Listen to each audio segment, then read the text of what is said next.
Day 61. I awoke in the cabin to the sound of angry yelling coming from the other room. Brandy was yelling about something, but since I hadn't fully woken up, her words only slowly became clearer. Bodhi stood by the door to the room, softly whining, wanting to be let out into whatever commotion was happening on the other side of the door. As the yelling got louder, the girls began to wake up as well. "Those piece of shit motherfuckers, sons of bitches! I knew we should have just left them there!" Brandy yelled from the other room, pacing back and forth in front of the window. "What's going on?" Grace said groggily, as she grabbed the crying baby and began to nurse her. "I don't know yet, but I'm gonna go find out," I responded, as I stood up and made my way for the door. Bodhi ran out of the room as I opened the door, and I was met with the sight of Sam and Destiny, messing around with some of the blankets and things we had brought in from the vehicles last night. "Hey, what's going on? Where are the other two?" I said. However, I wasn't sure why I did. The answer was obvious to me. I just didn't really want to believe it. "What's going on is those two pill-headed junkies left in the middle of the night and stole the Jeep, which had half of our shit in it," Grant responded, close to, but not quite as pissed off as Brandy seemed to be. I walked to the window to see that the Jeep was indeed missing, and my heart sank. My head was filled with nothing but "I told you so" as I moved to the front door. I don't know if I had been hoping that looking out the door instead of the window had produced a different situation, and the Jeep would still be there, but to no surprise, the scene was exactly the same. I knew that this situation was, let's say, less than ideal. We now had 4 adults, 2 kids that required car seats to be safe, and a dog, plus whatever supplies we still had left to fit into one SUV. Then, on top of that, our ammo was really starting to dwindle, and we only had maybe 6 arrows left between both Grant and I. 4 rounds for the .308 rifle, 10 shotgun shells left. As that thought flashed through my mind, dread caught in my throat. "Weapons," I said abruptly. "What?" Brandy said, as both her and Grant gave me very confused looks. "Weapons. Do we still have all of our weapons, or did they steal them?" I answered. I knew I had my bow with 3 arrows still in the quiver, and Grace had the rifle in the room with us as we slept. "We had my bow and Brandy's shotgun in the room with us last night. They're still there," Grant replied. A small wave of relief washed over me, as they didn't leave us without any protection. Just then Addie ran into the room and hopped up on the couch. She sat there watching us quietly while she sucked on her thumb. Grace came in shortly after and set Izzy down to let her crawl around. She asked what had happened, and I gave her a quick rundown, to which she was justifiably both angry and embarrassed. I could feel that most of us were having the same thought that I was, which was, how didn't I see this coming? The amount of embarrassment I had was palpable, but I knew I had to focus on getting us a plan instead of dwelling on all that we had just lost overnight. "Daddy, look," Addie said with much enthusiasm and pointed out the window. I walked over to the big picture window that she had been pointing out, and my heart sank when I saw what she was looking at. Quickly crawling along the ground, I could see 3 of the tiny gecko creatures. And as I watched, more kept appearing.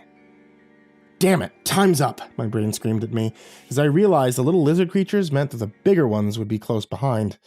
Grace and the other adults joined me at the window, and just as Grace grabbed my hand, letting me know that she was worried, one of the little scouts crawled across the glass of the window. Its translucent, glowing skin nearly made a tracer of light that sped across the glass. The little gecko stopped almost directly in front of my face, and I nearly became entranced by its glowing purple insides behind its clear skin. It cocked its head sideways and peered through the glass at us. It almost immediately began to emit small puffs of the purple fog, signaling the other creatures that had found us. Suddenly, I snapped out of my trance and thought to get us all moving. "Hey guys, we need to load up as best we can and get moving now. Bigger ones will be here soon, and with all the wounds that we already have, I don't really feel like adding to them," I said, with both concern and confidence in my voice. "Plus, we already know that we are running low on ammo now, and I don't know when we'll be able to find more, or if we even will." Grace put her hand on my shoulder, and still with a worried look in her eyes, she smiled at me and scooped up Izzy. Addie followed Grace as they rushed back to the room to grab whatever supplies that we had brought in the house the night before. Grant turned to me, and just as he was about to say something, a thundering roar cracked the sky, and we heard the glass rattle in the frame. All of our eyes widened and we began to scramble to get into the SUV. Hurting everyone outside, I could feel the footsteps of one of the behemoths on the ground as it got closer. Another roar pierced the sky. From the side of the house, a massive tree fell over, nearly taking out Brandy and the SUV at the same time. She screamed a few choice words. And I looked back at the house as I lifted Addie into her car seat. The massive head of the colossal creature emerged from over the roof of the house, and it began to walk towards us and through the house, as if it was no more structurally sound than air. "The fuck is that?" Brandy yelled, as her and Grant jumped in the back seat after Bodhi.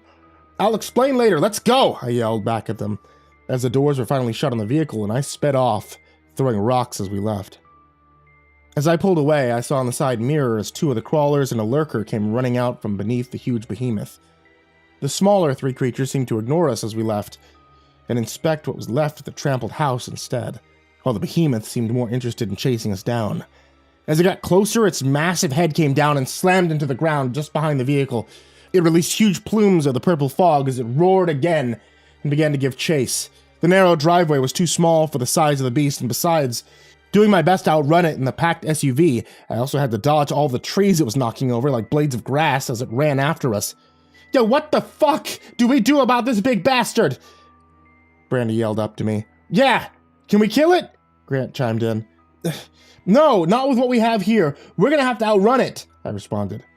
Grace shot me a look that can only be described as "this better not be the end," and gripped her seat as the SUV shook and rocked as it rolled over rough terrain of those poorly kept driveways. It took a few gigantic steps after us before letting out another deafening roar. I sped down the rocky driveway on the hill, away from the cabin, and nearly lost control as the large Denali skid sideways into the road, heading back south and further away from the last town. The trees at the edge of the drive fell behind us, and for some reason that I'm sure I'll never know, the behemoth stopped in the middle of the road and stopped chasing us. I watched in the side mirror as it let out one final roar after us, and then just stood, watching us drive away. Grace watched the same happen out of her mirror, and turned to give me a look before speaking. "What was that about? Why did it stop?" "I truly don't know. I'm not entirely sure I want to question it," I replied. All of us sat in stunned silence after that. Driving in almost complete silence for nearly a half hour was excruciating, but I understood that all of us were a little rattled from the behemoth. Finally, Brandy was the one to break the silence. "Okay, so seriously? What was that thing?" Grace and I looked at each other, giving anxiety-ridden looks before she answered Brandy's question. "We call them behemoths. I've only seen a few of them, but they seem to be used kind of like a tank. The rest of the creatures kind of follow them around and let them smash into things so the smaller ones can get in and attack whatever else might be in there." "Can you kill them?" Grant asked. Grace looked at me and without any words asked me if I wanted to field that question, so I did. "Yeah, we've seen one of them taken down, but it took lots of people firing at it and a couple of mounted .50 caliber machine guns before it finally fell. Plus, the whole time that they were shooting at it, a bunch of the smaller ones, the crawlers and lurkers, were running around basically defending it, but taking out anyone that came across." "So did you guys stay at a colony, or was it the military, or what group was it that took it out?" Grant asked. "No, we got captured by this insane creature-worshipping cult about a month ago. Pretty much all of them died when the creatures attacked, but we made it out. Barely," Grace answered. "Hey, look!" I interrupted as I pointed out of the windshield at a sign along the side of the road. A smile grew on Grace's face as she read the sign and looked at me. I'd never seen her excited about something like that, and admittedly, it was quite refreshing to see. "State Trooper Headquarters 2 miles. You think of what I'm thinking? More ammo, more guns?" she said. Grant and Brandy both cheered from the back, and Brandy brought up the idea that truly hadn't crossed my mind until she said it. "We could grab a cruiser. That bitch would already have a CB in it too." Those 2 miles before the turn were spent wildly speculating on all the treasures that we could find inside the building. It was amazing to see the amount of hope that everyone felt from such a simple sign. They hadn't even seen what the shape of the building was in yet. They were already elated at the discovery. Addie was laughing, I'm assuming just from the sight of seeing everyone else so excited about something. Sadly, it was a sight that she hadn't seen in quite a while. I felt really badly about that, but given this new crazy world we were in, there wasn't all that much I could do about it except cherish these little moments of happiness whenever we could get them. As we pulled off the road and followed the sign directing us to the driveway of the building, I was met with disappointment as I saw that the big chain-link fence gate had been what looked like trampled. The barbed wire that had been running along the top had snapped and was strewn out along the ground at the base of where the fence once stood. The fence itself had been knocked to the ground, the fence posts bent and broken at the bases, as if it had been pushed through or driven into until it was knocked over. I knew the minute everyone else saw the same thing I did because a sudden silence fell over everyone in the vehicle. We all watched with wonder as I rounded the corner and we were able to see the building past the trees. To my surprise, the building didn't look entirely destroyed like I had expected. A few windows had been broken, and out of the 4 police vehicles left in the lot, 3 of them were visibly unused. One of them was completely overturned and was laying on its crushed roof. The other 2 had various chunks smashed or ripped off, and in no way looked like they were drivable. The last one, however, was standing far enough from the building that it seemed like, well, it was completely untouched. I really hoped that was the case as I stopped the SUV in front of the main door to the building. My mind just screamed the thought of, we could really use a break or some good luck right about now. We all sat in silence and looked at and around the building, just waiting for any forms of movement or lack thereof to let us know that it was safe to get out of the vehicle. After a good 5 minutes of nothing but silence and waiting, it was all broken by the sound of Grace's voice. I'm not seeing anything. I think we may be good. What's the plan, Trev? Well, I think what we've been doing has been working pretty well, so I guess Grant and I will go in, check the place out. The coast is clear. We can all go in, see what all we can find. To be completely honest, I know that we're all pretty beat up, wounded, so if we can, I'd really like for us to be able to, at the very least, spend a few hours here to get some rest. Hopefully, redress everyone's wounds, let all of our muscles relax a little bit, maybe get some food in everyone. I said, completely unable to hide the amount of exhaustion in my voice. Shit, yeah. I second that. I'm fucking sore. These little fucking crawlers bite hard, Grandy added from the back of the SUV. Yeah, I could use a little time to recoup as well, if we can get it, Grant agreed. I looked at Grace. She looked into my eyes. She smiled and nodded, letting me know that it was a unanimous decision. I smiled back, took a deep breath before grabbing my bow and looking back at Grant. He grabbed his own bow and took a deep breath as well before opening the back door and stepping out. I gave Grace one last look and kissed her before telling her that we'd be back as soon as possible. I stepped out of the vehicle. Grant met me next to the driver's side door, and just before I shut the door, Bodhi jumped into the driver's seat and softly barked at me. I stopped and looked at him. He let out a short whine, and I relented as I looked at him sitting there with the gauze wrapped around his chest and shoulder. Okay, puppy dog. You can come. You gotta be careful, okay? He chuffed in response before jumping down and trotting off a little way and peeing on a small plant growing up from a crack in the pavement. When he was finished, he returned to my side and sat down, just waiting for us to start moving towards the building. I knocked one of the 3 arrows I still had, and as Grant did the same thing, a thought flashed through my mind. It's gonna be a bitch to find more arrows now. I really wish I'd grabbed more initially than I did from the gun shop. Grant and I gave each other a look that said, here we go. And without words, we both began walking towards the entrance to the building. It was hard to even breathe with how much anxiety was caught in my throat as we walked through the broken main doors and into the building. Luckily, we were met with silence instead of any forms of skittering or screeches. Unluckily, we were assaulted with the undeniable stench of pure rot and decay. Grant and I crept slowly into the building, but after nearly 10 feet inside, Bodhi chuffed at us and casually ran off into the structure. Seeing this, I stopped and looked at Grant, who was crouched like me on the other side of the foyer. As our eyes met, we both shrugged and stood up, realizing that Bodhi was trying to tell us that he hadn't sensed any form of danger within the building.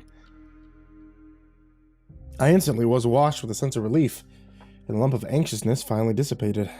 However, even from the signal from Bodhi that he thought the coast was clear, I remained cautious as I walked around the building.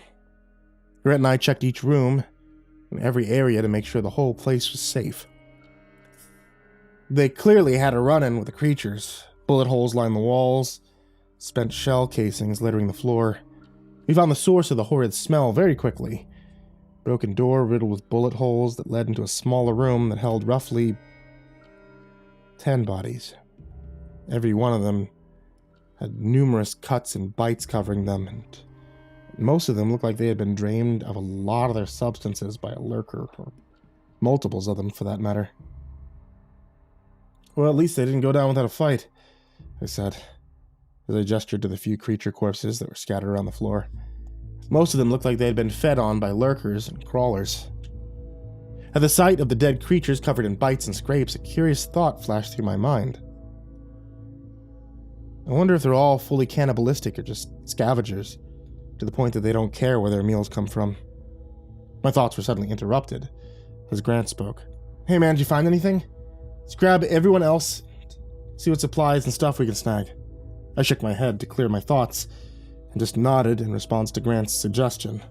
As I began to walk out of the door, Bodhi whimpered and turned facing back towards a dark open closet door off to the side of the main room. As I looked to see what he was now growling at, something rolled out from the doorway and stopped about 10 feet from the darkness beyond the door. Hey, I thought we checked every room, I said, in an angry whispered tone. I thought we did too. Must have missed that. Grant matched my whisper as we both backed slowly out of the building. Just as we got a few steps out of the main door, a low, garbled-type roar vibrated along the ground. I had a slightly better angle on the object that came flying from the closet, and again, it was another severed head. Go to the car. Grab your shotgun. Now, quickly, I whispered to Grant, and he promptly spun and ran towards the vehicle. I knew it only took him about 30 seconds to grab the gun and return, but watching the severed head in anticipation made it feel like an eternity.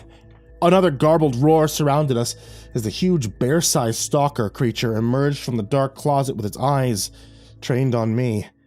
Grant handed me the gun, and I barely had enough time to pump it once and load a shell before the beast began to charge.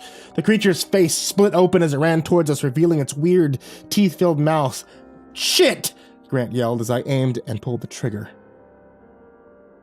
The shot hit the creature, peppering it with tiny pellets. The blast hurt it, but didn't stop it. Grant and I dove out of the way in different directions, and the creature ran past us, shoulder-checking the SUV, leaving a massive dent in the front fender and causing the heavy vehicle to slide sideways a few inches. Fuck, I said as I scrambled to my feet and pumped another shell into the chamber. Grant ran back to the building and grabbed another weapon from the floor. I hoped that he would find one that at least had a few rounds in it. As the stalker turned and leapt at me, the creature covered the 15 feet between us in one massive jump, and the only thing I could think to do was to run towards it and roll underneath it while it was in the air. I did my best, but my evasive move just came out clumsily and awkward. It was, however, effective at keeping me from getting claws and talons and teeth dug into me. I got to my feet, and to my surprise, the beast didn't turn to attack again, but instead continued back into the building. A split second after I watched the stalker run into the building, I heard another loud shotgun blast. Yes, Grant found another loaded gun, I thought as I ran after the creature inside. Just as the scene came into my view, the stalker whipped its tail at Grant, and he hit the ground hard, but dodged the tail by basically diving backwards. I ran in close and raised the gun with the end of the barrel less than 2 feet away. I pulled the trigger and blasted the creature in the side of the head. Strange purple blood sprayed everywhere, and even with nearly half of its head blown completely off, it seemed to sway between Grant and myself, almost as if it was going to attack again, before finally collapsing. I couldn't help but admire its drive to keep going, even with such mortal wounds, while it clumsily stumbled around. After it fell, the gills on its neck released plumes of the purple fog into the air. Grant, clearly out of his breath and exhausted, rose to his feet and stared at the creature while the fog drifted around the room. Oh shit, hey, where's Bodhi? I said to him. Grant looked at me but didn't need to answer because Bodhi crawled out from under an overturned desk at the sound of his name. He walked over to me and just stood in front of me, looking at me and wagging his tail. Glad you're okay, pup. But you're a coward, you know that? I said, patting him on the head before turning back to Grant. Well, I don't think there's anything else in here now, so let's actually go get the girls. Grant nodded in response before turning towards the door. As he walked out towards the vehicle, I held back and quietly scanned the room. The amount of bullet holes in the walls and casings on the ground stole most of my hope. I no longer felt that we'd be leaving here with as good of a haul as I wanted, even though I knew everyone would smell it. Addie was the first to actually say something about it, her little 2-year-old voice piercing the silence to make sure that we knew that she thought the smell was icky. I couldn't say I didn't agree with her, but couldn't help but chuckle at the way she said it. Grant and I found the barred door leading to the station's armory, and my heart sank with disappointment when I noticed it was locked. Honestly, I'm not really sure what I was expecting. I mean, it was an armory. Of course it was going to be locked. Luckily, it didn't take all that much searching, although it was searching through dead bodies before we found a keyring with keys that could unlock it. What we found inside wasn't overwhelming or breathtaking by any means, but it sure as hell wasn't disappointing either. The room itself wasn't really all that big, but it only had one way in and one way out.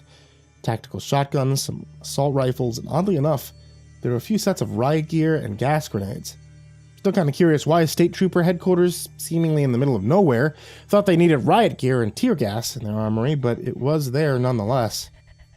I was mostly happy about seeing the pistols, since I was still a little bitter about losing our other handguns. Sadly, even with all the new weapons we had access to, our main problem was that a lot of the ammunition for all of it was in the form of already spent shells and casings scattered on the floor in the main room. We ended up taking a pistol for everyone, and the 4 boxes of bullets that were left for them. 2 of the tactical shotguns, 3 boxes of shells left for those, even though one of the boxes had been labeled non-lethal, 2 assault rifles, and 2 boxes left for those. I also, just for the sake of why not, decided to grab a couple of the smoke and tear gas grenades.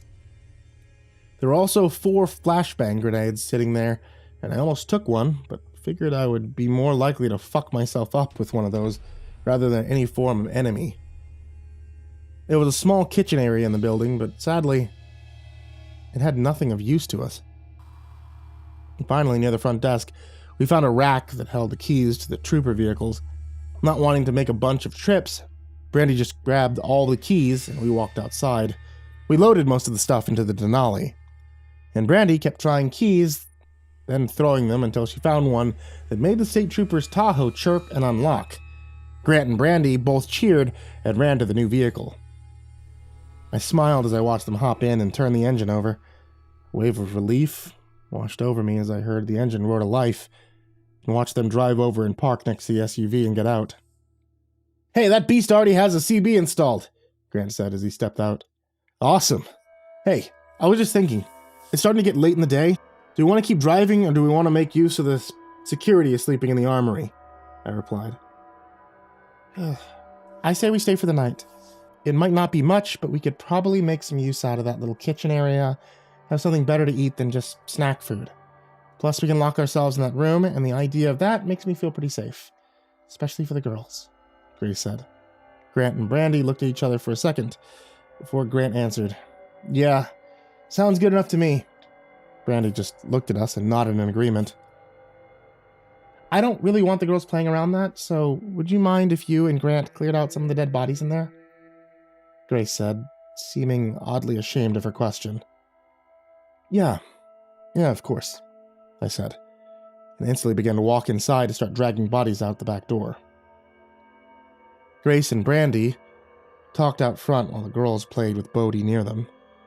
I took just over an hour for Grant and me to clear all the bodies, sweep and scrub whatever bullet casings and pools of blood there were all over the floor. Finally, once Grant and I thought it was safe enough, we let the girls back in and began to put together a meal in the tiny kitchen area that they had there. After we all ate, we grabbed blankets and whatever makeshift pillows we could find, and after locking ourselves in the armory, we all passed out.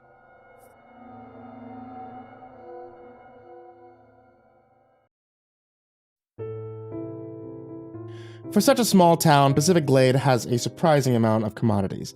We somehow managed to cram all the stuff that you need into a little corner of Washington. A police station, a high school, a strip mall, a whole slew of gas stations and convenience stores, and plenty of family-run businesses for all the services you could possibly require. There's a reason most people never leave. You've got all the necessities in one cozy little place. Well, almost all of them. The only thing that we're really missing is a hospital, and given the tendency for weird crimes in our area, we notice its absence, believe me. The closest one is about 20 miles down the road in Lyonsville, right where the town meets the border of the forest. It's also where my wife happens to work as a nursing assistant. Janine loves her job, but the hours are shitty, and sometimes she has to work into the wee hours of the morning. Luckily, I'm used to overnight shifts as a cop. On those nights when she has to miss dinner, I'll stick her plate in the fridge and put on some garbage television until she gets home again. I always like to kiss her goodnight, even if that night starts at 4 a.m. And what can I say?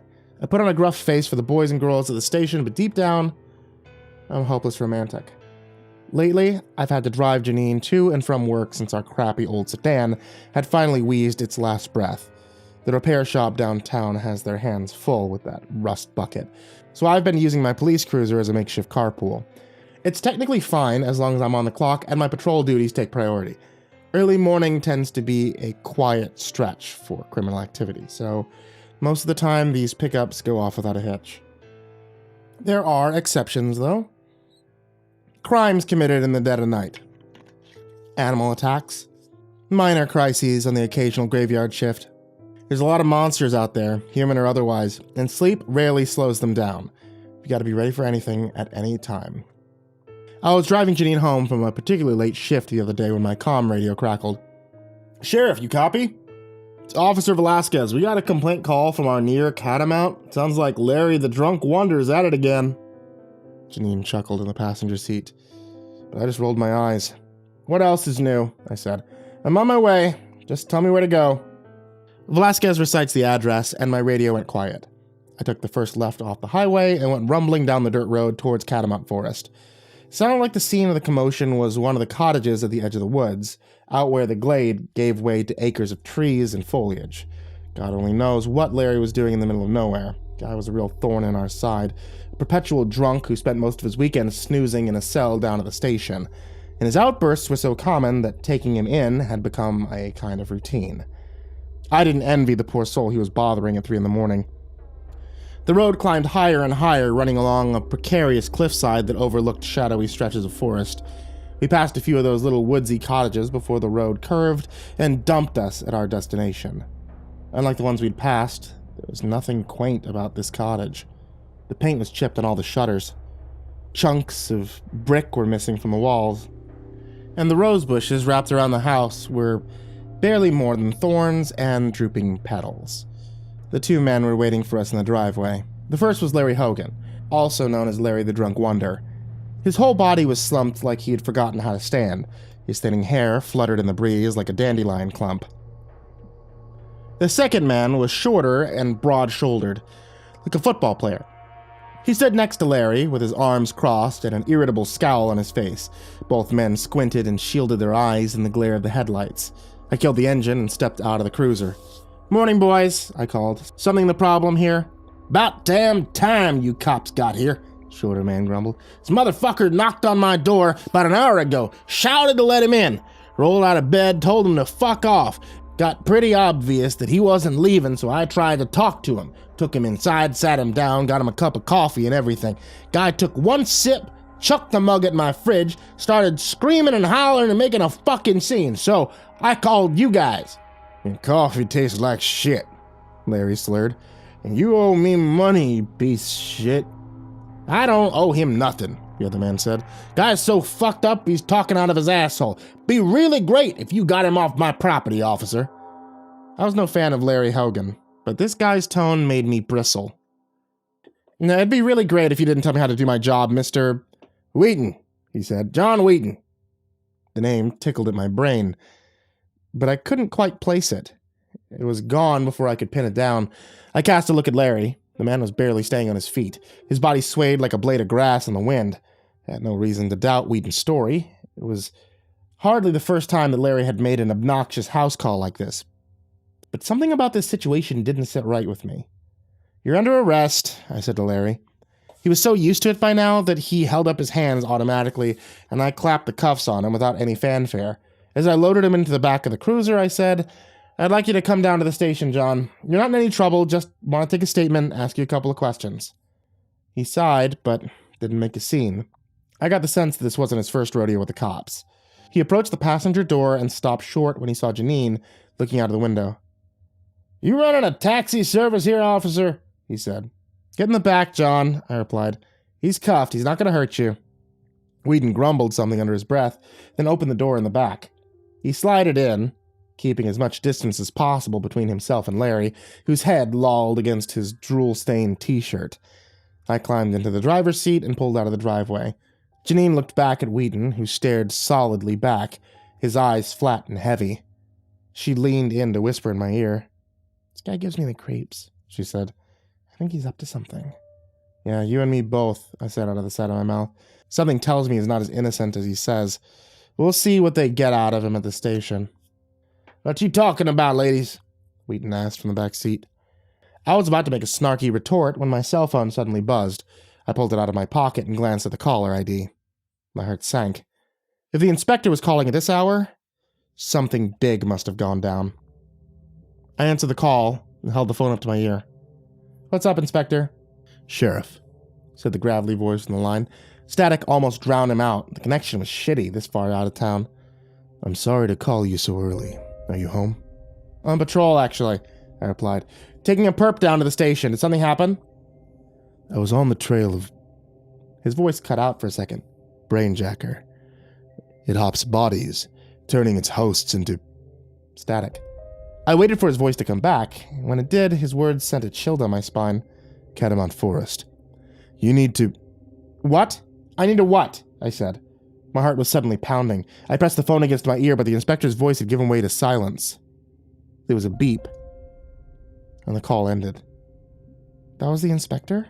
What did he say?" Janine asked. I didn't answer. In the rearview mirror, I could see Wheaton looking sullenly out the window and Larry mumbling to himself, lost in his drunken fantasy world. Catamount Forest. It hops bodies. Was one of my passengers possessed by a brainjacker the inspector had been hunting? Could this be why Larry had been so belligerent, or why Wheaton kept giving me such uncomfortable vibes? "Olivia!" Janine called out suddenly. My attention snapped back to the road. A car had come rocketing around the corner, high beams glaring, moving so fast that it shoot up the road in a cloud of pebbles and dirt. The driver must not have been paying attention because the vehicle was halfway in my lane and veered closer. I twisted the wheel and clenched my teeth. We were right on the cliffside, a steep drop into a rocky tree line, and there wasn't much room for me to maneuver. I braced myself as the car came barreling towards us. "Oh, fuck!" Whedon uttered. Then, collision. The seatbelt dug grooves into my neck as I was whipped back by the force of the impact. Janine's head almost collided with the window as the car spun out. Larry was hollering in the back seat, but my head was spinning, and I couldn't look back to see if he or Whedon had been injured. Everything else was the crunch of metal and the squeal of tires. The second car tried to slam on the brakes and pull away, but our fenders were mashed together, and it spun with us. The lip of the cliff came careening in our direction. I barely had time to reach out and squeeze Janine's hand. Then the wheels slipped over the edge and we were falling. For a second, it felt like gravity had stopped working. We floated there, weightless in our seats. Like one of those carnival rides I hated. The one that makes your stomach swoop until you want to vomit. Couldn't see anything through the cracked windshield except a few starry specks in the sky. And then we hit the ground. The other car came loose with an ear-splitting crunch and flipped over us, crashing headlong into a tree. We could barely tell which way was up. My cruiser had hit the dirt tail end first, and its balance was all over kilter. The car swayed and then tipped over backwards. I heard someone scream as the roof struck the ground and the glass on the side windows exploded. "Janine," I whispered. The breath had been forced out of me, and her name came out in a heavy cough. "Janine, are you okay?" "I'm all right," she said. Her voice was weak, and I saw her holding a shaky hand to her head. The world outside the shattered windshield was flipped upside down. Our seatbelts had saved our lives. They were the only thing keeping us from falling into the ceiling and bashing our skulls open. "I'm fine, thanks for asking," Wheaton said from the back. Can't say the same for Mr. Shitface, though. I twisted in my seat. Larry's unbuckled seatbelt was dangling free, and Larry himself was slumped in a heap on the roof, a pool of blood seeping from a wound on his forehead. His breathing was rough, but he was breathing, which I guess was a small miracle. Wheaton was hanging from his seatbelt. Blood pooled in his cheeks and turned them an ugly pink. It looked like the shattered glass had left a nasty cut in his hand. I don't understand, I said. I swear I buckled him in before we left. Guess not, Wheaton grumbled. He reached up and undid his seatbelt, turned his body so that his shoulders struck the ground first. He grimaced and pushed open the dented side door, then crawled outside, leaving a bloody handprint in the dirt. Janine and I did the same. The night air was quiet, with barely a whisper of a breeze. Chunks of torn metal were strewn across the forest floor. A few yards away, the second car lay with its engine smashed in. Its frame crumpled around the trunk, like it wanted to be part of the tree. I couldn't tell for sure, since the vehicle had crushed in on itself like an accordion. I think it might have been a sports car. We need to get Larry out of here, Janine said. I wouldn't normally move someone in his state, but that frame's unstable. It could collapse on him. She and Wheaton pried open the side door and began easing Larry's prone body out into the grass. While they were working, the driver's door on the second car suddenly popped open. A thin man in a navy blue business suit came staggering out. There was a trickle of blood running in a stream from his scalp to the nape of his neck, but otherwise he didn't seem all that hurt. He saw me staring and regained his composure quickly. He strode over to me, his dress shoes crunching loudly in the twigs and little bits of wreckage. Give me your name and license, he demanded. Excuse me? I said. Don't act like you didn't hear me, he replied. Name and license. I don't care if you're a cop. I'm suing you for destruction of property and grievous bodily harm. Look, buddy, there's a time and a place, I said. We've got an injured person here. I'm not just gonna swap insurance info while he's bleeding out. Chill out until we get this whole thing sorted. Chill, he repeated. He stared at me, eyes wide and a bit livid. Do you know who the hell you're talking to right now? I couldn't care less who I'm talking to right now, I said. The man in the suit bristled. Jeremy Belmont, attorney at law, he said. Now give me your name, or I swear to God, you'll what? I shot back. I placed a warning hand on my holster, which made Jeremy climb up immediately. Threaten me all you want, you little shit. I'm still a cop, and I could arrest you in a second. You think I missed that reckless driving of yours up there? If there's anyone to blame for this mess, it's you, so keep running your mouth. I'm sure those threats of yours will sound real nice coming from a jail cell. A vein twitched in Jeremy's temple. He turned away from me, muttering to himself, his hand rummaging in his pocket for his cell phone. I glanced over his shoulder. Through the open driver's door, I saw another person slumped in the passenger seat. A small woman with curly blonde hair. Her head was smashed against the shattered windshield, leaving ragged chunks of her temple exposed. Of course there's no goddamn service out here, Jeremy mumbled. Is she... I said, pointing to the woman in the car. He glanced up at her, then back at his cell phone. She's dead. I already checked. I felt something acidic flare in my chest. What the fuck is wrong with you, man? Look, he said, Laura and I weren't exactly getting along these days, all right? Fighting, all the damn time. She kept threatening me with divorce, saying she'd ruin my career, and when you rammed me with your car, she was yelling at me about how she was going to turn our kids against me, or something equally insane. I'm not going to shed a tear for that psycho bitch. Blood pulsed in my skull. I was literally seeing red. You're a fucking monster. Can't all be heroes, officer, he replied. He glanced over my shoulder, and his brow grew furrowed. I looked behind me. Janine was bandaging Larry's wounds with strips of his shirt, keeping his head elevated against the side of the upside-down cruiser. She moved slowly, delicately, taking care not to worsen any of the bleeding. Wheaton was slumped against a tree, watching the whole scene with those weirdly inscrutable eyes. I'm getting out of here, Jerry said. Do what you have to do. I'm gonna call for help. You got no fucking clue where we are, I said. You wander out into those woods, you're gonna get hopelessly lost. At least I'll be lost somewhere with cell reception, he retorted. Bye, officer. Then he strode off into the trees, still tapping in frustration at the screen of his smartphone. And I got churned as I watched him go. The guy was despicable. But I didn't like the notion of us splitting up. especially if one of us was possessed by the brainjacker. I looked back at the other three, trying to pick out the telltale signs of a monster. A colored glint in the eye, an unconscious snarl. A flicker as its true form tried to break free.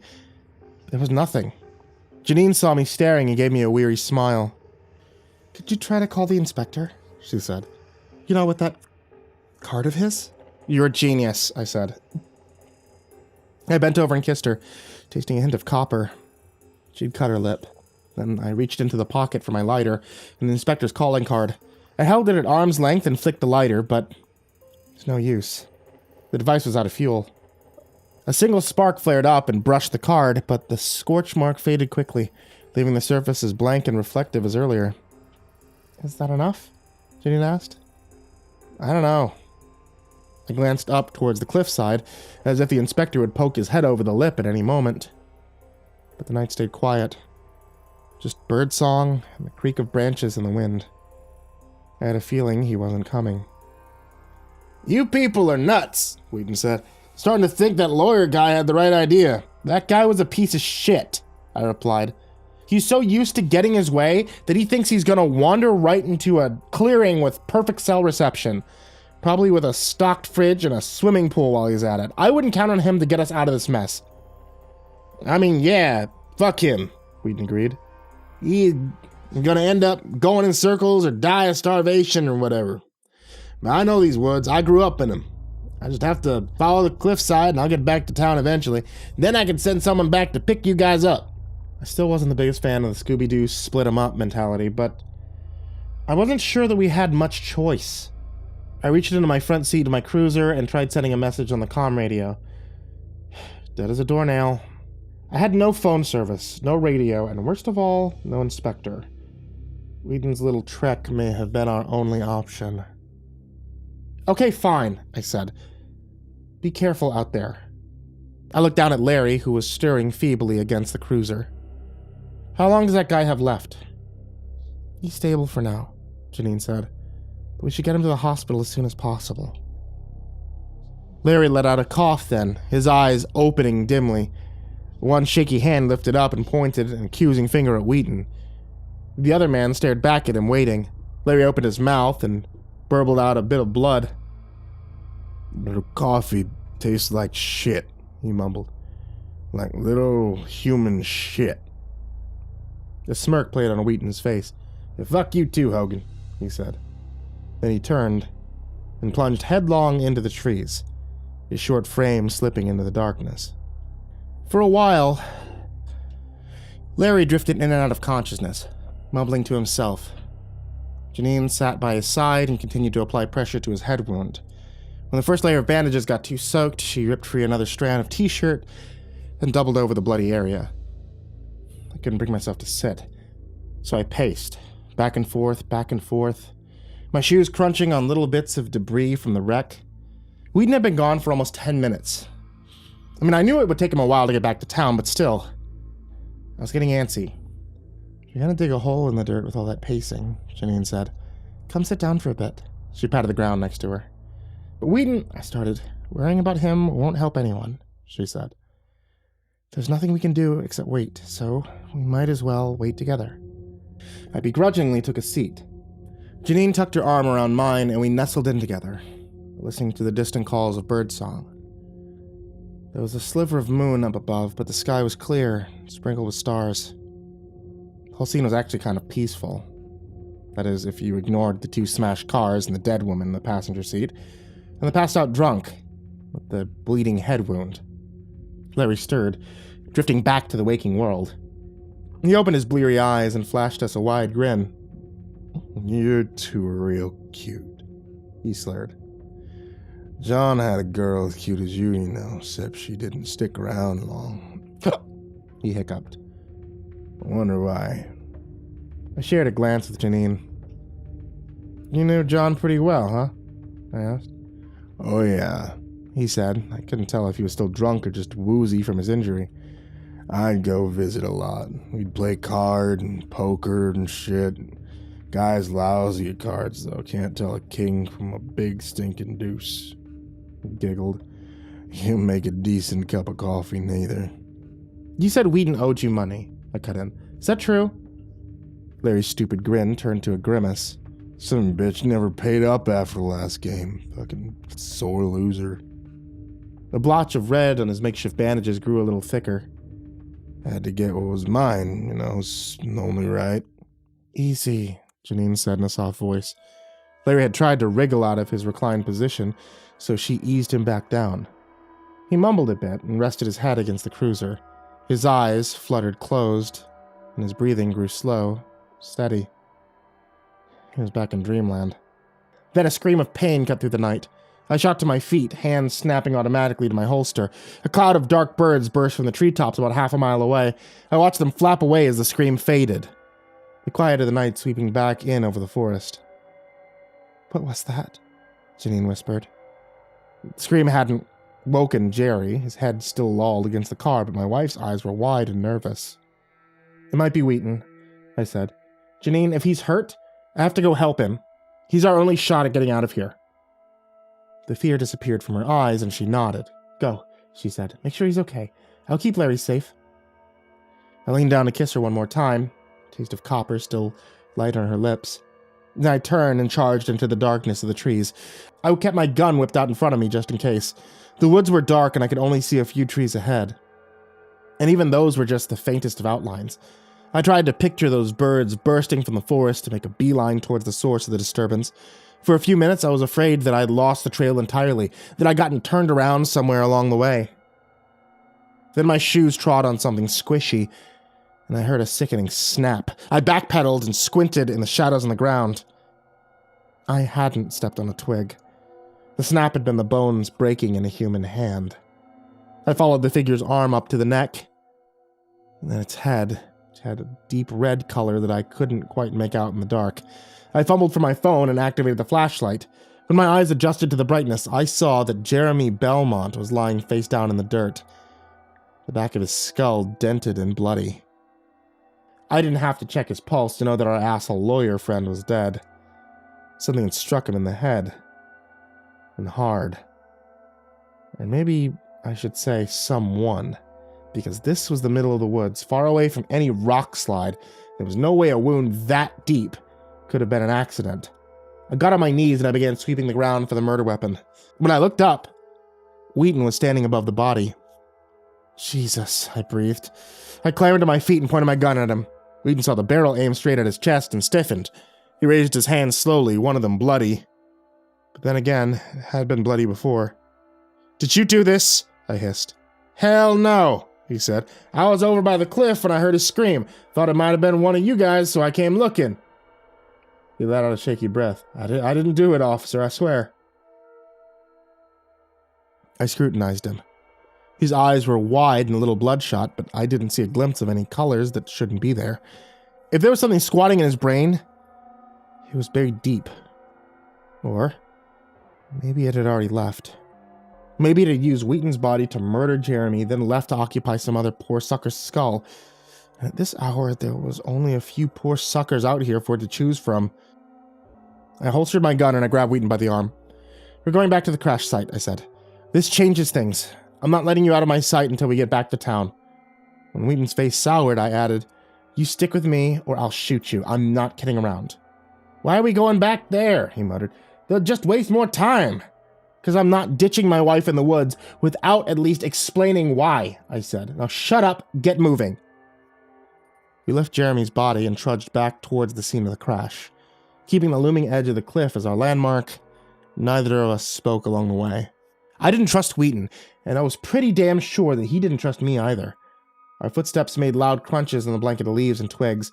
I kept twisting my head to peer into the darkness, but there was nothing around us except nothing. Somehow that was even worse. The crash site came back into view. I saw Janine, still crouched by Larry's side, her hand touching the skin on his neck. She looked up and saw us approaching. Something like fear came into her eyes. She stood up, leaving Larry to slump against the side of the car. I'm sorry, she said, approaching us. I tried. I did the best I could, but... What happened? I asked. I reached out and grabbed her hand. It was trembling. She swallowed. Larry's dead. Felt like I'd ingested a bucket of ice. My veins had gone cold. I looked past her and I saw Larry propped up in that awkward seating position. No life in his eyes, just a dull hollowness, but he looked more like a sleepwalker than a corpse. If Janine hadn't told me otherwise, I might have thought that he was just in a drunken stupor. He was doing fine at first, but then he started complaining about pain in his feet, real sharp, like walking on hot coals. I tried to find him water in case he was getting dehydrated or something, but then he started flailing. I had to hold him down before he could hurt himself, and I let go when he stopped struggling. I thought he'd just tired himself out. But when I felt his pulse, he was gone. There was something wrong with her voice. Kind of detached hollowness that I wasn't used to hearing. Her eyes, too, glimmered with something more than moonlight. I thought of the inspector's call. It hops bodies. I withdrew my hand slowly from hers. She looked at me, confused for a second. Then I pulled my gun out of its holster. "Olivia?" she said quietly. "Get the hell out of my wife," I growled. Janine backed up. I'd never seen a look of such fear on her face before, but I wasn't sure if it was her fear or the creatures inside her. I couldn't bring myself to point the gun directly at her, but I stood there, clenching it in my hand, my finger twitching above the trigger. She raised her hands in a gesture of shaky surrender. "What's going on, Olivia?" "The inspector warned me about this," I said. "He told me there was a brainjacker hopping in people's bodies, taking over their minds. I don't know who had it first, but it's been picking us off one by one. First the lawyer's wife, then Jeremy, then Larry." My hand tightened on the pistol. "Where does it stop, huh? Does it end when everyone's dead in the dirt?" "Honey, it's not me," she said. "I promise. Maybe the inspector's right. Maybe there is something out there, but it's not me. Just put the gun away, please." "I can't know that," I said. Felt a tear trickle down the corner of my eye. I lifted the gun then, flicking back the safety and squinting through the damp eyes of my wife. Janine's face had gone utterly white. Birds chirped in the night. Cars roared down a distant road. Everything else was silent, like the world was waiting for that one single gunshot to ring out. "Oh, stop it already," a voice said from behind me. "It's not her." I jumped and nearly dropped the pistol. When I turned, I saw Wheaton standing by the wreckage of the Belmont's car. I almost forgotten about him.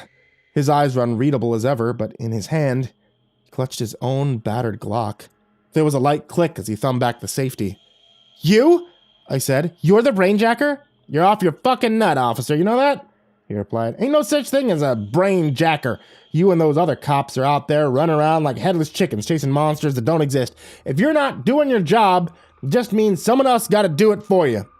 "What are you talking about?" "Larry over there is a cheater and a miserable drunk," Wheaton said. "You know, he goes home and hits his wife. Never got a call from her, I bet. Too afraid of what he'd do when he gets back from the slammer." His lips drew back in a sneer. "Guys like him don't deserve to live. So I've been slipping him rat poison in his coffee. Real old stuff from back when they made it with thallium and shit. Bastard's hair's been falling out for weeks. Never caught on." I stared at him. The gun felt cold in my hand, and I wondered what he would do if I moved a muscle. I was a fast shot, but Wheaton already had me in his sights. I didn't think I could beat his trigger finger. Best thing to do was to keep him talking. "And Belmont?" I asked, keeping my voice steady. "You killed him too?" "Like you said, guy was a piece of shit," Wheaton snorted. "You heard how he talked about his wife. Plus, the way he got in your face got my blood boiling. So sick of fancy college boys thinking their money and sports cars give them the right to stomp all over folks like us. I did us all a favor by offering the guy. World's better off without him." I picked my next words very carefully. "I know you think you're doing the right thing here. Those guys were pretty awful, I'll give you that. We've got laws for a reason. There's a process for stuff like this. Without it, you get vigilante justice. You get an angry mob. You get anarchy." I took a deep breath. "If you just come down to the station, maybe we could..." "Nah," he interrupted. "No offense, officer. I don't trust you cops. Never known one who wasn't some kind of backstabber. Only reason I'm bothering to tell you all this is because you ain't gonna survive the night." I flinched. My arm swinging up, but Wheaton moved faster. He planted his feet and fired 2 shots. The first one sank into the skin of my forearm, sending a roar of agony down my fingers. I lost track of the second one. My nerves were screaming, but I gritted my teeth and blinked the hot tears of pain from my eyes. I fired 3 shots of my own. Unlike Wheaton, I had practiced with this sort of thing, and all 3 bullets hit their target. The scumbag was knocked off his feet. He struck the side of Jeremy's sports car and slid to the ground. Eyes vacant. 3 puckered holes in his forehead. I gasped and swayed on my feet. The waves of pain were sweeping me over now, threatening to pull me under. I fought them with gritted teeth. The echoes of gunshots had muted the sounds of the night. I could hear the engine of an approaching car, still distant but getting closer. "Help," my brain whispered. Help was almost here. "Janine," I said shakily. "Janine, we have to..." But I stopped. Janine was no longer standing where I had left her. She was lying on the dirt. Her breathing unsteady, her eyes staring up at the little sliver of the moon. Her slowly growing puddle of red seeping across the chest of her nursing uniform. "No," I breathed. No, fuck no! Janine! I staggered over to her side. Wheaton's bullet had pierced her right in the abdomen. Her blood was gushing freely from the point of entry. I was in no state to administer proper first aid, but I tried, damn it. I applied the necessary pressure, and I kept her elevated and clotted the wound with the wads of ripped fabric, and at some point I found myself administering CPR. Except it wasn't CPR. I was just kissing her, and I was crying and praying that she would kiss me back. "Olivia?" she said once. Her voice was weak, like someone calling from another room. "Olivia? I... Don't say anything," I said. "Just keep breathing and stay awake. Help will be here soon." And it was. The engine of the approaching car was right on top of us. And then its headlights were sweeping across the forest, its tires perched on the very edge of the cliff. There was a slam as somebody opened the driver's door. The dark shape came hurtling through the night, and the inspector landed like a mountain lion in front of us, his trench coat whipping behind him like a pair of enormous gray wings. His cigar smoke was a muted shade of yellow. "I'm sorry I took so long," he said in that gravelly voice of his, and I felt a wave of comfort wash through the pain. "It took more time than I expected to deal with the brainjacker. I could tell that you'd tried to ignite the card, but the signal was weak. I didn't know where to find you until I heard the gunshots." "It's okay," I whispered. My energy was leaving me. I could barely keep myself standing. I ended up leaning against the inspector's chest and clutching at the sleeves of his coat. "It's okay, you're here." Flashes of red and blue joined the glare of the headlights. I closed my eyes for a moment, and when I opened them again, I was rumbling down the road in the back of an ambulance. I twisted my head in the gurney and saw a massive bandage wrapped around the bullet hole in my arm. The inspector was sitting by my side, his fedora in his lap. I'd never seen the top of his head before. His hair was thick, but the same grayish shade as the rest of his skin. So it was hard to tell where his scalp ended and the hair began. "Inspector," I said in a raspy voice. He said nothing. I looked past him at the other gurney, where 2 EMTs were fussing over the other patient. I couldn't see much of Janine. Through the gaps in the crowd, all I could make out was her outstretched torso and a single pale hand dangling over the side of the gurney. Will she be okay? The inspector couldn't tell the future any more than I could, but somehow I knew he'd have the answer. He always did. I stared up at him, and he stared down at me, and then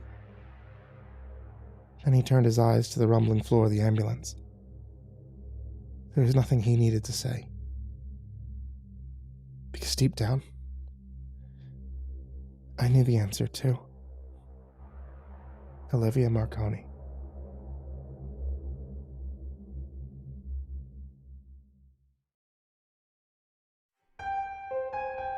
The key was in my hand and the lock was right there, but it just wouldn't go in the stupid hole. My fingers were trembling in that awful, familiar way, and I willed them to stop, but that only made it worse. From behind me, I heard the impatient shuffling of feet, and the woman standing there cleared her throat, her hands full of groceries. Same as my own.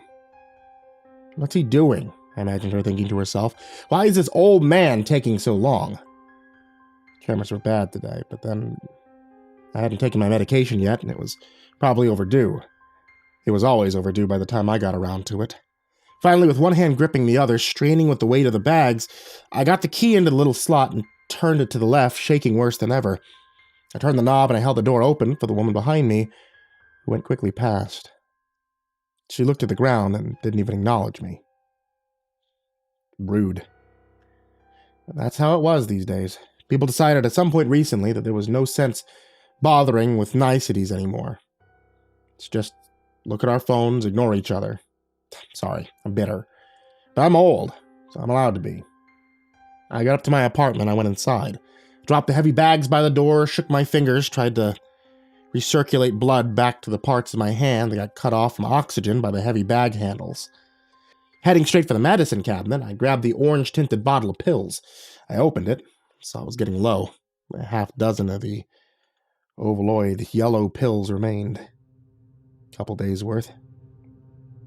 I popped one in my mouth and dry swallowed it, then proceeded to slowly and shakily make myself a sandwich for lunch. Tremors got marginally better as the sunshine yellow pills dissolved and did their duty, releasing dopamine into my deprived mind. I was about to take a bite of my disheveled sandwich when the phone rang. "Mark," the screen said, showing a picture of my smiling son. "Hello," I said, answering in the final ring before the voicemail picked up. I just didn't make the damn buttons big enough these days. "Hey, Dad, how you doing?" Is always the first question nowadays. Implication was just beneath the surface. I was doing worse. I was always doing worse. "Fine. How about you?" "Good. Hey, listen, I wanted to talk to you about something. Can I come by tomorrow for breakfast? You can make us your world-famous crepes." I hesitated, feeling oddly suspicious. "Yes, sure, sounds good," I replied, ignoring the paranoid thought. "I'll see you tomorrow." Mark was watching me carefully as I poured the pancake batter into the pan, my hand trembling. I was spilling it all over the burner and onto the surface of the stove accidentally. "Sorry," I said, not sure why I was apologizing to him. "Gets worse sometimes when I think about it a lot, or when people are watching me, or if I feel rushed." He looked away. "Don't apologize. Not your fault." None of the crepes turned out so far. They were too thick or too thin, or I had messed up when flipping them, causing them to tear. It never felt so difficult to make pancakes before.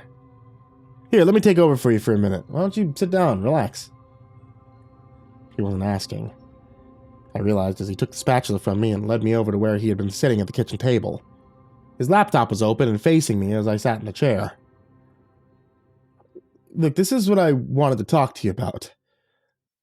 "Look and see what that says," he told me, beginning to pour the batter into the pan and doing it like a pro. It looked so easy, but he didn't have my old dopamine-deprived brain and trembling hands. I put on my reading glasses and pulled the laptop closer.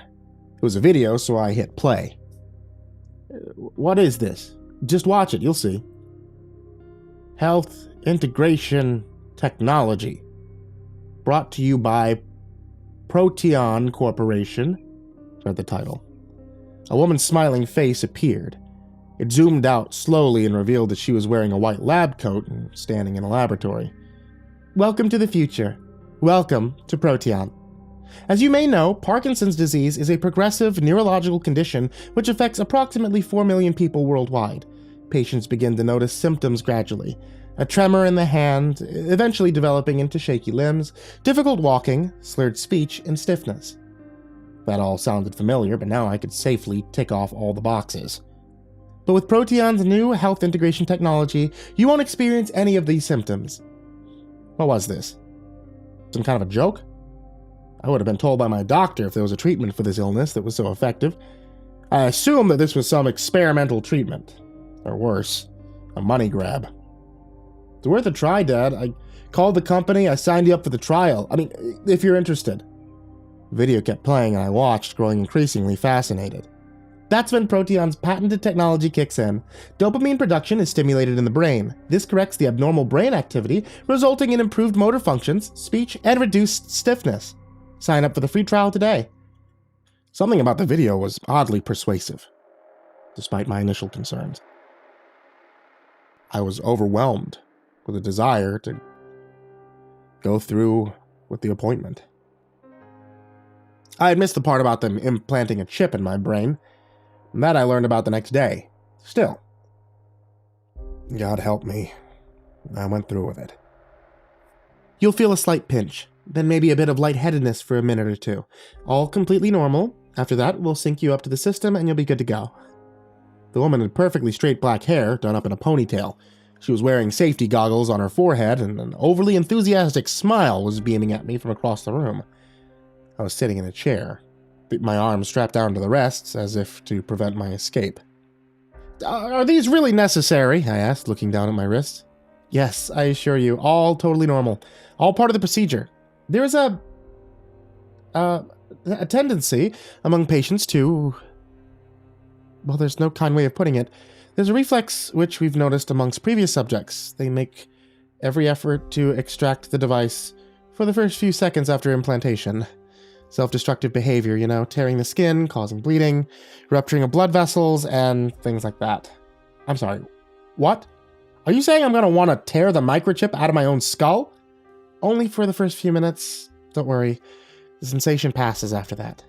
Is it painful? I was suddenly becoming more afraid with each passing second. I mean, she could tell, I sensed, and was trying to look casual as she fiddled with the computer in front of her and did her final preparations. Her fingers moved lightning fast over her keyboard.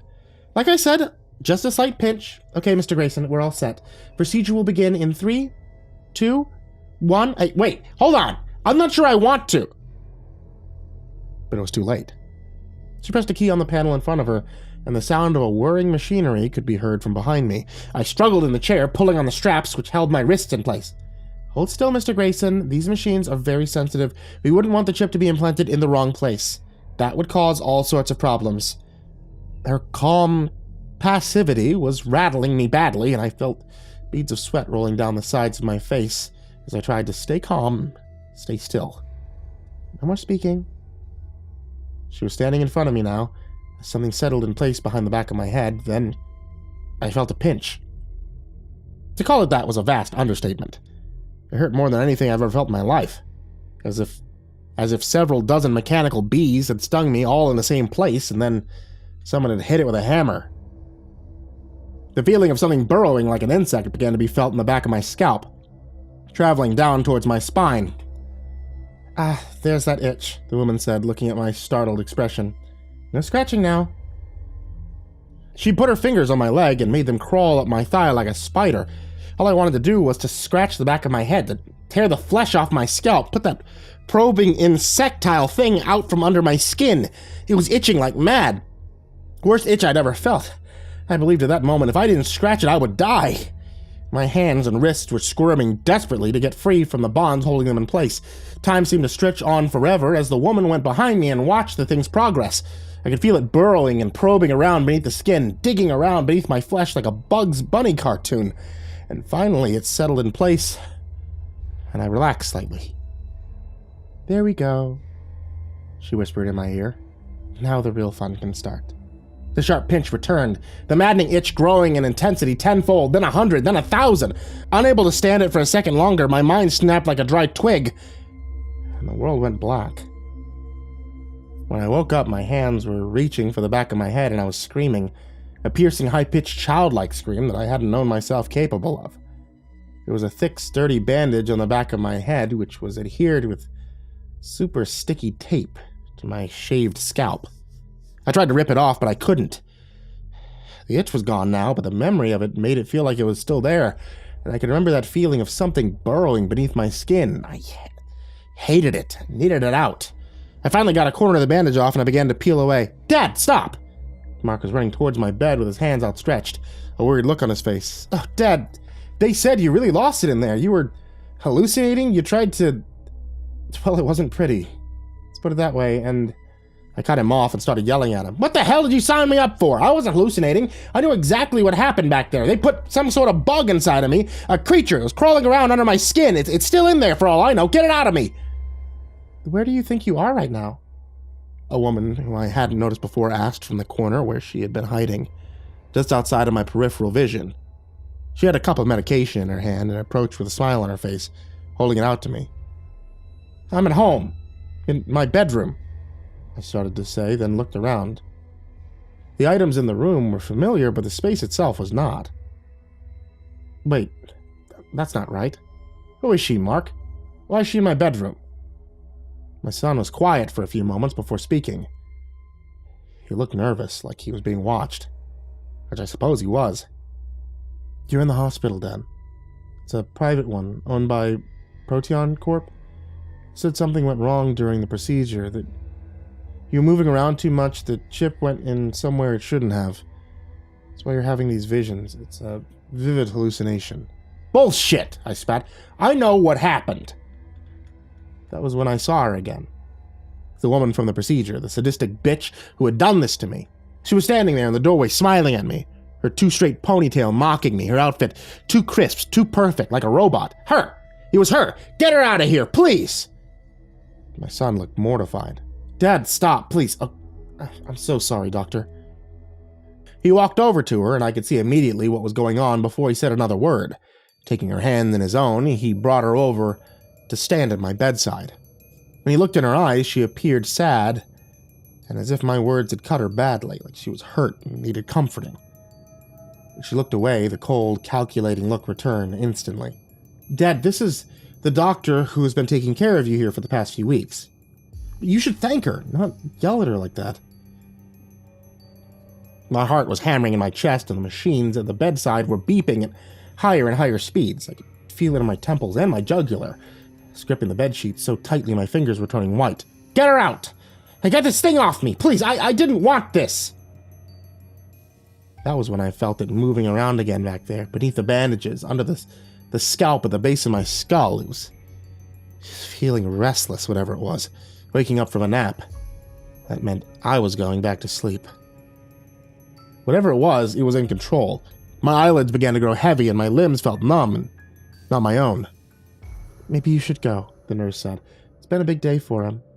In the darkening vision beneath my eyelids, I could see my son looking at me, his face full of worry and concern. Okay, I'll go. It's weird. That's the first time he's really looked like himself since the procedure. These things take time. Don't worry. All the costs are covered while he's staying here. We'll keep him for as long as it takes. The doctor winked at me and closed the door as the world turned black once again. Last thing I saw was her winking at me. I wake up every 6 weeks or so. What happens in between is anyone's guess. I certainly don't know what they're doing with my body while I'm out. The thing at the back of my skull is multiplying too, making me wonder if I'm an incubator as well as a test subject, quietly growing these things inside of me which burrow and feed underneath my flesh. Last time I looked in a mirror, I barely recognized myself. They're eating me alive, whatever they are. But according to my son, I've never looked better. The staff here say that I'll be out any day. They say that every time I wake up for a little while. I've got to get out of here. Before they do this to anyone else. Please, listen to me, right? This is real. They are real. Whatever they are, aliens, interdimensional invaders, demons, they're real. And they're multiplying.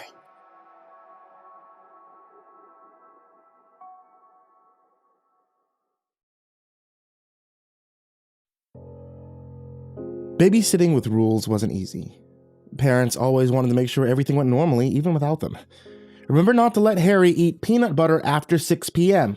Yes, she has to hear my voice every night before falling asleep. Here's the recorder. I've heard and seen all kinds of stuff. So when I saw a post about babysitting Annie, a 16-year-old girl with rules, I immediately thought that it was some sort of joke. No, it wasn't. It was far from a joke, as I got to experience it later. It was a dark winter evening. I walked into the 2-story yellow house's yard while teeth-white snow slapped my back and sides. It was the heaviest snowstorm in a few years. My hands pressed a button for me to hear the doorbell ring, quick footsteps coming from inside. The house was cozy and warm. All the walls glowed in blue paint, and the floor seemed to be constructed out of spruce. As I hung my jacket and put my backpack down, Annie looked at me from neatly painted stairs. She held the doll close. Was Guardian the name? I think so. So, welcome, she muttered. She appeared to be a general teen with dyed red, which had already started fading away, shoulder-length hair. H had mentioned about her eye patch, which she did have. It was made from a dark cloth. A dark blue hoodie with the name Jasper, and bears and a moose around it, in yellow and green, hanging loosely on her body. Even her jeans seemed to be too big for her, but the best thing had to be her yellow woolen stockings, with the other one having a panda, and the other one with tiny white text and green dots. I grew up in a house where the temperature was always chilly, even in the summertime. Woolen stockings were needed, and as a child, I always wanted the ones with superheroes or animals. I'm Leo, but you probably knew that already. She simply stood there, awkwardly. Yeah. Silence sat when no one said anything. Then a thump was heard from upstairs, like someone had tripped and fallen down. I jerked and looked at Annie, who seemed to get even more anxious. What was that? Annie's face changed from nervous to awkward smiles. Nothing. It was nothing. The silence continued around us. I had never been in a situation like this in a house where I would be babysitting, and the fact that I had to babysit a teen was even more peculiar. Later, I settled in the guest room. It was small, but still enough to fit everything I had brought with me. After 15 minutes of unpacking, I took a seat in the bed and took out my phone. I had to make sure that I memorized every rule. Did think that they were stupid, but wouldn't hurt to follow them. I opened Reddit, read the whole post. Greetings. Because you're viewing this, you must have caught an interest. I'm asking for someone to babysit the girl Annie, her guardian, not her parent. We have no relations at all when it comes to blood. It's better for everyone that she won't meet her family. Unfortunately, I have an urgent meeting on the weekend. I have to get someone to babysit her. My coworkers and friends are away at the moment, even though she's about 16. I won't be letting her stay alone in my house. Don't get me wrong. She's one of the politest and friendliest teenagers I've ever met. Also know, in my work industry, it is not possible or recommended to do a web conference or anything related to such. Questions related to it will be left unanswered. Okay? If you decide to apply, then these will be the first instructions that you would receive, just to show an example. You have to babysit her from Friday to Sunday. She'll open the door for you when you ring the bell. A spare key is on the table in the first hallway. Paper with numbers is above it. If you need something or the rules tell you to call, here are all the numbers that you need. You can use the guest bedroom, but leave it tidy when you leave. And this should be already clear, but you do understand why I'm reminding you of it. Anyway, I made these rules to make sure that you won't get harmed or get in trouble. So the most significant rule is to follow these rules. Remember, follow the rules. Rules. There are some rooms that you may not enter. They are the master bedroom, the basement, Annie's bedroom, and the first floor bathroom. They'll be marked by a red flag. Otherwise, feel free to roam around. Number 2, always shut open doors. Lock them if they keep opening. If they continue opening even after that, call the number on the number paper that says S before it. Tell him the situation, then take Annie and spend the rest of the day somewhere else. S will call back when he's done. Number 3, act polite and honest in Annie's presence. You can swear, but not too much. If she questions anything, reply as soon as you can and as genuinely as you can. You can't question her eye patch, guard, her past, her school, and her family. Otherwise, feel free to ask about her. Number 4, while cooking food, don't make it too spicy or add too much pepper. Also, take a bite of the food that you made, put it on a smaller plate, and leave it beside Annie's plate afterward. Number 5, you will soon notice Annie carrying a doll with a golden colored mask with her. Her name is Guardian, and she won't harm you as long as you behave. Don't touch her, but you can talk to her. She won't be responding back, but she hears everything. If anything appears weird or you sense something is wrong, ask her for help. Number 6, if Annie desires to be left alone, go outside or in another room. Return when Annie comes out of the room. Do not listen to the voices you hear from there. Do not watch what's going on in there. Number 7, if you decide to go somewhere with Annie, like a park or a market, she has to see some other people at least twice a week so that she won't become isolated. Keep her close to you and do not invite anyone else with you. Make sure that she won't wander off or talk with anyone. Keep her busy by chatting with her, telling her some stories, asking for her opinions. If anyone approaches Annie, tell them that they got the wrong person and shouldn't annoy you. Then get out of there immediately. Often, the said person will start chasing, so leave the place and go home immediately. Remember that you can leave Annie home alone only for a few hours. If I hear that you have been away for more than you should be, you can forget about the money and your future plans. Number 8. She has to go to sleep at 10 p.m. Do your everything to make her asleep. After that, you have to go to every room's door and say the exact phrase loud and clear. Good night, see you tomorrow. Except for Sunday. You may say, good night, goodbye. This is crucial for your own survival and sanity. If Annie wakes up at 3 a.m. and comes to whine about it, you must directly take her to your car and take a night ride around the town. It doesn't matter where you drive. It has to soothe her down. You don't go near the woods. Don't stop driving until she gets tired. Then you can drive back to the house and help her to her bedroom door. This is important for you and her. Number 10. If you see anything ominous in the backyard, ignore it. If there's a creature on the window, call Annie and she will take care of it. Number 11. At night, when you're sleeping, you may hear something walking in the attic. Ignore it. If it lasts on and it bothers you, put some headphones on or play some music. Just don't play too loud. It has a good hearing. Number 12. There are going to be many people on the door every day, but you need to keep an eye on who exactly comes. If it's a bunch of children who ask to have Annie play with them and it's daytime, tell them that she's busy. If it's night, tell them that she will play with them.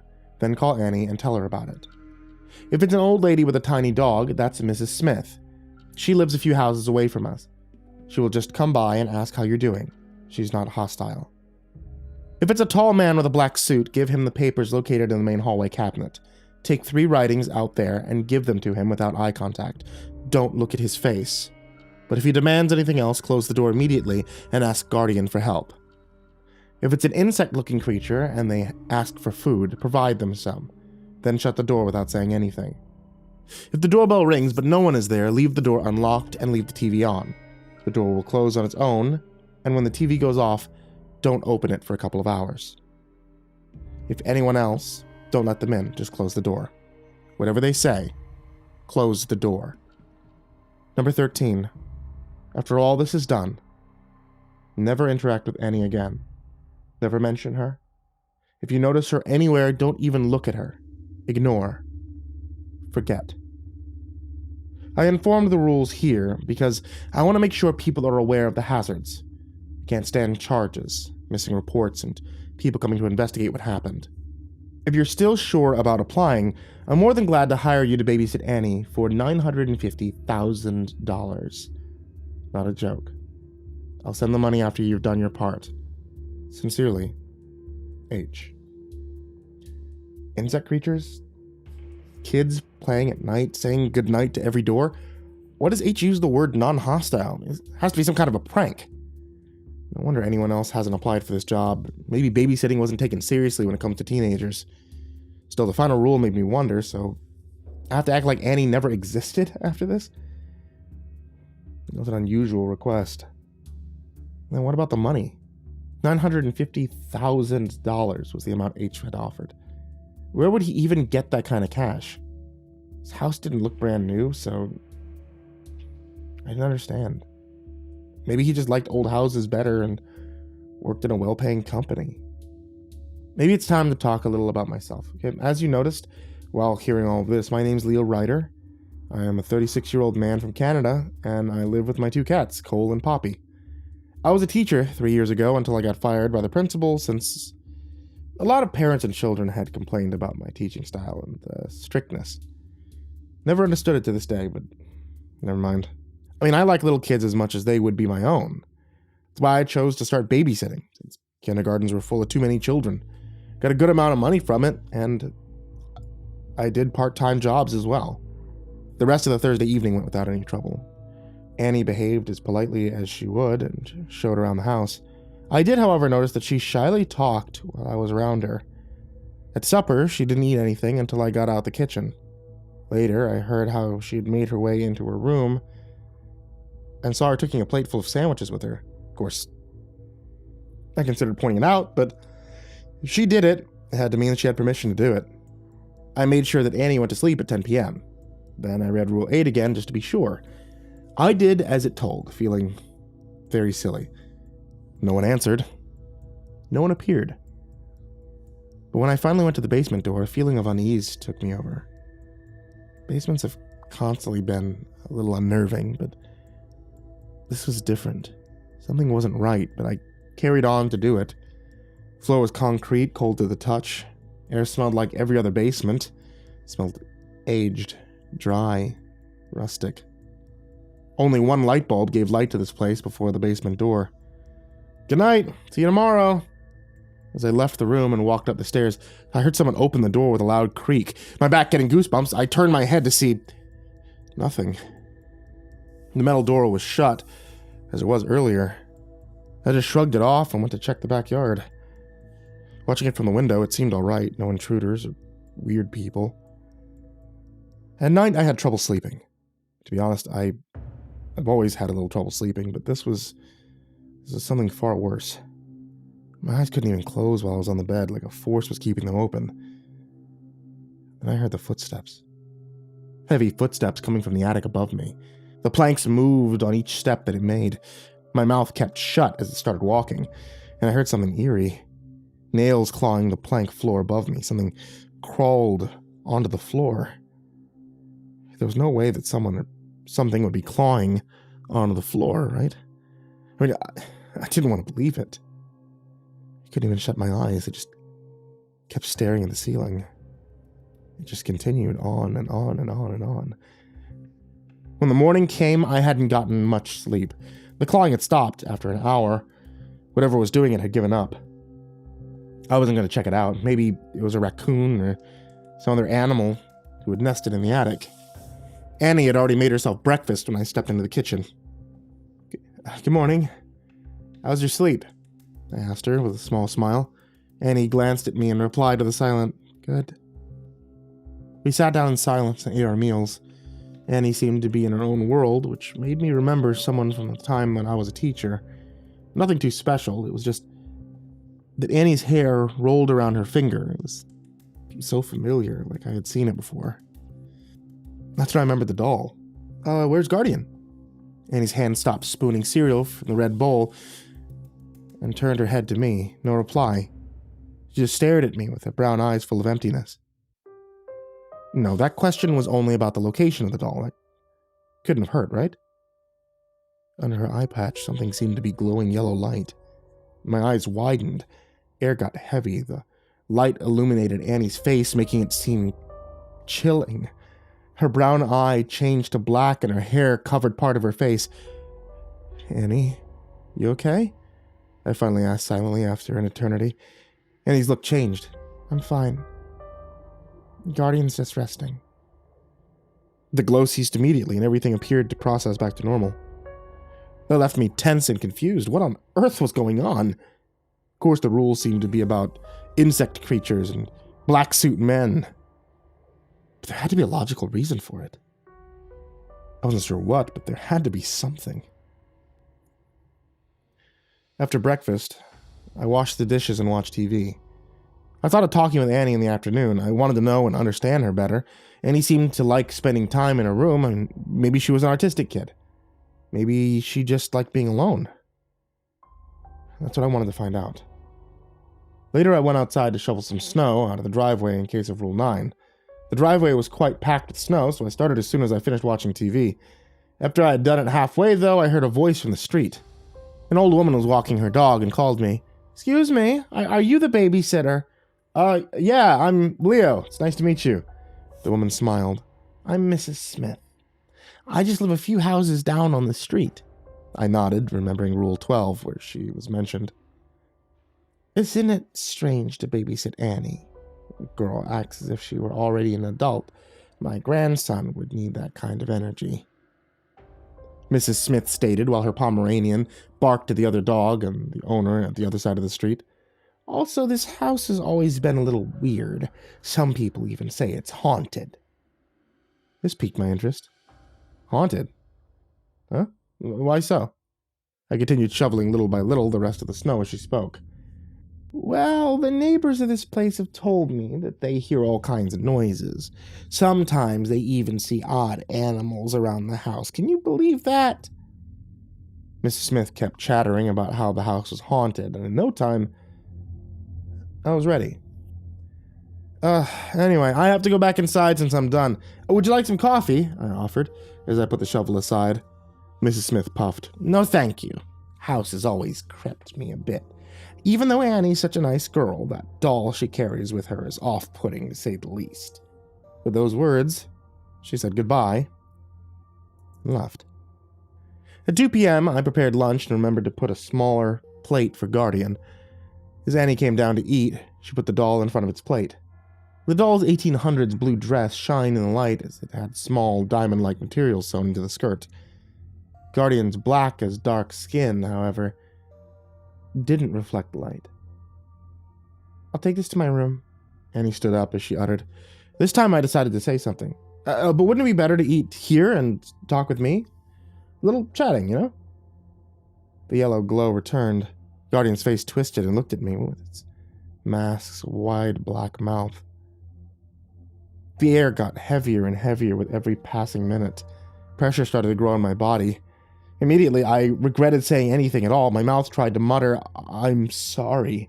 The glow ceased once more. Well, this time slower, like she was waiting for me to say something else. And she eventually left. Guardian moved his head back to its original position. I left the kitchen as soon as I had made sure the doll wasn't going to move more. The food in my stomach wasn't there for long. The doorbell rang. Rule 12, I thought to myself. Then I went to the door and opened it. I expected kids to be waiting outside, but instead of them, a young man, light hair and a suit, stood straight on the doormat. Fortunately, the suit wasn't black, but green. His gaze looked around the house past me. Hello, I've been sent here from, Is this where Hewart lives? Hewart had to be H's name. The man's voice was monotone, robotic. Hairs on my hands stood up as I replied, Sorry, but I gotta leave. Like a cat, his eyes locked on me. Why? Because I've been told so. Please excuse me. My voice trembled. I started closing the door, but he wasn't done. He put his shoe between the door and the doorframe, like in the old times the wandering vendors did. Where's Hewart? Tell me, Leo, where is he?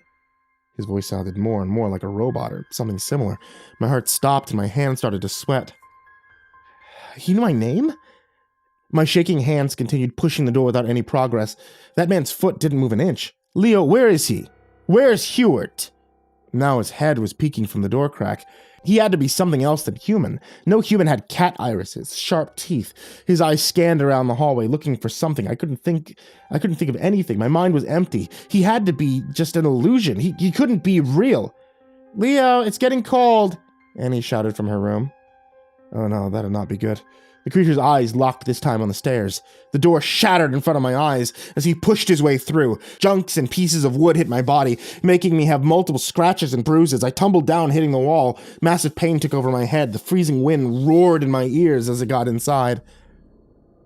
All I could think to do was whisper, Help, Guardian. The rest of it's a blur, since everything went black. I don't recall anything other than high-pitched shrieking. Probably that man. When I eventually woke up, Annie was beside me putting bandages on my cuts. She brought a first aid kit with her, which was next to her, but when I turned my head, the door was still there. No sign of forced entry, no sign of blood or snow. Nothing, just the normal hallway. Ooh, what? Annie, what happened? Where is that man? The words slipped out of my mouth and faded away. Annie didn't say anything. She just made sure I was all right. At that point, it felt like the rules were real. I mean, Hewart had mentioned why he had written them, but in the end, are they actually keeping you safe? Leo, you broke a rule. I hope you won't do it again. I lifted my head to see Annie's worried expression. Her voice fainter than earlier, she continued, Please follow the rules. And then she left me alone, sitting on the floor, wondering if anything was actually real about this house. The rest of the day went uneventfully. Felt uncomfortable for both of us. The girl seemed to be nervous yet again. It was like it was a permanent emotion for her. It was more reasonable if I didn't question it. This time I followed the rules. I kept my phone with me to make sure that I remembered everything right. Annie went to sleep at 10 p.m. I visited every door to the house, said the exact same thing. I closed all the open doors. I even locked the front and the back doors, even though they weren't part of the rules, just, to be sure. Some doors kept opening, but thank God they stayed closed after I closed them. When I was making tea for myself to relax, I noticed a glimpse of a piece of clothing hanging outside of the backyard. As I carefully went closer, I also noticed a familiar head laying in the snow, with black liquid around it. It was the man, his suit hanging from the tree without his body. I turned away and took my tea to the guest room, even though it wouldn't help me sleep. When the night came, this time only those footsteps were heard. They still kept me up since I still didn't know what it was that made those noises. Rule 9 showed itself when I heard a couple of knocks on my door. The clock displayed 2:59 a.m., and it was as dark as it could be outside. Not even the moon shined. Annie's pale and tired face showed up at the end of the bed. "I can't sleep." Her voice was almost non-existent, like a small whisper in a void. I got up carefully and I put my socks on. "Okay then, let's go for a night ride, shall we?" Heward had borrowed his car for me since I didn't have one myself. I did have a driver's license, which made things more manageable. As I got in the car, Annie hadn't moved from the doorframe. She'd put on her shoes and black and blue jacket. Her hands held tight to Guardian as she watched unusually. "Where are we going?" My heart softened.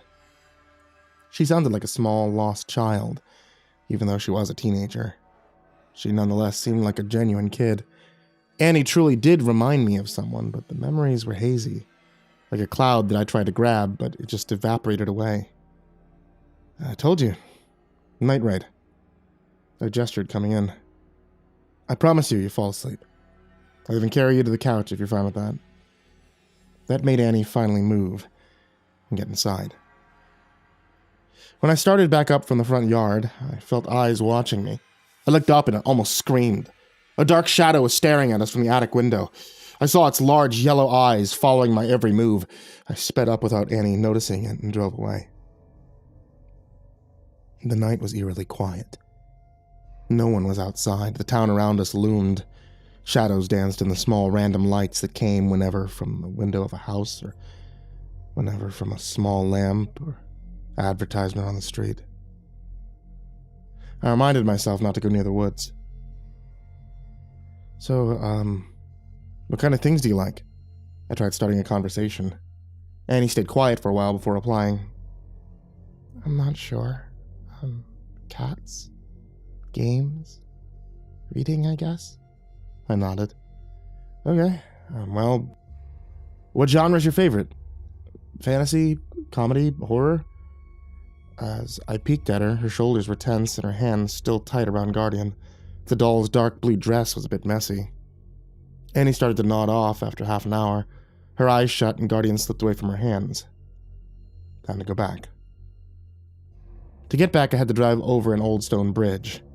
When we got off it, I caught a glimpse of a figure standing near the car. It had a dark body, something white covering its face. It stood over 3 meters tall and stared as I drove away. Hair on my body stood up and my grip tightened on the wheel. The rest of the way I kept glancing in the rearview mirror. I swear I could have seen a silhouette of the creature following the car. The sun finally rose at 10 a.m., making the snow blinding to look at. Today I'd thought of going outside to a park, but I was too afraid to get out of my room. Anything could happen. The rules were true, and it was awful.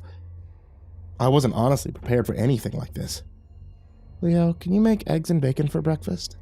Annie requested as she opened the door. Her voice had gotten more confident. She saw me and tried to continue, but she couldn't. Probably looked horrible. I hadn't slept the whole night. When I'd gotten her to the couch, I had to run to my room and stay the whole night up trying to find an answer to all this. "Sorry, but..." Rule 3 flashed before my eyes. Never mind. Wait for a few minutes." You don't really need to. I can do it myself, she said and turned away. Something struck the window. Annie turned around as quick as a cat. Her eyes widened. Annie walked to the window next to my bed. I jumped off the bed, hurting myself worse than earlier. Oh no, I heard a whisper from her as she stared outside. My eyes followed hers, and my heart sank. A lanky figure stood on the other side of the window. Its white deerskull mask touched the glass, and so did its thin fingers. The creature from the night. It was over 3 meters since the guest room was in the second story. Are the doors locked? How about the windows? Leo, did you see it when you were driving? Annie's whisper-yelling voice woke me up. Don't tell me you saw it, please. Tell me it's only here because it happens to be simply hungry. I couldn't breathe. All this going on made me go insane. I needed an explanation. I had to know what the hell was going on with this house, with this girl. I'm sorry. I saw it. The moment I said that, Annie ran out of the room and checked all the doors and windows. They were all locked, but she was restless. I dressed up, but she kept an eye on the thing. She quickly told me that it was a Wendigo, a monster born from humans and their greediness. There are a few types of Wendigos, and this one's a seeker. A Wendigo that, if someone saw it, started seeking for them later to attack them, to eat for its hunger, Annie explained. I didn't really get it, but there was all kinds of stuff happening around, so my brain was full of it. Isn't anyone outside seeing it? I mean, somebody has to have called the police, right? I pointed out. Annie shook her head. No one sees it. There are other stuff that's happening. Suddenly a knock was heard from the front door. Annie's expression told me not to open it. Now all I could do was trust her. The gut feeling told me to. You have to go to the attic. Her words paralyzed my legs. After 2 nights, I just couldn't go there. Even though being a male adult, there was no way I was going to the place where I had seen the dark shadow and its yellow eyes watching me. Not even Satan could have gotten me there. I tried to say something, but Annie had already rushed towards the ceiling hatch in the hallway. Adrenaline pushed in as I ran to the hallway too and saw her opening it. Did we actually need to rush? The Wendigo creature wasn't coming inside. The knocks could still be heard. There was no danger yet, right? I thought so until the door was destroyed once again and the guest's bedroom window was broken. Then all the doors began opening and closing. The movements were rapid. It was almost like they were trying to stop me from getting to the attic. Annie was already in there, saying something in a mad tone. Then she motioned for me to come. I did my best, but since I still had those bruises, every hit hurt more than the last. Then the screaming and the moaning started. Something was coming from downstairs, like hundreds of zombies and mummies dragging themselves across the floor and the stairs. I had to keep myself moving. Finally, I climbed the ladder, I pulled myself into the attic, and Annie closed the hatch. As soon as someone started to call out for us in a deep voice, Leo, Annie, please, where are you? Don't listen to it. Annie's voice was more confident than ever. She pulled an old armchair on the hatch. Her tiny body had given me an impression of her being not so athletic, but I was wrong. She easily had lifted it up and carried it. I felt my chest hurting and my feet tired. And then it hit me.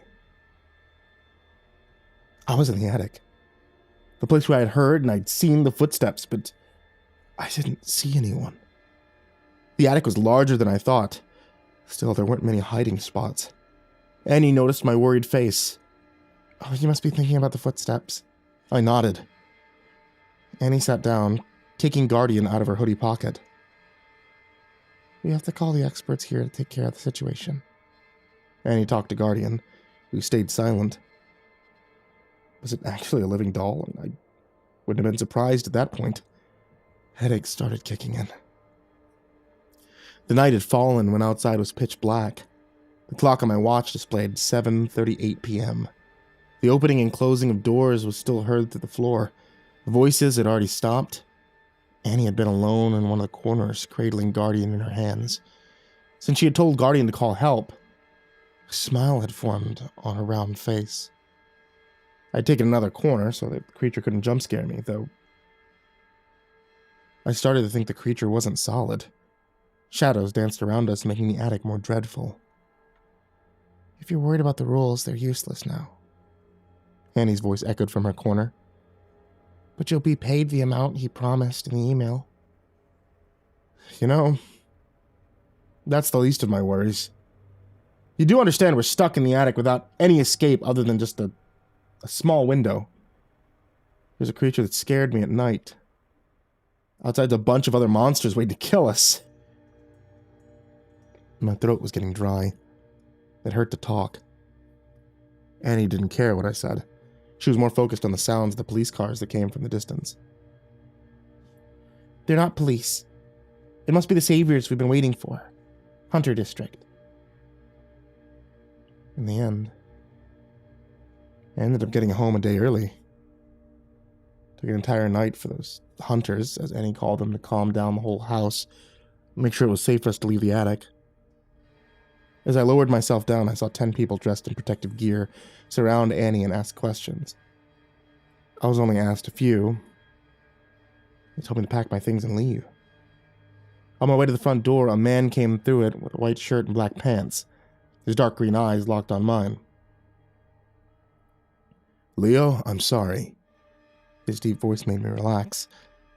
I thought you'd be fine and the rules would make sure that you didn't get hurt, but looks like I was wrong. This man had to be Heward.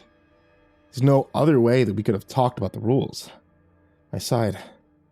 You know, now I have seen everything.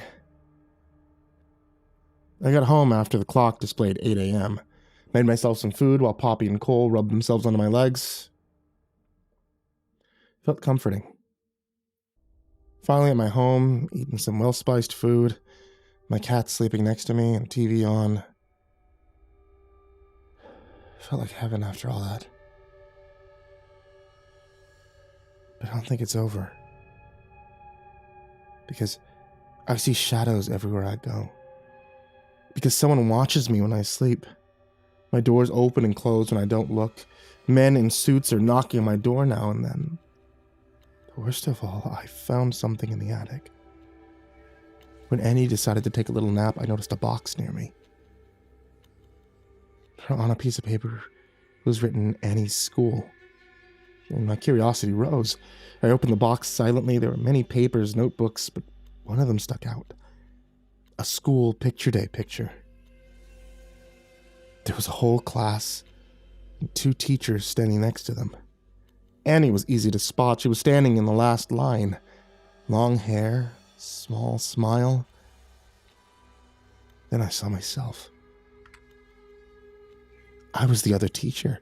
I'd been an assistant for a teacher in Finland for a few months. No wonder Annie was so familiar. She'd been a quiet and shy student, but at the same time, she was energetic. She was happy with her friends. That wasn't it. In the picture, Annie looked around the same as now. Just the hair and the clothes were different. She was 15 years old. And only when I got home did I realize it. That picture was taken 12 years ago.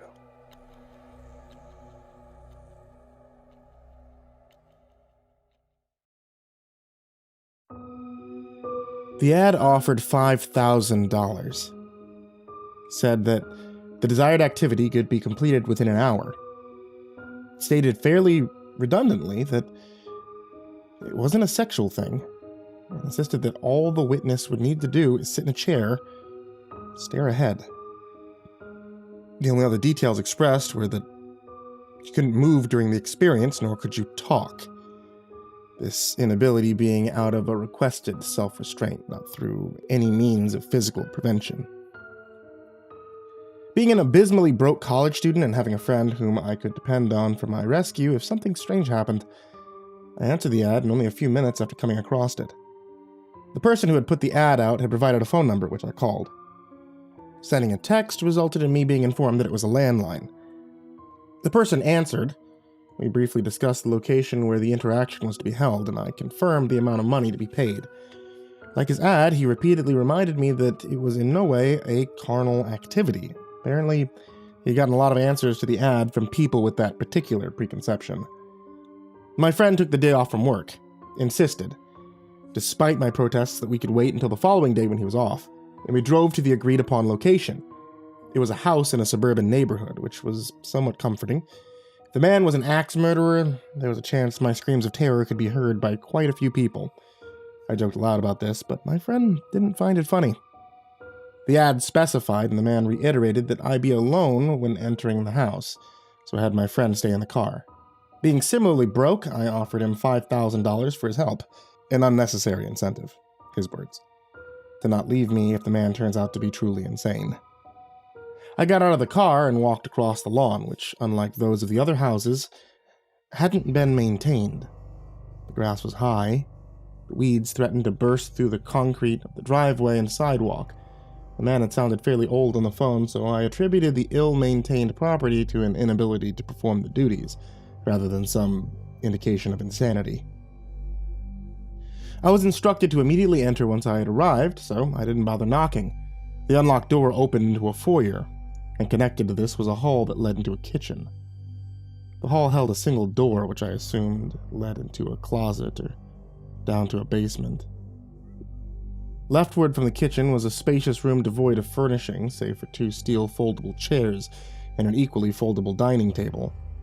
The foyer, hall, and kitchen were in similar states of barrenness, and aren't worth remarking on beside that. Sitting in one of the chairs in the great room was a man, who I knew at once to be the dealer of the ad. There was a certain familiarity about him, one of those times when a voice is an almost eerie reflection of the person from whom it's issued. He nodded and he gave a wave, but it didn't speak. I approached and sat down at the chair opposite him. To my left on the dinner table was a box. Top of the box was a clear case, through which a neat stack of money could be seen. The base of the box was black with a timer at its face and a clasping mechanism which sealed the upper portions to the bottom. "It's a time release device. Now that you're here, I'll start it." He immediately does. "And once an hour has passed from this point, the box will open. You're free to take your payment. You needn't say anything once that time arrives. You can depart a slightly richer person. Now all you have to do is look at me. You may, of course, blink, but please do not speak or look away.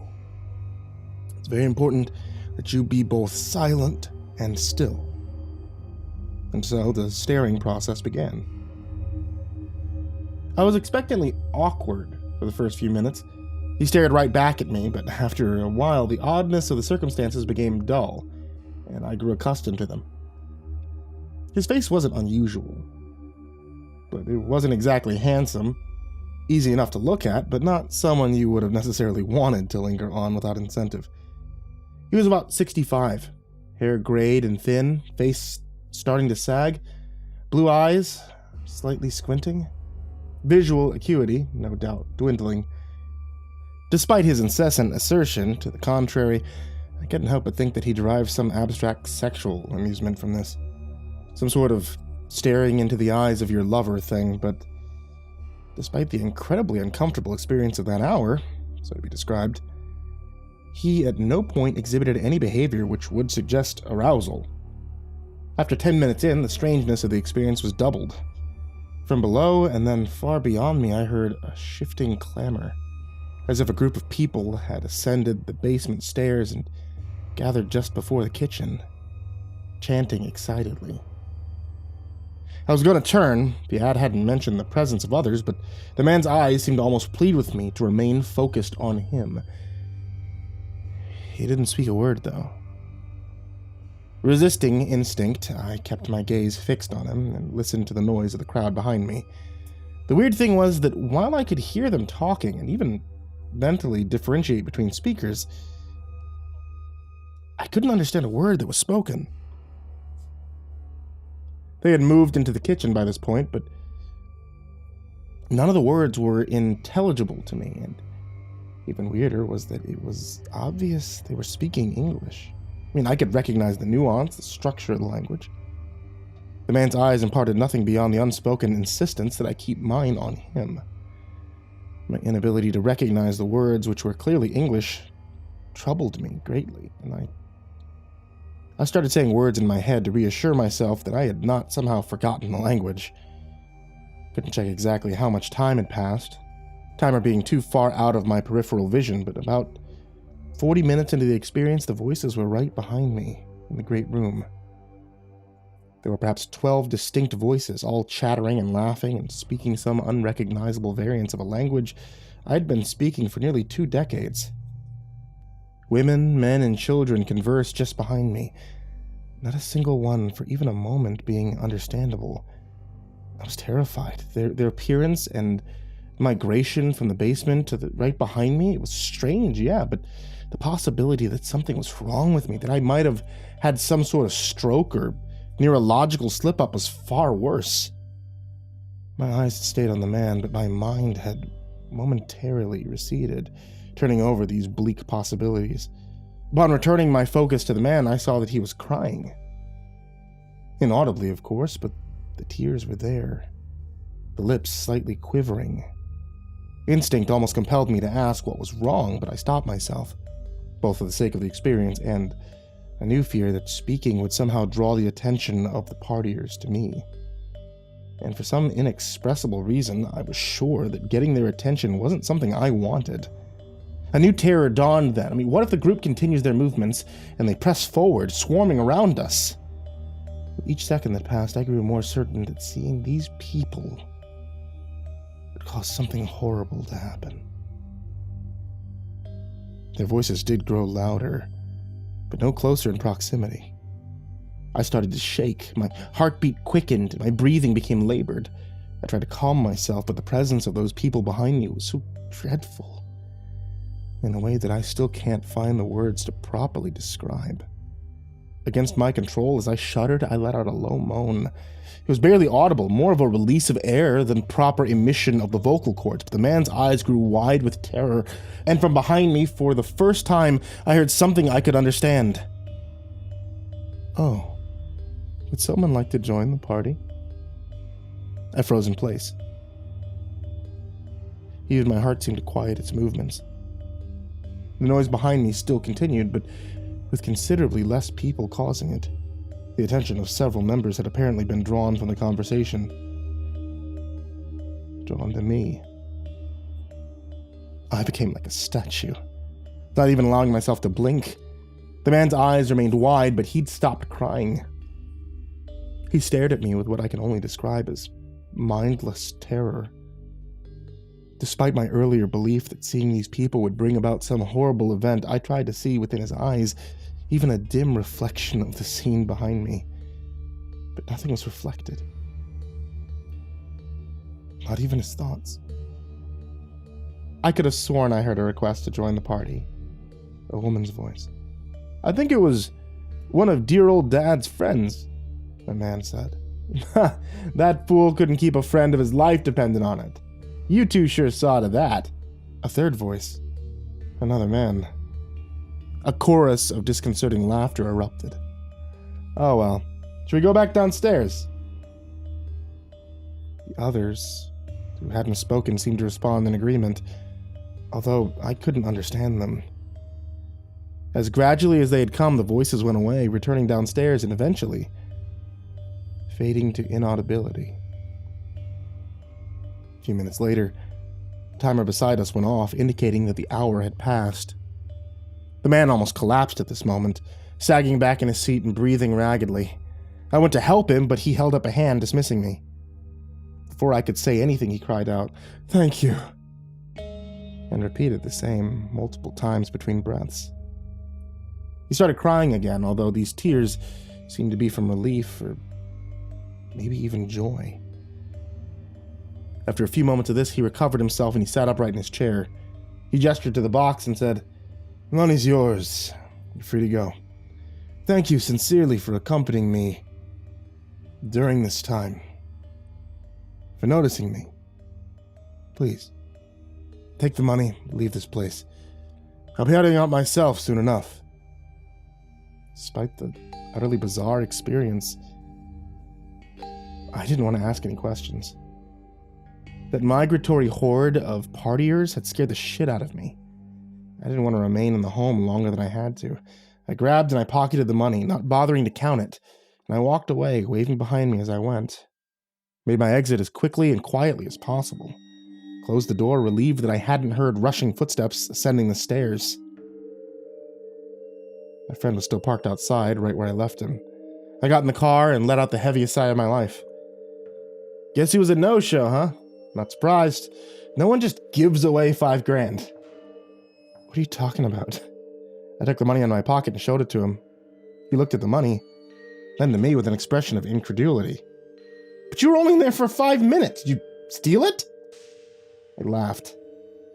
Kind of nervous laugh you let out when someone says something extremely odd, or after you just survived some perilous experience.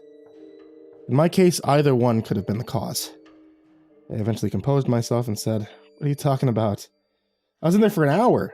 The money was in a locked box with a timer set for that exact amount of time." My friend's expression went from one of disbelief to worry as he pointed at the clock on his radio. I remembered what time it had been when I first left the car. I saw that only 5 minutes had passed since then. I stared at the clock, then turned my gaze to the money as if it somehow reconciled the disparity in the perceptions of time. What exactly happened in there? He asked this softly, which made me feel even worse. I didn't want him to think I was crazy or that I had hurt someone and stolen the money, but to avoid the former suspicion, I couldn't tell him what actually happened. I looked around, first at the house, and the rest of the neighborhood, but saw no excess of cars, which wouldn't account for the presence of the partiers. Also, it was noon on a Tuesday, not exactly the prime circumstances for a party. Please just drive. I wanted to get away from the house. Not until you tell me what happened. Firmer, but not yet confrontational. I took a moment to consider my options. Then I told him a version of the truth that didn't make me sound crazy. I didn't mention anything about the roving crowd of people. I told him about the experience of the man. He said that it must have seemed longer than it really was, or that maybe he set the timer wrong. My friend listened quietly, and once I had finished, he sat silently for a moment, staring at the house through my window. I thought he was going to accept my answer, but without saying anything, he got out of the car. Before I could stop him, he jogged across the lawn and went into the house. I should have gone with him, but my nerves prevented me from re-entering. He returned a few minutes later, silently entering and starting the car. Well? I really meant, well, what did he say? It was empty. Completely empty. No one was inside. There wasn't even a single piece of furniture. He pulled away from the curb and started driving down the street. I didn't know what to say, so I said nothing. He dropped me off at my house without saying another word. I don't know what happened to me in that house, but the money is real enough. If I were to use some of it to buy food, my friend didn't want any of it. I mean, I can understand that, I guess. I don't know what he believes. I don't know what even I believe. But hopefully he didn't think I did something terrible. Maybe he thinks I made the whole thing up. Although there's no way I would have been able to gather $5,000 together. Certainly not for some prank. Regardless of the truth, the money's real. And for that, I'm thankful.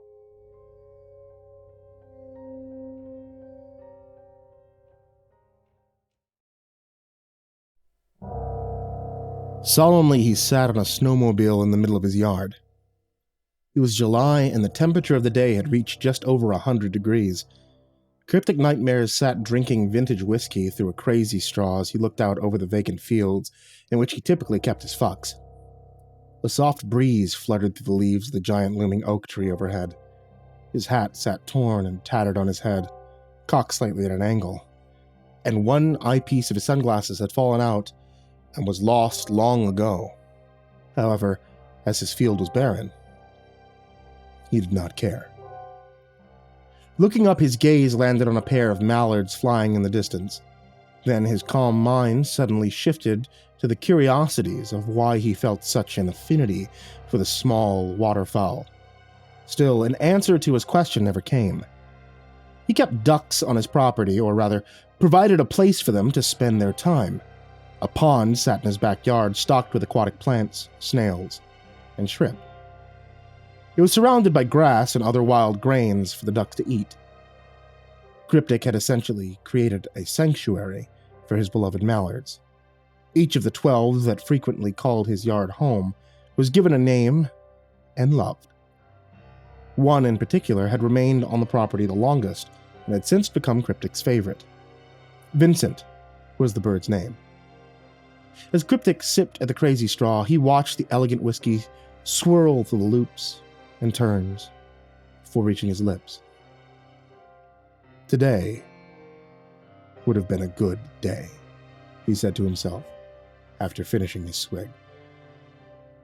However, a problem had arisen in his train of thoughts pertaining to the VHS tape left on his porch that morning. The tape rested gently on the wooden boards that made up the porch floor, and Cryptic nearly stepped on it as he walked out of the house that morning. 2 words were written on it with silver Sharpie and a scratchy handwriting. Play me. The command seemed easy enough, yet Cryptic still had not performed the action. Instead, he sat contemplating various things from the seat of the snowmobile. The most prominent of those thoughts was how he was supposed to watch a VHS tape. Did he even know anyone with a VCR? The question of how did they ever record something onto a tape is just as important to him. Who even uses that anymore? Cryptic knew that the video was essential and needed to find some way to watch the footage. He knew this because he realized that 7 birds were missing, along with the tape appearing, including his beloved Vincent. And from the way things were looking, he knew the video contained some sort of explanation. Therefore, a trip into town to the local pawn shop was required. He knew it was time to leave when the straw began to suck nothing but air out of the bottom of the bottle. Cryptic wobbled slightly as he left the snowmobile and headed towards the garage. He left in a cloud of smoke as his Geo Metro sputtered and popped down the road. The remainder of the ducks watched as their protector left, sensing that trouble was afoot.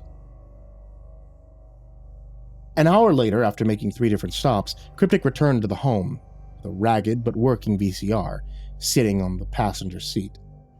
Pushing Vincent's collection of My Little Pony figures out of the way, he set it on the counter and connected it to the projector. The screen lowered on the far side of the room and began to display a 200-inch loading screen. As the projector started up, Gary, Cryptic's pet ferret, sauntered into the room to inspect what was going on. Cryptic kept Gary around to ward off any beavers from settling into the pond in the backyard. He was good at his job, but spent most of the day out of sight, slinking around the house behind the furniture. As the projector finally finished its boot up and was switched over to the correct input for the new VCR, Gary climbed Cryptic's clothing and leapt into the table.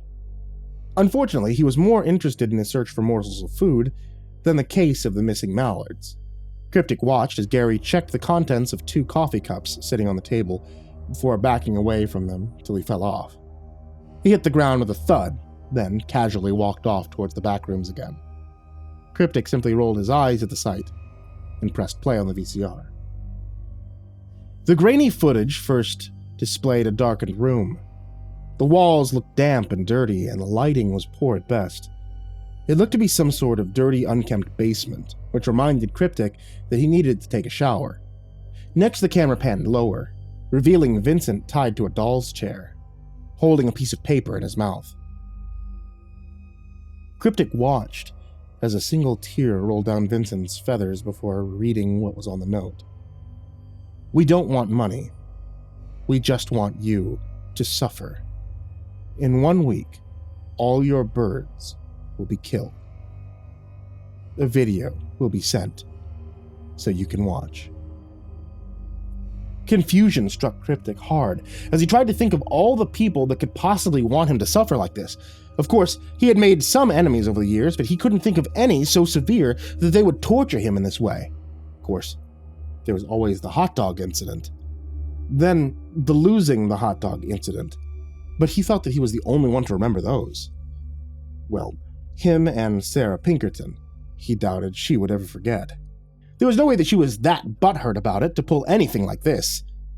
That led him to think about Trudy Holden, whom he thought was named No-No Wronghole for the first 2 weeks that they knew each other. Cryptic began to smile and chuckle to himself at the memory. Suddenly, Gary bit Cryptic on the toe as if to tell him to stay focused. Then, looking down, he scooted Gary away with his foot and spoke to him. Yeah, I get it. Who would want to do this? I'm thinking, I don't see you helping much. Gary simply spun in a circle before darting off back onto the couch, which led Cryptic to another name, Jedediah Crouch. Over the past year, Jedediah had called the authorities over the ducks multiple times because he didn't care for them. He was a crotchety old man that lived nearly a mile down the road. He was convinced the mallards would one day kill the 5 goats he had had on his property. If Cryptic hadn't had each one meticulously trained so well, the possibility was, in fact, there. He was also the only person that Cryptic could think of that might still use a VHS camcorder or use VHS cassettes at all. Like a week ago. With a week to go, Cryptic decided that there should be ample time to find out who had taken his beloved winged companions and returned them home. However, his thoughts changed quickly as he awoke the following day and a foul stench filled the air. Besides the stench, the day seemed to go on no different than usual. He ate his typical breakfast of 3 scrambled ostrich eggs and 2 slices of meatloaf. He watched the tape again as he ate, searching for any form of clues. All the while, curiosity began to arise about the origins of the stench.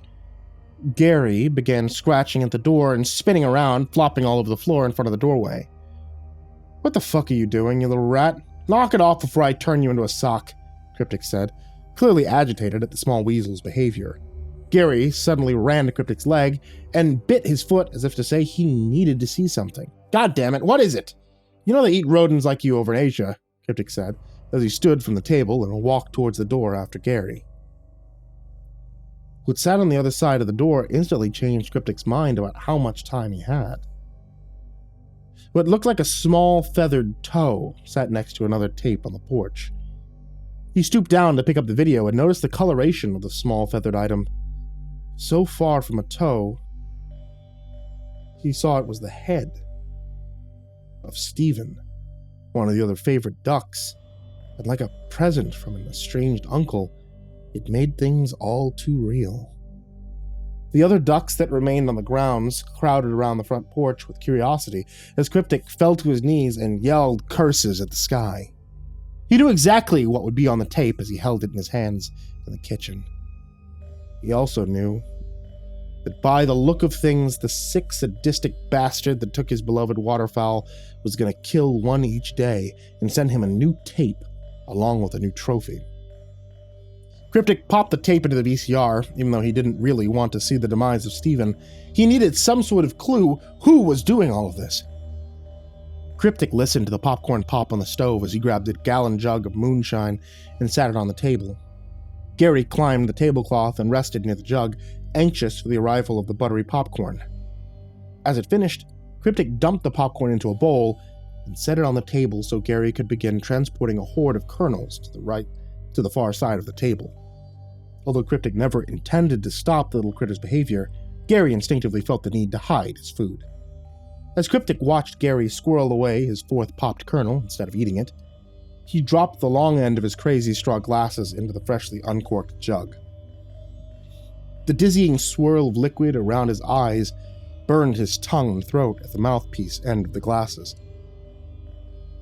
However, it was a familiar and soothing burn that Cryptic felt comfort and solace in. After a long pull on the straw, Cryptic steeled himself as he pressed the play button on the old VCR. The video started with a shot of a piece of paper. On it was written a teasing message. It would look like blue blood, or possibly a blue marker. It's probably just a marker. "Can you feel it, Cryptic? Time is slipping away, and you are no closer. You are far too worthless to stop it. After a few short moments on the message, the video made a hard cut to a scene that caused the partially eaten popcorn to fall out of Gary's mouth in shock. Hands shrouded in oversized leather work gloves used an X-Acto knife to cut around the edges of Steven's beak before pulling it free from his head. Whoever this was, they knew how to hit and hit hard. Steven had always been known for his pristine beak. The killer knew that it would infuriate me to watch him simply toss it into a small trash can, signifying that it was nothing more than garbage. Cryptic shoveled a handful of popcorn into his mouth as he watched the gloved hand remove what was left of the head carefully from the rest of the body. As the hand swept away the body into the floor, the camera focused on the feathered beakless nub that was now Steven's head. The video suddenly cut out, leaving nothing but static in its wake. After a few short moments of crackling snow on the screen, Cryptic took another long pull from the straw to wash down the popcorn. Gary looked over as if to relay his shock and disgust, but made little more than a mild grumble to make his point. "Yeah, I know, Gary. I think we need to pay him a visit, too." Cryptic saw no reason to get into the car since Old Man Crouch only lived a mile down the road, so instead he dusted off the saddle for Sarah. Sarah spent most days flapping around the barn, Cryptic's trusty steed and faithful ostrich. An uncomfortable squawk arose from Sarah as Cryptic stumbled and swayed from the moonshine while placing the saddle and climbing onto the large bird. Once finally settled onto the saddle, Cryptic groaned and pointed towards the door. Sarah simply craned her neck and headbutted Cryptic in protest. "Ouch! Damn it! Fuck you, Sarah! Just let's get on with it. We're going to Crouch's place. Now get to moving." Gary chattered from the corner of the barn, as if mocking the scene played out in front of him. Sarah squawked awkwardly in response before relenting and trotting out of the barn and down the road. It was all Cryptic could do to hold on to the haze of the alcohol in Sarah's bouncing strides. A loud twang rang out as Cryptic and Sarah approached the house, and a harpoon crashed into the ground at Sarah's feet. Cryptic fell out of the saddle and hit the ground hard from Sarah's sudden stop, but quickly rose to his feet. "You'd best be getting off my property, Cryptic. I ain't gonna mess with the next one." "Damn it, Jed. I know you got my mallards with malice intent. I want them back, you old coot. I didn't come here to get violent, but I'll send you to your grave over those ducks." Cryptic dove behind the nearby tree in the yard just as a second harpoon splintered the wood. Sarah casually turned and walked off around the back of the house, while the other two yelled profanities back and forth at each other. The grass in the backyard tasted better for some reason.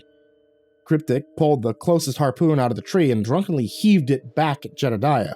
The harpoon tumbled through the air and hit the old man Crotch sideways in the chest, knocking the harpoon gun out of his hands as he was trying to reload. The old man wheezed, almost as if astonished that Cryptic was fighting back against him. As soon as Cryptic saw the harpoon gun fall to the ground, he charged the old man, intending to tackle him and bring him to justice for the bird theft. However, how things played out in his mind was wildly different from what actually happened. With a slurred and drunken battle cry, Cryptic charged at Jedediah. The bottom step of the porch caught his foot, however, sending him rolling in an awkward way towards the old man. Jed tried to back away, but all it did was cause Cryptic to crash into his legs, causing his knees to buckle. As Jed hit the ground, his head snapped back, slamming violently against the cabin door frame. Disoriented, Cryptic rose to his feet, still hunched over towards Jed's unconscious body. He had to close one eye and slightly squint for the other to get his vision to focus, but as it did, he noticed the already large but growing pool of blood collected where the old man sat. He reached out and slapped the old man Crotch across the face and mumbled a bit before speaking. You, good? You breathing, old man?" After another slap and a couple kicks to the old man with no response, Cryptic spoke again before entering the house. "Yeah, fuck it, I'm sure you'll be fine. Just remember, good nap after a hearty concussion is a good thing." Pretty sure I read that somewhere. As Cryptic brushed past the old man, his body slumped further down, revealing a large nail had actually punctured his skull, and he was most likely not getting back up. Cryptic had never been in the old crotchety man's house before, especially not with what happened a few years prior, involving his prized caterpillar collection, the wheel of Swiss cheese, and that Polish SWAT team. "Vincent!" Cryptic yelled as he stumbled through the door. He knew that his hunch was correct, even without incriminating evidence this early in the search. The house was surprisingly big inside, decorated in a very modern style that Cryptic thought seemed uncanny for the old bastard's age. The massive swigs of moonshine really began to set in as he made his way through the strange interior of the house. Then, There it was, the first piece of evidence. Small, triangle-shaped webbed footprints trailing through the kitchen towards a door fitted with very out-of-place padlocks. "Vincent? Stuart, you down there?" Cryptic yelled after a few monotonous moments of pounding on the door. Soft quacks could be heard just beyond the door, and Cryptic knew he had to get down there and rescue what was left of his beloved ducks. He kicked at the door, kicked again, tried a third time but missed, fell over, puked onto the kitchen table, and it was only then that he decided he shouldn't have drunk before his rescue mission. Struggling, he returned to his feet, still leaning and slightly crouched to help his balance in the slight breeze. As he looked cockeyed at the door, he prepared himself to shoulder-check the door in an attempt to break it down and save the ducks. As he charged, he stopped short of the door, with one eye drunkenly sealed shut to focus. He looked closely at the locks on the floor. "Fuck you too, Gary," said Cryptic, although there was nobody else in the room with him. The locks adorning the basement door were nothing more than cheap plastic. He also noticed the hinges caused the door to open towards Cryptic rather than away, as he had been trying to force it to do. Cryptic made quick work of the plastic locks by using the log splitter sitting on the kitchen sink. As he rushed and nearly fell down the basement steps, the scene before him almost made him vomit. It might also have been the heavy intoxication that made him nearly puke. The dingy basement seemed more like a medieval torture dungeon. Rusted and archaic tools lay on the tables in preparation for some sadistic experiments. 4 of the ducks sat malnourished and lethargic in cages far too small, while Vincent sat strapped to a small chair in front of a stained cloth for a backdrop. Stuart lay helplessly strapped to a table next to various knives and other crude tools. Cryptic's mouth fell open as he feverishly thought of how to proceed to save them. Then a peck, a click, and the little red LED lit up a camera aimed at Vincent. Sarah looked ominously from behind the camera at Cryptic, and the realization hit. "Betrayal! You and your jealousy helped Crouch steal the ducks. You just couldn't handle the fact that they could fly, and you couldn't. Then you saw that you could have an ally against them with Old Man Crouch. You set it all in motion." Sarah let out an aggressive squawk in response before charging at Cryptic. He stumbled backwards and tripped, falling onto the ground, knocking over various garden tools leaning against a post. As the massive bird leapt into the air to attack, she landed on a falling pitchfork that pierced into her chest. A painful squawk emerged from the bird as the pitchfork held her aloft for a moment before toppling over and slamming her into the ground. She kicked and writhed for a few moments that brought tears to Cryptic's eyes to watch. Even through the betrayal, he still loved his trusty steed. As Sarah took her final breaths, Cryptic shakily rose to his feet. He pulled the cages apart and ripped off the straps, setting each of the mallards free. Vincent happily sat on Cryptic's shoulder as he carried the others in his arms. Most of them were too weak to move on their own, even though it had only been 3 days at most, so they took the cellar door's steps directly to the outside. Cryptic carried all 6 remaining birds as he stumbled his way nearly a mile back to his house. The sun set gracefully behind him as he shambled. Gary excitedly met him at the top of the porch steps when they arrived. Cryptic put the birds into a soft container for them to rest. After he fed them, he finally sat back at his kitchen table, placed the crazy straw glasses back onto his face, and took a long pull from the mouthpiece. As he watched the liquid swirl of the straw around his eyes, he thought, "This will be forever known as Cryptic Nightmares and the Great Duck Rescue."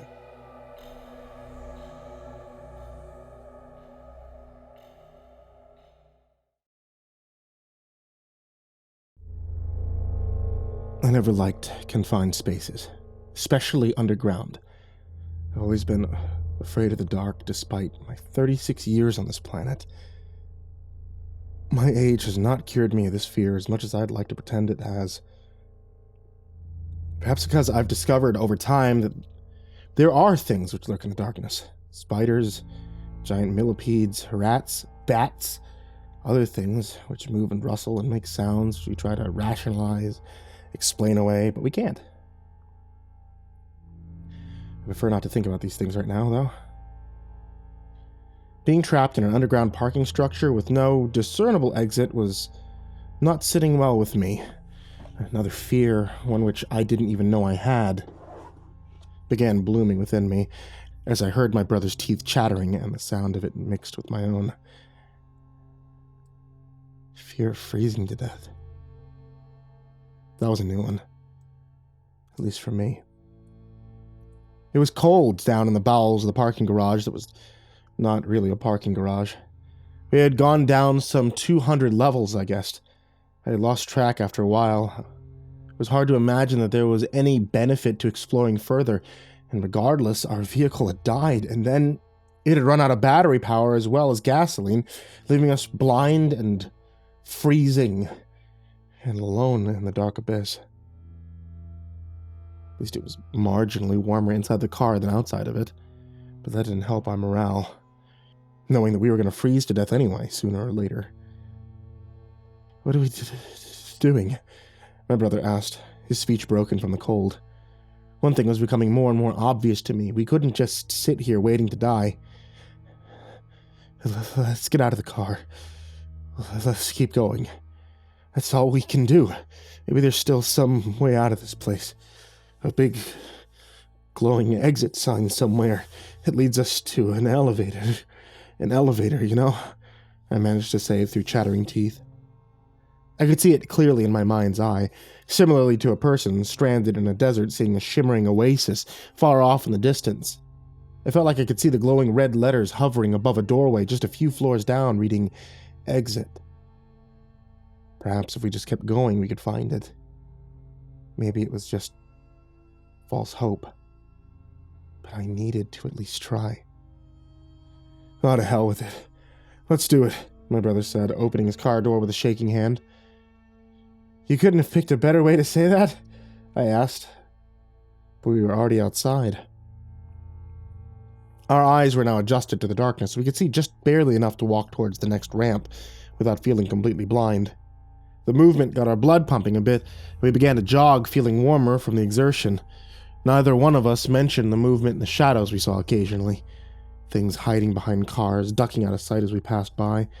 The sounds of things scurrying and scuttling along the pavement behind us ever so often.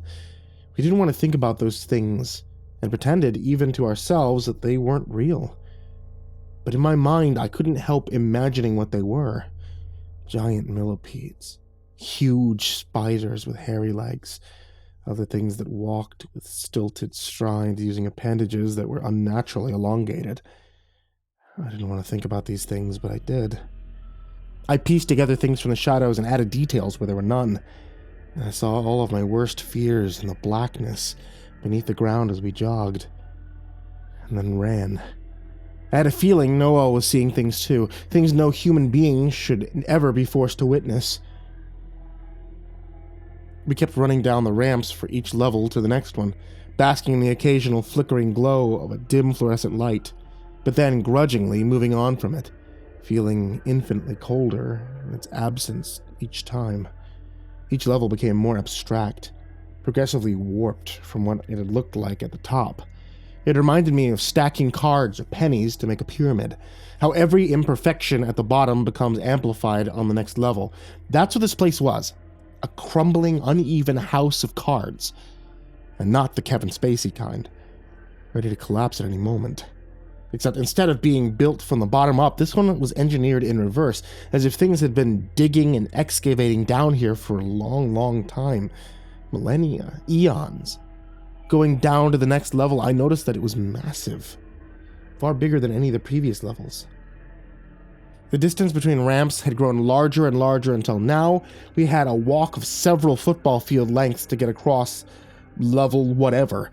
It was going to take forever to get to the other side. Unsure what else to do, we kept walking, our legs exhausted and our feet developing blisters. On and on we went down each strange and uneven ramp, twisting and turning deeper and deeper into the dark abyss.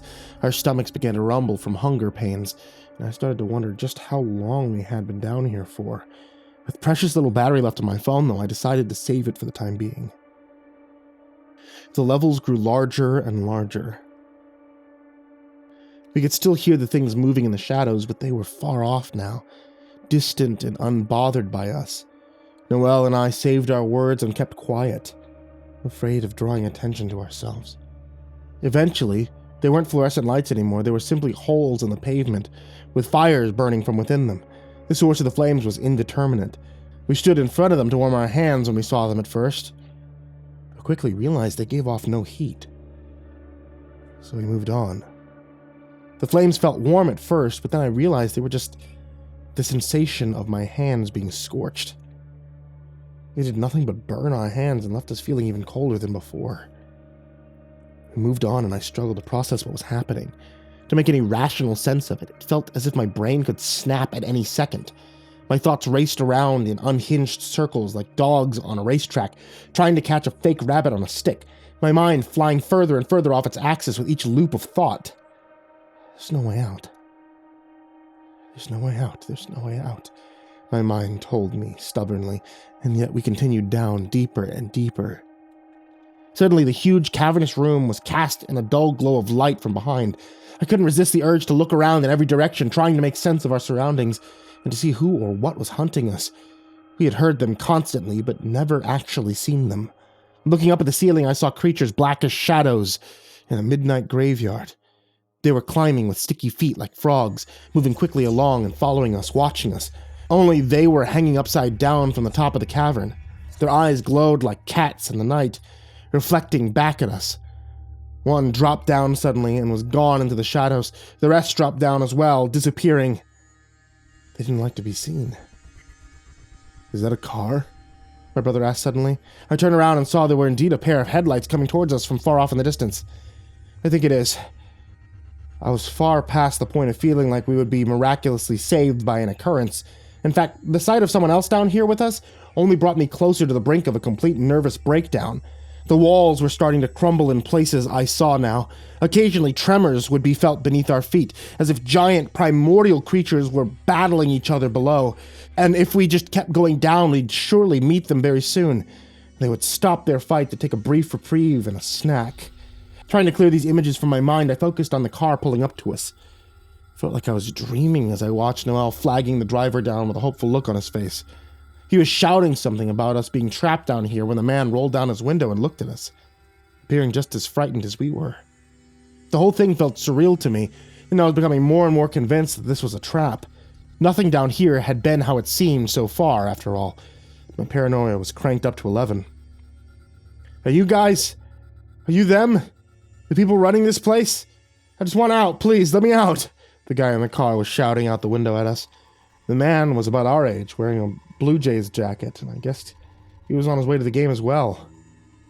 He had just gotten lured down here with the promise of close proximity stadium parking, same like us. No, we're not the people running this hellhole. We got trapped down here too. We just ran out of gas a while back. It's freezing out here, though. He looked hesitant for a moment, but then nodded. What the hell, hop in. I got nothing else to lose. We jumped in, thankful for the ride, and the car began to roll forward. I held my hands up to the heater, immediately rubbing them together against the blasting air, and felt them getting toasty after a few long minutes. Noel was doing the same, reaching up between the front seat to warm his frostbitten hands. And after a few minutes, he was warm enough to relax in the back seat. I was in the passenger seat up front. The vehicle had that nice new car smell. I took a deep breath of it. Quite a relief to be safe from whatever things were outside stalking us, though. My paranoia beginning to settle slightly. I introduced myself, and so did Noel. The guy introduced himself as Steve, saying that he was as clueless about this place as we were. He told us that he had been on his way to the baseball game as well before all this happened. The Toronto traffic jam had driven him off the road, same as us. Any idea what the hell this place is? He asked. No? By the looks of it, it's ancient, and way older than the parking garage up near street level.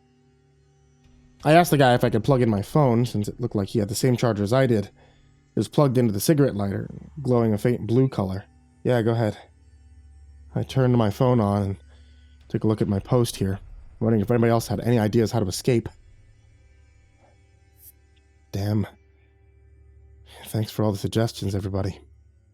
Should probably get this out of the way, since a few people were asking why I didn't just call the cops. And sorry, I guess I should have been more clear. See, there's a weird Wi-Fi signal down here labeled those same symbols. There's not actually cell service. So calling the cops is unfortunately out of the question.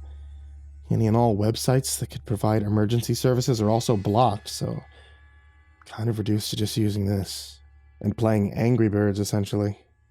Good distraction. Not particularly helpful. Some people on here are saying that we should just keep going down further, I said to Steve and Nolan. Somebody DM'd me saying that they've been here before. You gotta go down to level 500 and that's where the exit is. Steve said he doubted it, but we could try. We rounded another corner and went down another level, deeper underground by another few stories. Each floor was beginning to get a bit smaller again, not as enormous as before, and I was wondering if the space would start getting tighter and tighter, more and more claustrophobia-inducing as we continued. I really hope not. In the dim light of the car, I noticed something suddenly. There was no symbols or logos on the steering wheel or on the dashboard. There was no hood ornament either. The black car was completely unadorned. Just like the rows of identical cars we'd seen all throughout this place. I glanced at Steve, and he smiled with large incisors glinting. His eyes reflected back at me in the dim darkness. Like a cat, or maybe a wolf.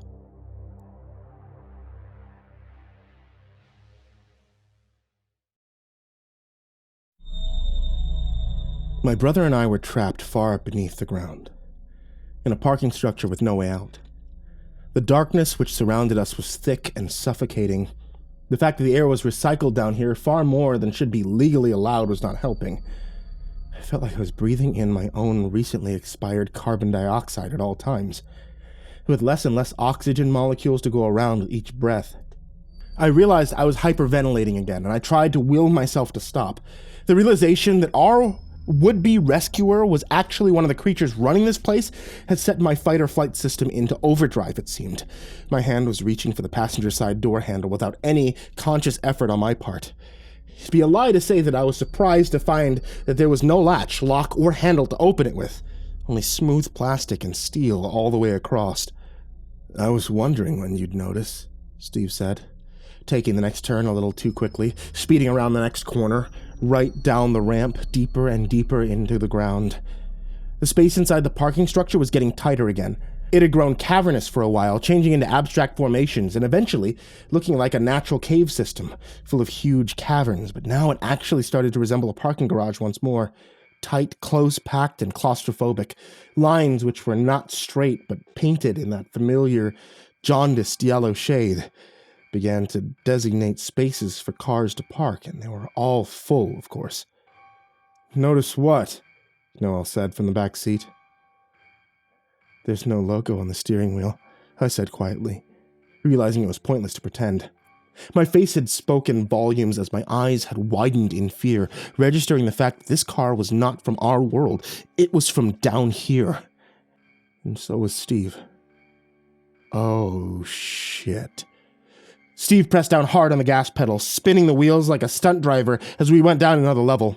He was accelerating through the turns, not slowing down as one usually would. Flickering fluorescent lights overhead began to race by, faster and faster, reminding me of the water ride scene in Charlie the Chocolate Factory. Steve began to laugh maniacally as the lights illuminated his face in brief flashes. We sped past a never-ending parade of black cars, tightly packed together in long rows.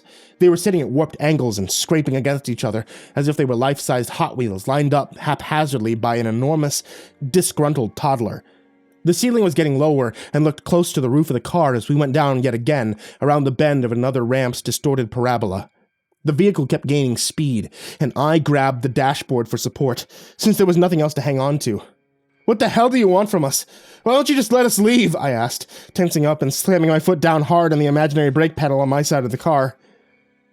He didn't answer. He simply sat behind the steering wheel, grinning, laughing, and turning each tight corner quicker than the one before, looking unconcerned with the speed, and I felt I could vomit at any second. Noel looked at me and made the gesture as if to choke the guy from behind. I wondered if it would do any good. It was worth a shot, I guess, with no rational justification for the thought. Nodding at Noel, I waited for what would come next, ready to grab the steering wheel if necessary. At this rate, it seemed certain that we would crash and he would kill us for sure if the car got any faster. Let us out of here, you freak! Noel shouted, putting his forearm against Steve's neck and gripping his other bicep with his hand. A perfect chokehold by the looks of it, except that Steve didn't seem bothered by it. It occurred to me immediately that, of course, that made sense. He's probably a demon or some sort of other dark creature born of this abyss. He seemed to not require any air, which... would an underground creature need air? But instead looked satisfied with having none.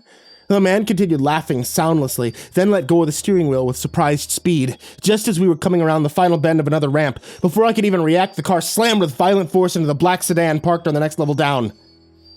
The world exploded into a deafening bang. Glass and plastic fly everywhere, airbags that felt like they were full of lead deployed, slamming me hard in the face and knocking me unconscious.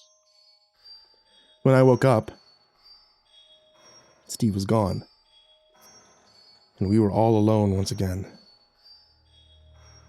What was the point of that? I muttered. Noel had no answer for me.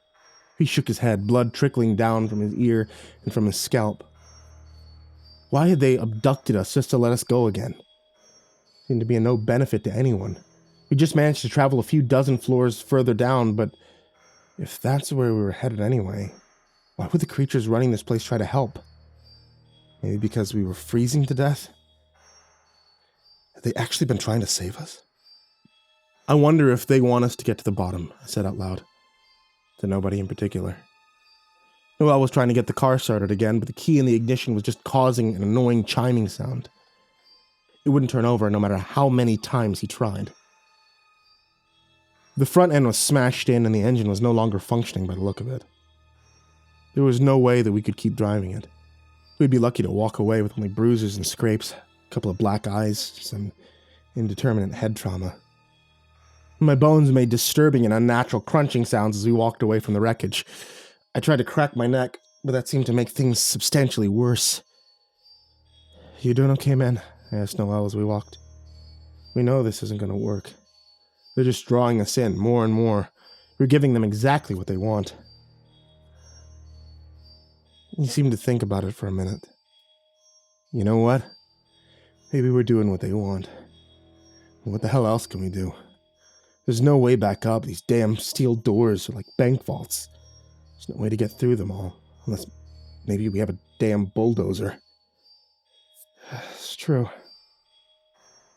So what are we gonna do? Sit on our hands and freeze to death? I sighed, realizing he was right. At least it's starting to feel a little warmer down here, and that's something, he said. Yeah, I guess that is something, I agreed. My fingers at least weren't numb anymore.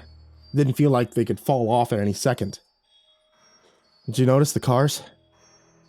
They're back, and I hate to say it, but it looks a little bit more like an actual parking garage down here again. Like it looked at the top. Yeah, sure. But we're still down here. Seemed his reassuring observations ended there. We continued on in silence for a long time, walking down each ramp and then slogging through each subsequent level to the next.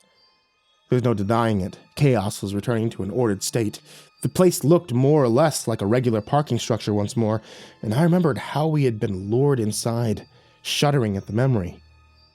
Neither one of us said it, but we were both thinking it. What if things started getting weird again, like the first time?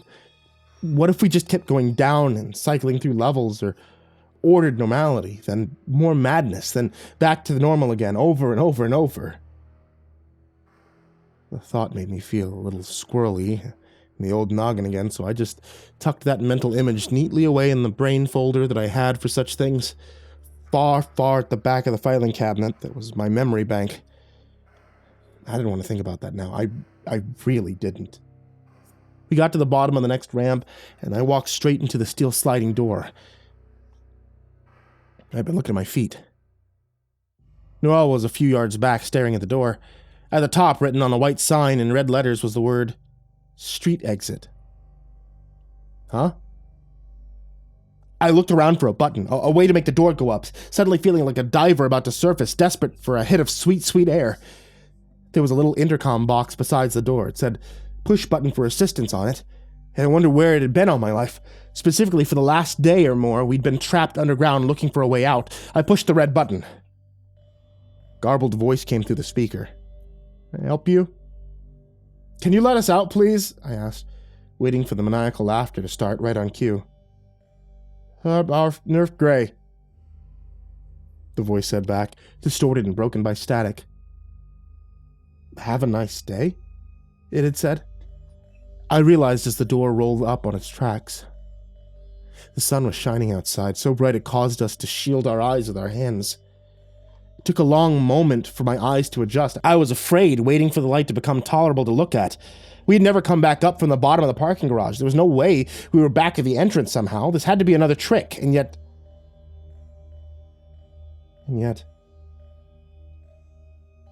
My mind registered the sounds of cars driving past. People walking, talking, birds singing, bees buzzing as they flew through the air. Stopping at flowers to make their withdrawals and deposits of nectar. I blinked my eyes and I looked to see the world as I had always known it, all around us. We were at the surface. Startled and confused, I spun around expecting to see the ramp going up. Instead, it was leading back down into the darkness.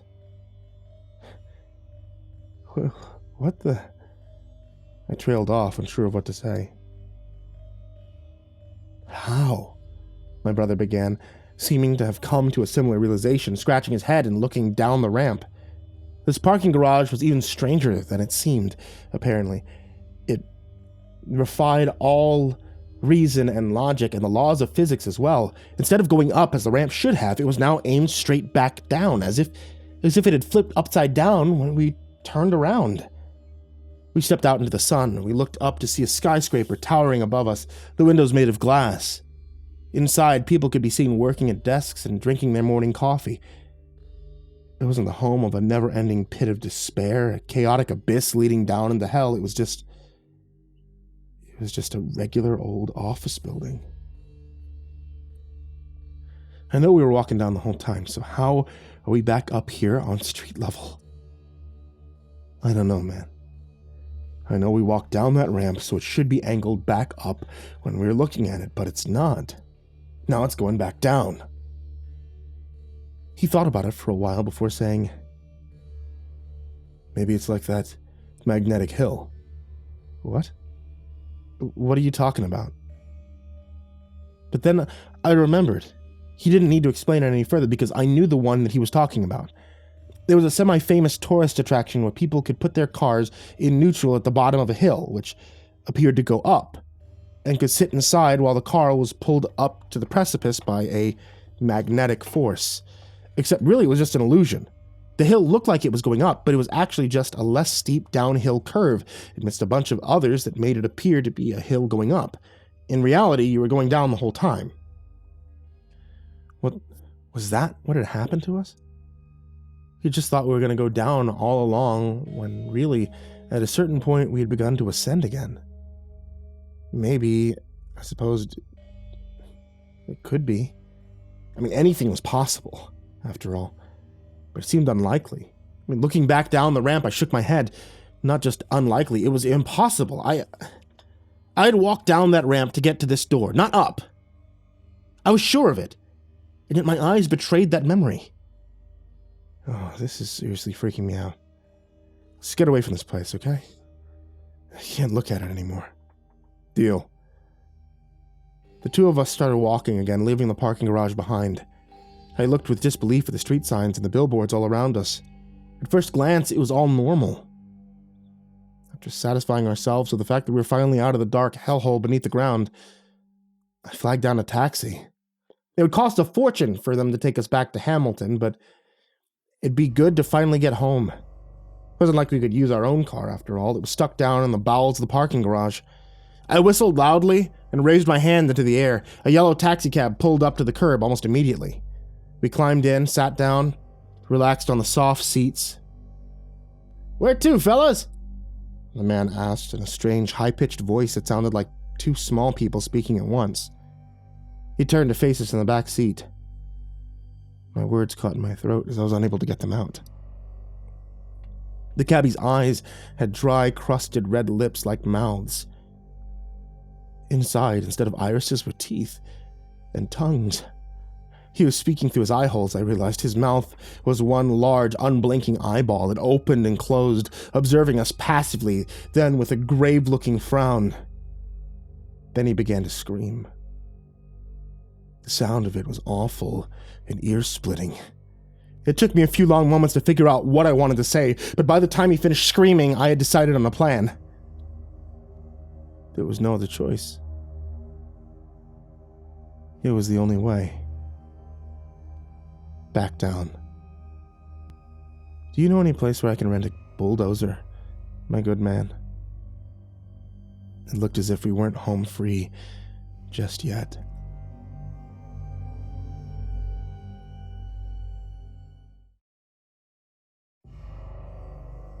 What's the most horrifying thing that you have come across in your time on this earth? Case of baby P may come to mind. 17-year-old baby abused, murdered by his own parents, who used to smear his cheeks with chocolate spread to hide the bruises and the cuts they inflicted upon him, as well as make it look as if he had been eating a tasty treat. While he was on a child protection register, he was still left with those parents, those same parents who beat him so badly. Poor baby P suffered from over 40 injuries, including fractured ribs and a broken back, and left in his cot until he succumbed. Well-known serial killer Ted Bundy, who escaped, who kidnapped and killed dozens of young women, only confessed to 30 of his crimes after his arrest over a decade earlier, and often being described as handsome, charming, charismatic. Maybe Jeffrey Dahmer, well-known serial killer, cannibal, necrophiliac. See, these are a few examples of what you know, public knowledge. A quick Google search and you can read all about these cases, but have you ever asked yourself, what about those cases that I don't know? Now, surely these were solved. They were made public. They must be the tip of the iceberg, right? Right. See, in my line of work, I've come across cases and men, like I've previously stated, and worse. Whether the perpetrators be human or something more nefarious, I'm here to share the tale of some of my investigations.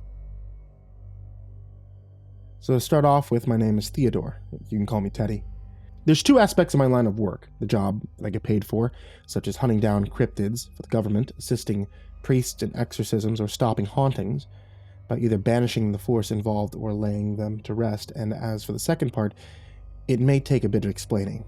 See, I myself am a cryptid. In the paranormal community, individuals like myself are simply called the detached, or just detached. And since we are quite rare, you probably don't know about us. See, all detached used to be normal humans. Our souls are in a sort of limbo between this world and the beyond. And in my case, this happened during a near-death experience when my soul was in purgatory. Some paranormal entity intervened, if you will, and as a result, my soul remains in purgatory between worlds. And because of this, I'm blessed with abilities that are not typically found in the common man. A few of these would be the ability to see spirits, demons, other entities. Another is enhanced regeneration. I can heal broken bones and limbs, cuts and bruises in a matter of minutes to hours. And I can't die. Not until I've resigned myself, until I willingly leave this body and join my own soul in purgatory so that we can pass the threshold between worlds together. Others would be strength, resilience, telepathic communication. See, since my soul is between worlds, not entirely disconnected from me, I can go above and beyond the limitations of this place of existence. Others would be strength, resilience, telepathic communication. Since my soul is between worlds, not entirely disconnected from me, I can go above and beyond the limitations of this plane of existence. As for the reason I'm in my line of work, rest assured, there is a reason which I'm not comfortable sharing here just yet, but I've been doing what I do for over a decade. And as long as I go along with it, I will be making multiple posts in this place explaining my experiences, specific cryptids, spirits, demons, and how to deal with them. And reaching out to other members of the paranormal community to compare and share experiences. Anyway, now that you're caught up, allow me to tell you my first story.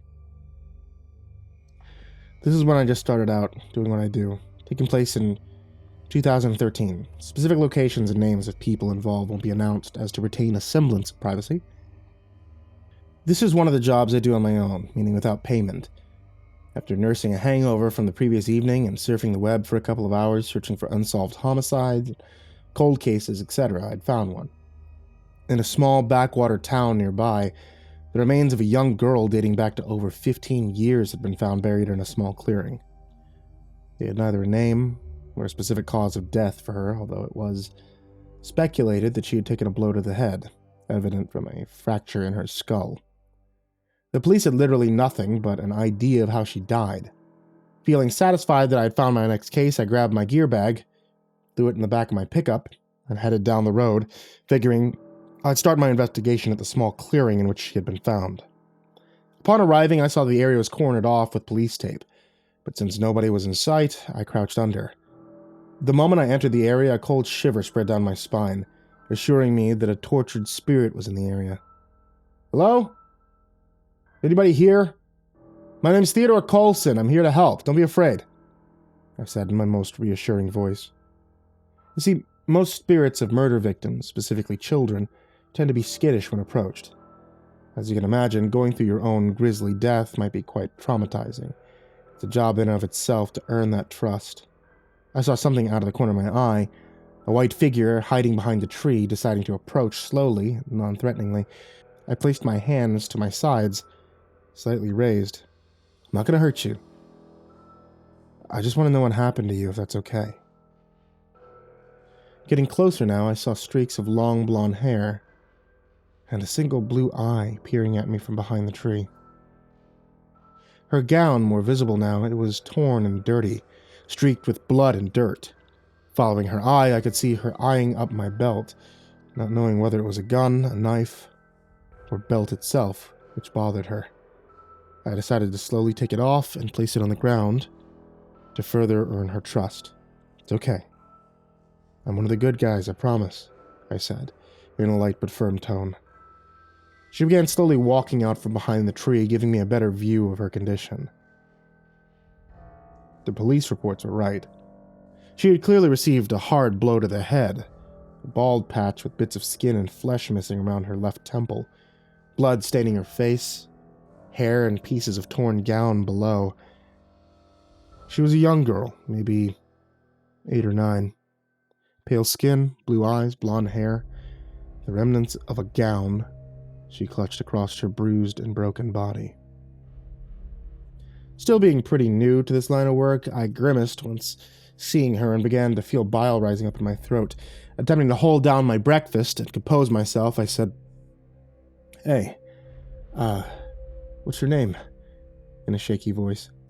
I suppose she could sense the way I felt in the way I spoke, because as a resigned look spread across her face, she looked at the ground. Of course, spirits take the form of the way that they were left upon death, and most either reprise their memories of the event or retain trauma from it, making my job even more difficult. Now, I have a little girl just like you, I said, in an attempt to help her feel safe. She looked at me with a small glint of optimism in her eyes, smiling. I said, "Yeah, she's with her mother right now. I don't know what we would do if she was wandering around in the woods alone like you are. Maybe your mother would like to know where you are," I said, hoping to find out anything of who she was or who her family might be. She then looked at me with a resigned expression on her face, as if she wanted to say something but just couldn't. She opened her mouth to reveal a missing tongue. I understood. Okay, well, maybe I can follow you and you can show me something. I'm not leaving you until I've helped, I said, reassuredly. And with that, she pointed in the direction that led deeper into the forest, then started walking towards it. Now, usually I wouldn't follow a spirit into a forest, but my heart went out to this girl, so upon retrieving my belt, I obliged. After around an hour of walking, we came upon a worn-down log cabin that looked like it hadn't been occupied in decades. The girl came to a halt, her body frozen in place as if reliving whatever I assumed had taken place within this cabin. Walking up to her and crouching in front of her so that our eyes met, I said in the calmest voice I could muster, "It's okay. You don't have to go any further. How about I check out this cabin while you wait out here for me to be done?" She nodded enthusiastically as I got up, walking closer to the small structure, peering through the dust and grime-covered windows. It was too dark inside to make anything out. Walking around to the door and trying to open it, I discovered it was locked. Guess it's a good job I brought my pack along, I muttered to myself.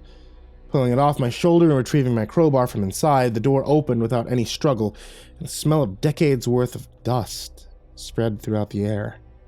Upon entering and retrieving my flashlight, I deduced this cabin was likely used seasonally for hunting, evident from the bear traps, empty ammunitions boxes strewn about a table in the center of the room, and the small generator outside and the gas lanterns placed around the room, which would illuminate it nicely. There was also a small area towards the back of the cabin, which I assumed was for skinning and gutting animals, considering the black stains across the counter and the floor beneath, which I assumed to be blood. I decided to begin my search of the table, realizing there were cardboard boxes beneath, pulling them out and peering inside. And what I saw still haunts me to this day.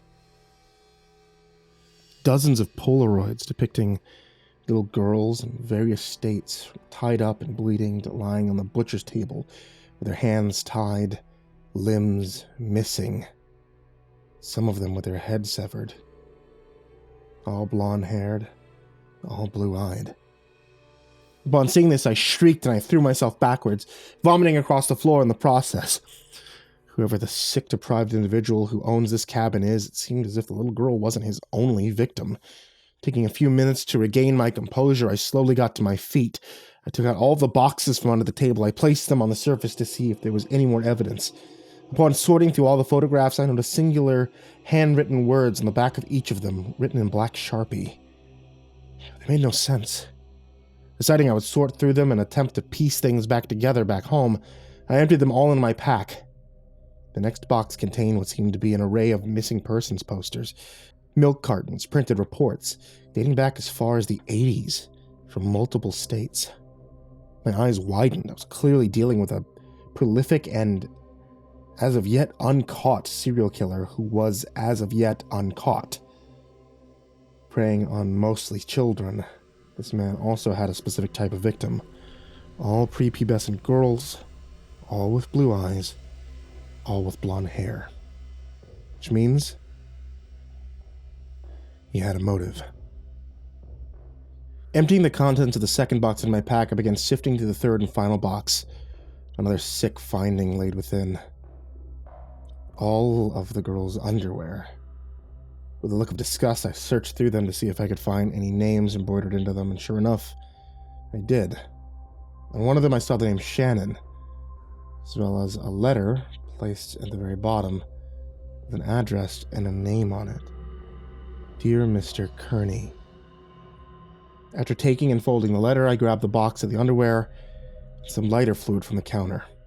Heading back outside and placing the box down, I squirted the lighter fluid over it and set it alight. It was too sick of a finding to take, or to leave. I then proceeded to walk back around the cabin, back to where the little girl was patiently waiting.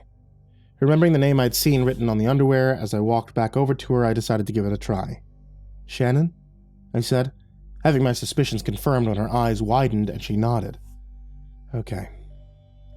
I think I found out who our guy is. You want to come with me to my place while I go through what I found? I offered. She responded with a short nod, and we walked back to the clearing, entered my vehicle, and headed back home.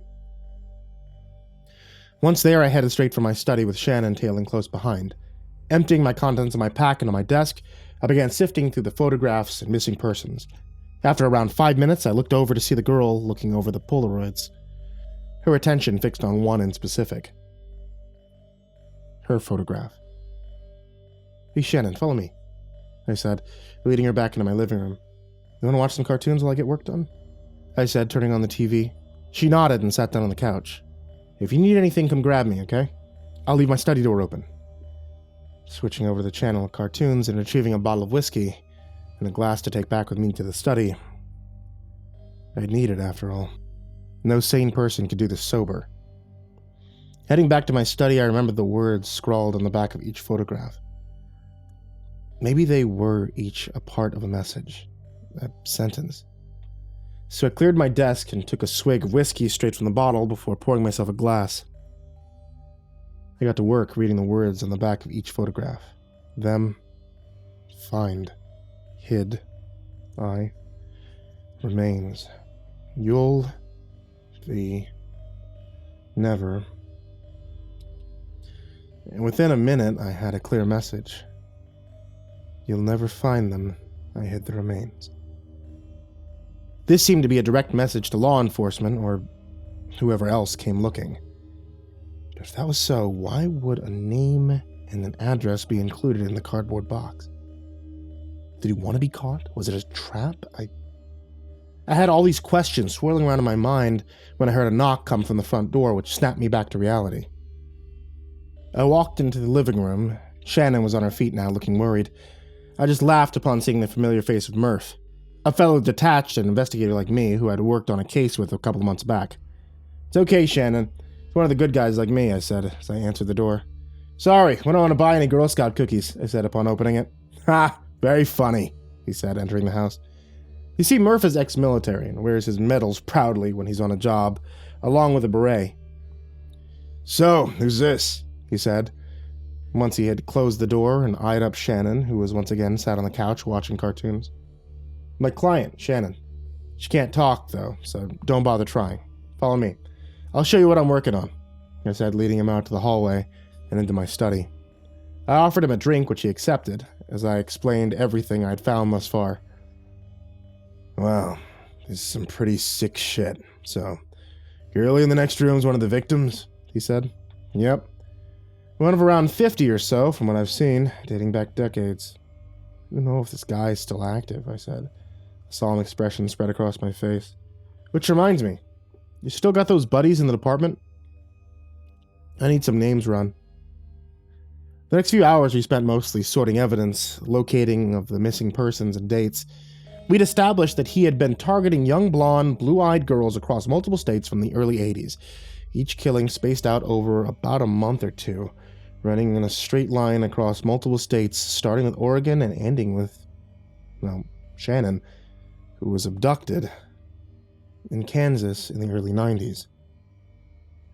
After placing the missing posters in the order of time, with the photographs accompanying them, we established that after entering Utah, his victims had begun appearing to be in the cabin that I had explored, meaning the girls abducted from the previous states were brought here to Kansas and slaughtered.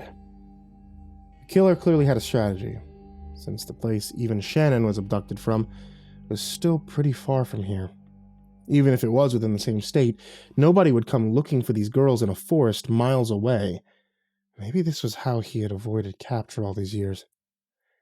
After a long evening of establishing a timeline, motive, and piecing together who these girls were and when they were abducted, we decided to call it a night, planning on heading to the address that I'd found the next morning. After a long and restless sleep, plagued with nightmares, I was awoken by Murphy, shaking me. Got his name. Seamus Kearney.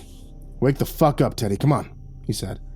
I sat up, rubbing my head, attempting to stave the hangover with no such luck. Right. Tell me all you got on him, I said, curious as to what he discovered. Get this, man. The guy's record is fucking clean.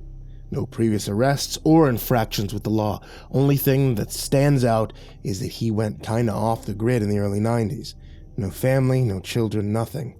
This guy is a literal nobody. This isn't really remarkable, considering most avid killers tend to not want to call attention to themselves when they do what they do. Then you have that entirely different variety, the ones who hide in plain sight, pillars of the community. And what about the address we've got? I said. Still owns it, as far as we can tell. He lives there, still. Come on, get up, I'll drive, said Murph with his usual sense of enthusiasm. After getting up, I grabbed my pack and began to head out to Murph's car. Shannon trailing close behind us, we decided to pick up breakfast at a diner along the way. Give us time to think about our strategy, provided that he was there and this wasn't a trap. After getting up, I grabbed my pack and began to head out to Murph's car. Shannon trailed close behind us. We decided to pick up breakfast at a diner along the way. gave us time to think about our strategy. Provided that he was there, and this wasn't a trap, we needed to find a way to lay Shannon and all of her fellow victims to rest. I know what you may be thinking, okay, but we couldn't arrest him. That isn't the way these things work. Justice in death and unfinished business either counts on these girls' remains being found, identified, and their families knowing what happened to them, a sincere apology from the killer followed with his own death, or simply their killer suffering just as they did, followed with death.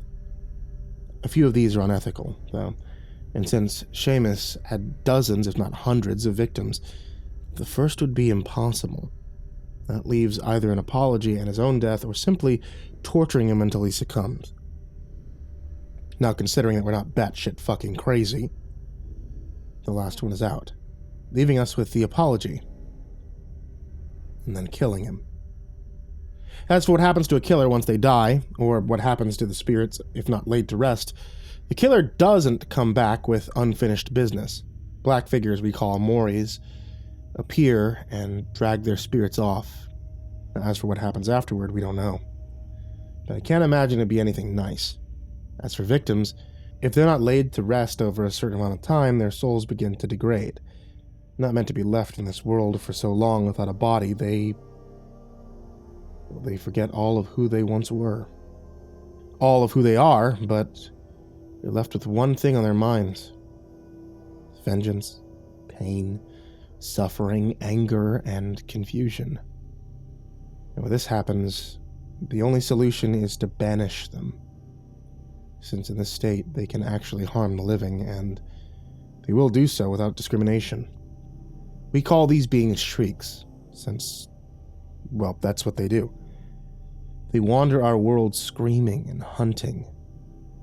This is what makes my job so important. Without people like me and Murph, this world would be overrun with such creatures. Anyway, back to the story. Me, Murph, and Shannon continued driving along, entering the town in which the house was located. Anticipation and anxiety began to spread between the three of us. Upon arriving outside the address, we were met with a large but disheveled-looking house, looking like something straight out of the Addams Family. "We know what we're doing, yeah?" said Murph. "We'll simply knock first. Make sure to hide your gun, but keep it accessible. No military talk. We don't want this guy thinking we're narcs. And if he refuses to open up, we break the locks, forcibly enter. You brought the photographs, right?" I said with as serious as a look that I could muster. "Yeah, buddy. I got him," said Murph. "Good. We're gonna get this sick fucker to confess and put a bullet right between his fucking eyes," I said, with a hint of malice in my voice. We reached the doorway, knocked on a large oak door, and waited in anticipation for an answer. Must have been like 4 minutes until we saw some curtains over by the living room window part, one sickly bloodshot-looking eye staring back at us. "Fuck," muttered Murph, who had been readjusting his holster at the time. "Fuck indeed," I said, as we shared a look, knowing exactly what we had to do now. I kicked the door as hard as I could. The hinges split and it falls into the floor. We were met with a putrid amalgamation of cigarettes, weed, alcohol, and some sickly sweet smell, which we both instantly recognized. Unholstering our weapons, we made a straight beeline into the room where we had seen Seamus in, only to be met with a shotgun pointed right at us. Jumping onto the floor and opening fire, I took his trigger finger off with a single shot, but it was too late. The blast of the shotgun ringing in my ears, I looked over and saw Murph clutching his chest. "Shit!" he yelled out. "Fucking hurt, you prick!" he yelled in the direction of Seamus. And that was when we got a good look at him. Laying on the floor, clutching his hand with blood trickling down it, was the disheveled form of a man. A shell of a human being wallowing in the filth of his living room, with widened bloodshot eyes, filthy silver hair, and unkempt beard spread across his cheeks, wearing clothes that looked as if they hadn't been changed in years. "What the fuck are you?" he slurred, clearly drunk. "The law, motherfucker," uttered Murph. Giving him a look of disapproval, I said, "Really, man?" To which he replied, "Sorry. I always wanted to say that." Getting up, I kicked Seamus's gun away from him. Grabbing the photos from Murph's pack. "You recognize these, you sick fuck?" I said. "Fucking do you?" "Speak!" I said in the most aggressive voice I could, but was only met with a look of utter shock and despair on his face. No, no, I swear to God. Who are you? He cried out. I'm fucking sure you don't, I said, heading back out of the room. Keep an eye on this fucker, I said to Murph. He nodded as I headed out to retrieve Shannon, bringing her in the room with me, with a look of fear spread across her face as she jumped back, a small scream leaving her lips as she was met with her killer. This confirms all my suspicions. Now I know exactly how I'm going to get his heartfelt apology. I looked back to Seamus lying on the floor with a confused and terrified look on his face. Apologize. Apologize right fucking now, and we'll go easy on you, he said. Apologize for what? I swear! You guys have the wrong guy, he uttered. I said, heading out into the hallway and down into the basement stairs. Upon descending them, the putrid aroma grew stronger. I grabbed my flashlight and clicked it on. As I was met with the corpses of over a dozen children, in different states of decomposition and dismemberment, I see their spirits standing around the room, some of them staring directly at me, all of them with that same look of despair, as I bent over and lost my breakfast across the stairs. A couple of children approached me, retaining the same injuries their corpses had, all of them blue eyes, blonde-haired little girls. After regaining as much composure as I could, I noticed I'd begun crying. Who are you, mister? Uttered one of the children. I'm one of the good guys, I said in my teary tone. We're laying you guys to rest, so please follow me if you can, I said, as half the group followed me up the stairs. As I entered the living room once again, followed by children, I looked Seamus in the eye. He knew I'd seen his little slaughter room downstairs. I'm sick. I'm sick. Please take me in. You guys are cops, right? Take me in, buddy. I need help, he said in desperation. I simply shook my head in refusal, not even blinking. I looked over at him, placing my hand at his temples as his eyes rolled back into his skull. I saw everything. I saw all of his past, all of what he'd done. I hated doing this, peering into the minds of sick individuals. Suddenly knew his motive. I knew why he'd done what he'd done. I almost felt myself feeling sorry for the man. But I caught myself. As a child, Seamus had a 13-year-old babysitter named Maya. She had blonde hair. She had blue eyes. When his parents went out on a date, she would take him into his bedroom, undress them both, and you can guess what happened after that. Seamus, upon reaching the age of 10, went alone with her in his bedroom, tried to refuse what she was doing to him, her getting forceful, and began to hurt him, and as a response he hit her over the head with a toy he managed to grab from the floor, and he didn't stop. He just didn't stop until her brains were paste. He killed her. Coming from a rich family, Seamus's parents covered it up, but evidently his trauma grew to become obsession. That's why he'd done what he did. The telepathic ability us detached or blessed with allowed us to allow others to tap into our abilities. I used this feature to bless Seamus with a sight, so that he could see his victims gathered around him in an attempt to receive his heartfelt apology. Upon seeing them, his eyes widened. He screamed and crawled into the corner as his victims began approaching him. Help! Help! Fucking help, please! He screamed, still not apologizing. His victims simply stared at him. Seamus jumped across the floor, retrieved his shotgun, and before we could stop him, blew out his own brains all across the wall behind him.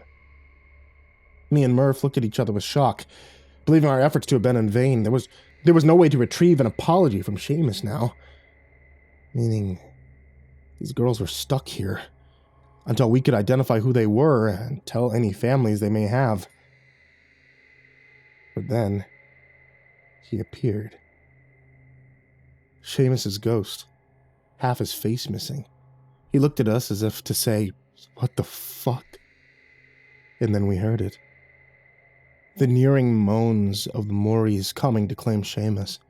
They raised up from the ground, moaning, these specters of pitch blackness, grabbing Seamus by his arms and legs as he tried to fight them off, screaming as best he could, with half of his face missing. Seamus was dragged back underground, and with that, he was gone, left to face his fate at the hands of the Mories. Thinking it was over, me and Murph began preparing to search the house when a doorway appeared. A doorway of pure light. As it turns out, allowing Seamus to see the girls had constituted as torture, and him killing himself had sealed his fate. The girls began walking towards and through the doorway, all of them now wearing white dresses, their injuries seemingly healed. All of them had entered except for Shannon, who just looked at me with a smile. "Thank you, Teddy," she said to me, waving at me and Murph before stepping through the doorway herself. "We need to get fucking drunk," I heard Murphy mutter to me. "Yeah, man. Let's go," he said as we left the building. And there you have it. The conclusion to this first story you'll be seeing of mine. My first serial killer I'd encountered. The ironic thing is that despite the fact that I'd hunt cryptids for a living, Seamus was the first real monster I'd ever met, and the worst of them, too. Cryptids mostly hunt for food or based on instinct. Seamus had done it out of pure malice. Excluding his babysitter, he never needed to kill. Yet he had, because he wanted to. I've seen a lot of shit in my life, you know. I've been in a lot of messed up situations, but nothing haunts me quite like that basement. Those photographs that I'd found. Those poor girls. Anyway, I have a cryptid to hunt. Gotta keep food on the table and some malt liquor in my stomach, right? I'll be posting about the next job I'm doing as soon as I can, as well as another job I worked on in my past. So, until next time, my friends.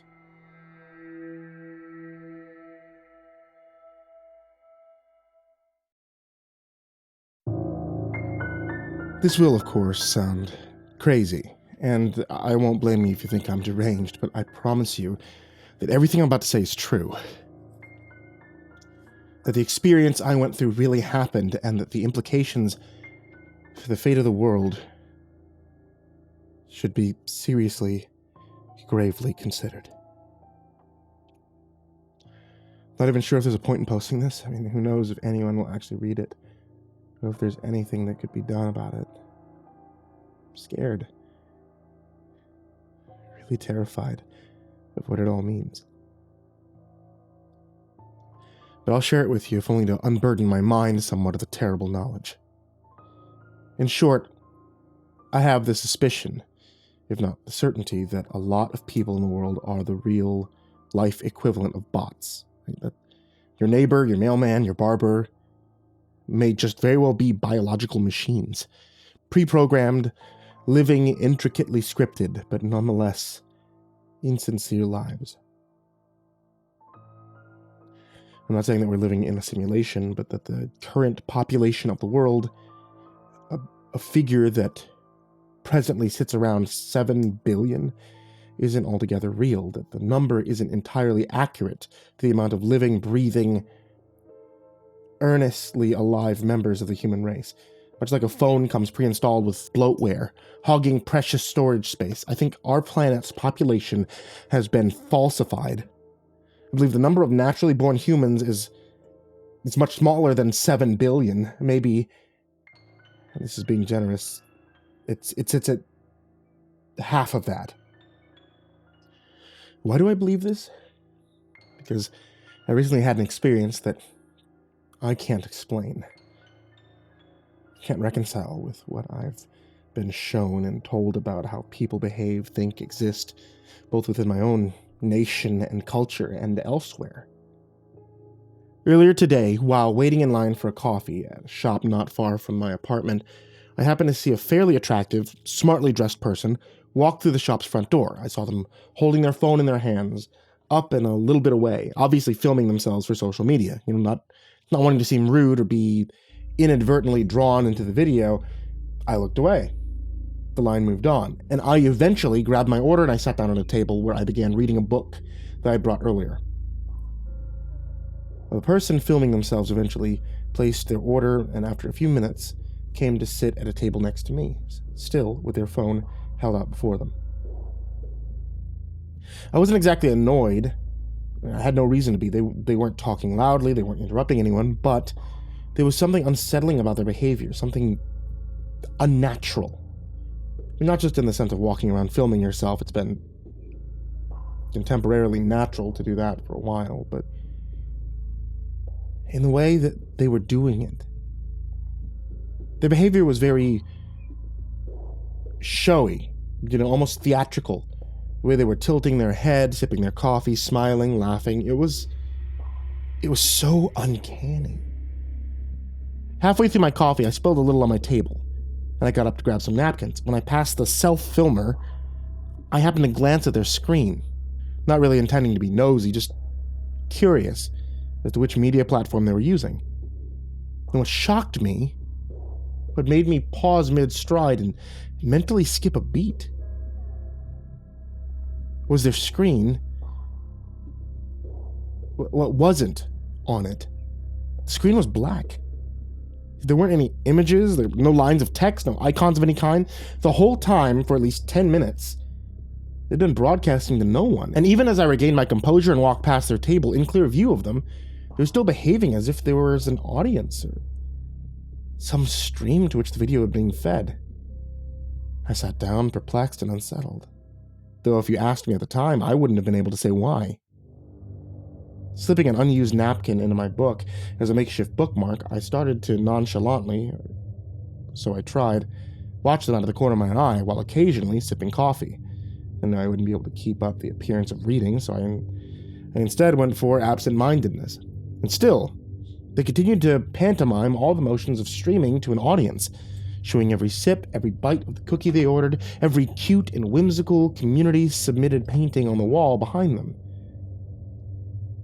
It was eerie, watching them with the knowledge that I had, and I found myself growing increasingly disturbed with each dishonest second.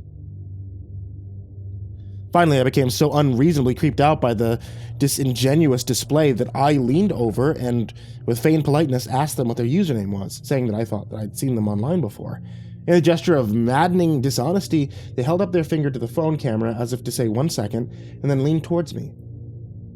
Our eyes met, and I immediately got a weird, vaguely primal feeling of fear, not dissimilar to how you'd feel seeing a mask of someone's face that was, in all respects, realistic, except for one minor but glaring detail. Just as I was about to repeat my question, thinking that perhaps they had heard me, they took a deep breath, smiled, and said, "You know the one, right?" Had they simply said, "You know the one," and left it at that, I would have assumed Instagram.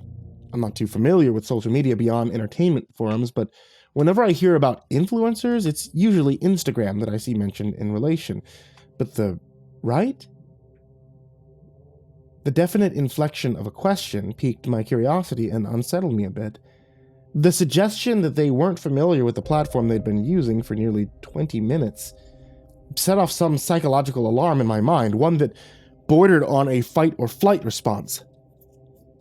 Not wanting to cause a scene, really just wanting to get out of there, I nodded, forced a slight chuckle, and withdrew back to my seat.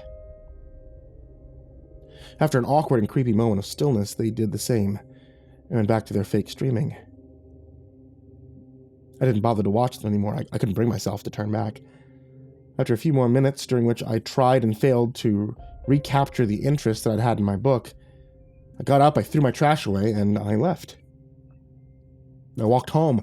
I replayed the weird encounter in my head, and in doing so, only served to further frighten myself. There's something so inexpressibly off about the person, and I wanted to see if I could find anyone else like that. Anyone who, for whatever reason, wasn't actually doing the activity that they presented themselves as doing. I walked around town for a while, aimlessly, trying to spot people superficially engaged in some sort of activity. I saw countless people on their phones and tried, with about as much grace and stealth as possible, to see whether or not they were actually doing anything on them. Not all of them were. That's right, I caught several people, 6 or 7 in a sample of dozens, who weren't actually texting, browsing feeds, or talking to people. Their screens were blank. Not merely dimmed or locked, but blank, devoid of interface, activity. Their fingers flicked and tapped, their faces smiled and grimaced, all prompted by, or in response to, nothing. They're like children playing pretend, amidst crowds of other genuine humans who were wholly oblivious to the lies.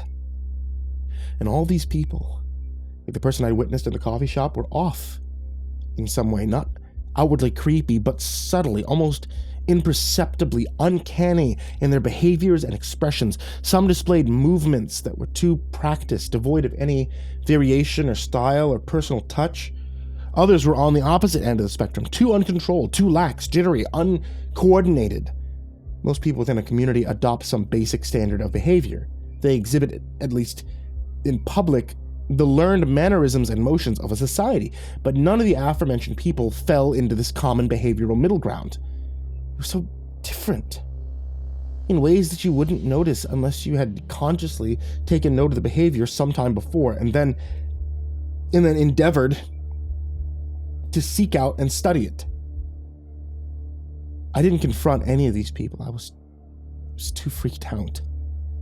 And honestly, I was too fearful to even think to approach them. I watched, I observed, and eventually I recoiled away from every single one. There was no specific race or age. Their races, their sexes, their fashion sense, their ages all varied, but they all had in common that strangeness about them that once you noticed it, was an unmistakable uncanniness. Had that been the end of things, I probably would have gone home and forced myself to forget about it with some dumb TV, junk food. But when I began making my way home, after having spent nearly an hour looking for these aberrant behaviors, I found myself face to face with another one.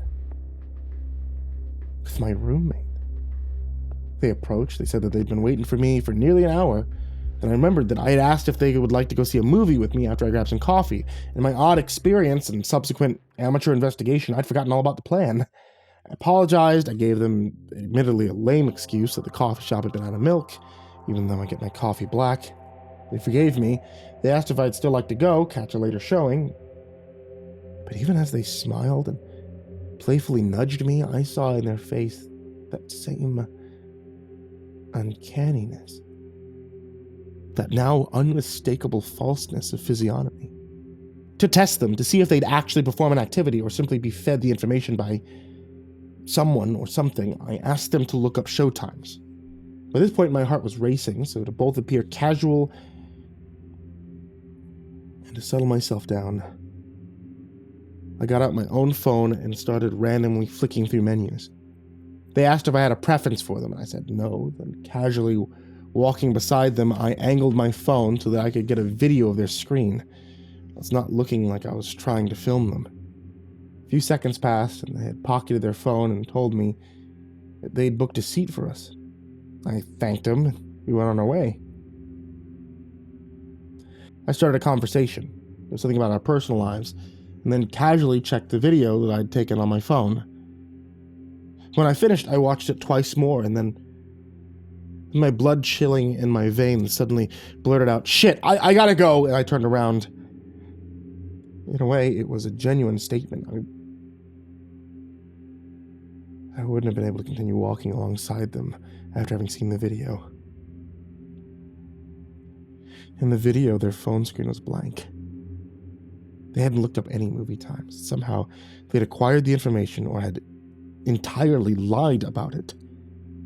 They didn't say anything at first. I didn't look back. Didn't want to see them feigning surprise, but just before I could round the corner, I heard them call out, "Okay, I'll meet you at the theater. You know the one, right?" And the exact same questioning inflection that the person in the coffee shop had used. I moved out of the apartment. I didn't give a reason. I packed up my belongings. I called a close friend, one who thankfully doesn't exhibit any odd behaviors beyond the usual quirks of an early millennial, and paid them a few bucks to help me move things in a hurry. I've since seen a handful more of them, those fake or unexplainably scripted people. There's something going on, or maybe it's been like this. Maybe since the beginning of mankind, there's been genuine people, but also performers or mimics or doppelgangers, space fillers, human bloatware. I don't think the internet is the only thing that's filled with bots.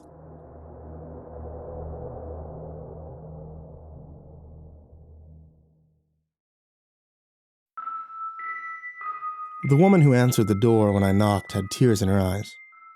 She clutched her housecoat tighter around herself and took me in, looking me up and down. "Miss Burton, I'm Agent Barnes. May I come in, please?" She regarded me through the glass, staring coldly at my face. "They said you'd be coming. You're from the FBI? Some sort of special unit?" "That's right, ma'am," I said, pulling on my ID badge and showing it to her.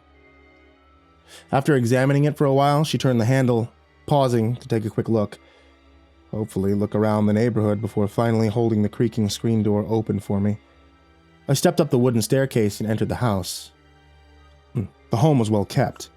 Old but comfortable furnishings, walls covered in framed photos showing barbecues and family gatherings, weddings, birthday parties. It looked like a peaceful place, not an abusive household or neglected one, I thought to myself. I took out my notepad and scribbled something illegible. "I'm here to follow up on the case involving your son, Brian. Do you mind if we sit down to talk for a few minutes?" She showed me into the living room and I took a seat on the couch. "Can I get you anything, Agent?" "Barnes, no. I'm fine, thank you, though." Instead of sitting down opposite me, she chose to remain standing, making me feel oddly nervous. I tried to ignore the situation, but it did throw me off slightly. Most people sit down when you do, especially when they're the host. "What exactly can I do for you?" "Well, I'm hoping to ask you a few questions about your son's disappearance. I understand that he went missing from his bedroom late one night and there was no signs of forced entry. The doors were still locked in the morning when you woke up, is that right?" She nodded slowly. "And this despite the fact that he didn't have a key and none were missing from the home." She stood with her arms crossed, not saying anything. "Was there a question in there somewhere, Agent Barnes?" I waited for a beat. This wasn't how I expected it to go. Already I felt like my entire preconception of the case was wrong. My theories were immediately forgotten and I began to examine the whole situation with fresh eyes as I sat there looking into the woman's unreadable face. I suppose my question is, how did he go missing? Seems impossible, unless there's something that you aren't telling us, a door left open, a window, a neighbor with a copy of your keys, something. You have to try to remember. "You're singing the same old song that the detective was singing. Nobody else had a key. None of the windows or the doors were unlocked. I'm sure about that." "And you're sure he didn't sneak out after dinner to play with friends? No one would blame you if that was the case. Kids that age, they'll go out to the forest, they'll run around, they'll get in trouble. You're sure he was in his room that night when you went to bed?" "I'm sure. I tucked him in myself. I'm not a drunk or a druggie, Agent Barnes. I'm not a neglectful mother either. I didn't forget seeing my son in bed that night, just like I didn't forget to lock up." This was going nowhere, I could already tell. We were off to a bad start. I had a feeling that she would sense my newfound hesitancy and uncertainty. So I put my notepad away. I thought for a few seconds what direction to take. I had to improvise. "Can you show me his room? I'd like to see it if I could." Her face showed no change of expression at the request. She just held her hand out, inviting me towards the back of the house. I followed her as she led me down a hallway with creaking wooden floors. "Do you have children, Agent Barnes?" "Yeah, a son." "How old is he, if you don't mind me asking?" 11, actually. Same as your Brian." "Good. Now imagine for a second what it would feel like if you had him taken from you in the night, despite doing everything possible to stop something like that from ever happening." "I hate to think of it. That's a parent's worst nightmare." "Here's his bedroom," she said, opening a door at the end of the hall on the left. "It's just as he left it. I didn't change a thing." The room was painted a pale blue shade, and there was a small bed in the corner, a desk with a computer sitting atop of it, a gaming console, a small television on the far end with a beanbag chair in front of it. There were no signs of violence or disarray. Nothing looked out of place or broken. A few items of clothing and toys were scattered here and there, but overall it looked cleaner than my own son's room. Was there anything missing? Any of his belongings, clothes, toothbrush, phone? Brian doesn't have a phone. He kept begging me for one, but I told him he wasn't old enough. She broke off suddenly, her face screwing up into a grimace of sorrow. If I'd let him have a damn cell phone, maybe they could have traced it. I put a comforting hand on her shoulder and she let me do that, at least, without pulling away. Even if you had, he wouldn't have had it on him while he was sleeping. You can't blame yourself for that, I told her, feeling suddenly more and more on her side. And just so you know, my son doesn't have a cell phone either, I told her. I told him the same thing. The woman bit her lip, hugging herself tighter. She turned her eyes up to the ceiling, trying to dry the tears within them, as if she couldn't bear the thought of weeping 1 minute longer. Do you think Brian could have made a copy of your key, maybe without your knowledge? That just maybe he could have snuck out in the night and locked up afterwards? She shook her head rapidly. He's 11. And no, I told the officers he isn't like that. He's a good boy. I looked over to see the closet in the corner of the room was now hanging open, and just ever so slightly. But I distinctly remembered it being closed when I came into the room. Inside, it looked pitch black. For some reason, I was drawn towards that darkness, and I began to walk across the room towards the closet door. What I was looking for within that darkness, I wasn't sure, but it seemed important that I check inside. Brian told me something the night before he disappeared. He said there was a monster in his closet. I stopped dead in my tracks. And most children of 11 years old had grown out of seeing monsters in the shadows, hadn't they? At least my son had. He had grown out of that phase a long time ago, she said, as if reading my thoughts. But then, all of a sudden, that night, he told me there was a monster hiding in his closet, and he... You what? He actually wet the bed. He hadn't done that in a long time. I see. And so he came out here, he told you all that, and then what happened? I went back to his room with him right away. I turned the lights on, I opened the closet to show him there was nothing inside, just his clothes and a few old shoes, but he still wasn't convinced. He said the monster was very good at hiding, that it pretends to be shadows. Glancing back in the open closet door again, I started moving towards it once more, this time with my legs feeling more wobbly like jello. He washed up, and I changed his sheets, and he went back to bed. Brian wanted to stay up with me and watch television after that. He didn't want to go back to his room, but I made him go. What time was this around?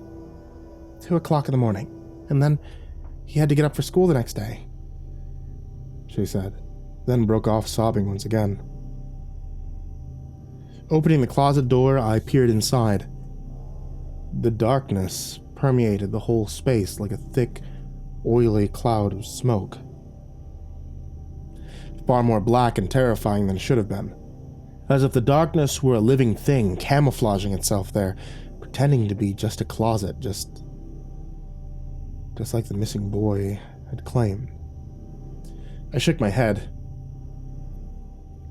trying to clear these thoughts from my mind, but they persisted. Can you turn the light on any brighter than that? No, it's all the way up. Stupid light bulbs seem to get dimmer every day, even after I replaced it. I'll have to get an electrician over here one of these days. I pulled out my flashlight. I shone it into the dark space. The oily blackness retreated almost reluctantly, as if in a delayed reaction that shouldn't have been possible. I blinked my eyes twice, trying to decide if I was seeing things. My heart was suddenly hammering, and the palms of my hands were sweaty as I stared at the darkened space in the dim beam of my flashlight. It seemed to be malfunctioning, weak compared to its usual strength.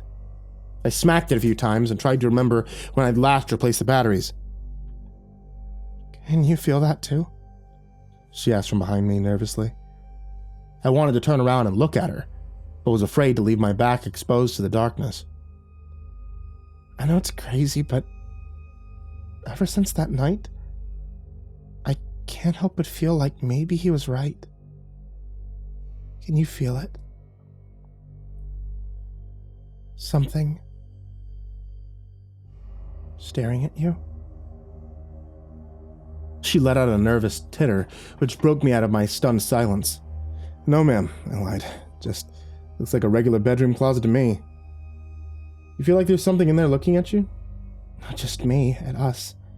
It's watching both of us. It's seeing your face, Agent Barnes. I don't think that's a good thing." "What?" "How come you don't want to turn your back on it, Agent Barnes? You do feel it. I know you do. Close the door so it can't stare at us anymore, will you? I don't like that feeling. Not one bit." I pushed it with a shaking hand and felt the satisfying click of it closing. Suddenly, I could breathe again.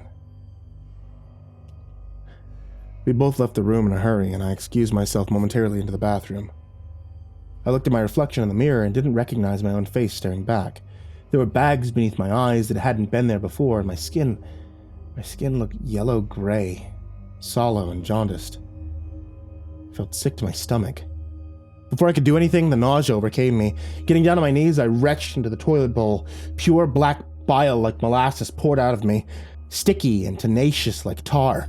It burned like acid as it came up from my stomach, coating my tongue afterwards and tasting oily and terrible. I rinsed out my mouth and flushed the toilet again and again to no avail. I stumbled out of the bedroom, drunk feeling and dizzy, but still wanting to finish my interview. I needed to at least try. She was waiting for me in the kitchen, standing by the sink. I stumbled into the room and I felt it spinning all around me. Clutching my head with both hands, I tried to force myself to see straight. Just a couple more questions," I said, covering my mouth so that she didn't see the black bile coating my tongue. My heart was pounding far too quickly, and I tried to ignore the fact that something was potentially very seriously wrong with me. Still, completely in denial of it at that point.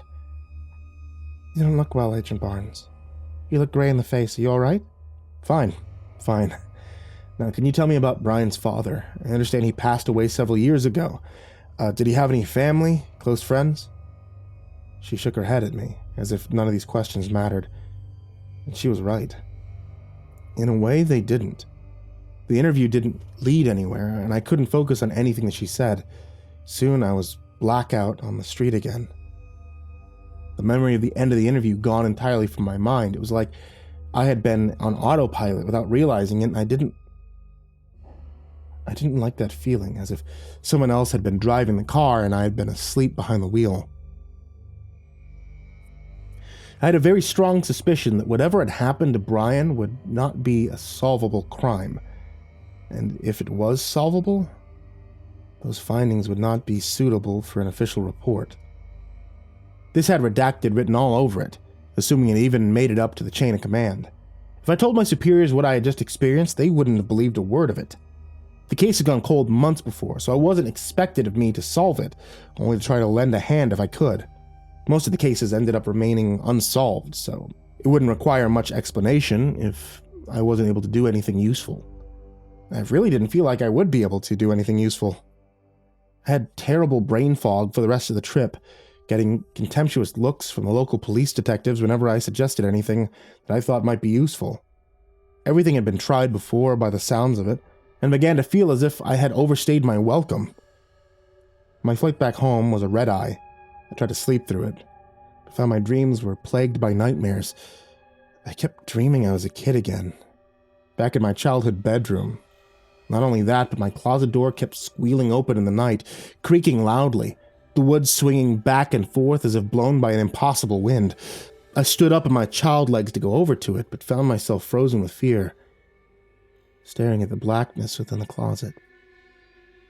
That deep, penetrating darkness which seemed to spread like flooding, overflowing water towards me, and then, as I reached out a trembling hand for the door handle to close it, something else reached out and grabbed my wrist.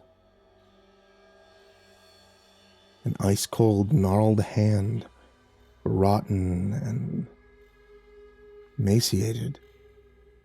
The flesh was pale and bluish purple, mottled and covered in wounds, seeping and oozing with blood and pus.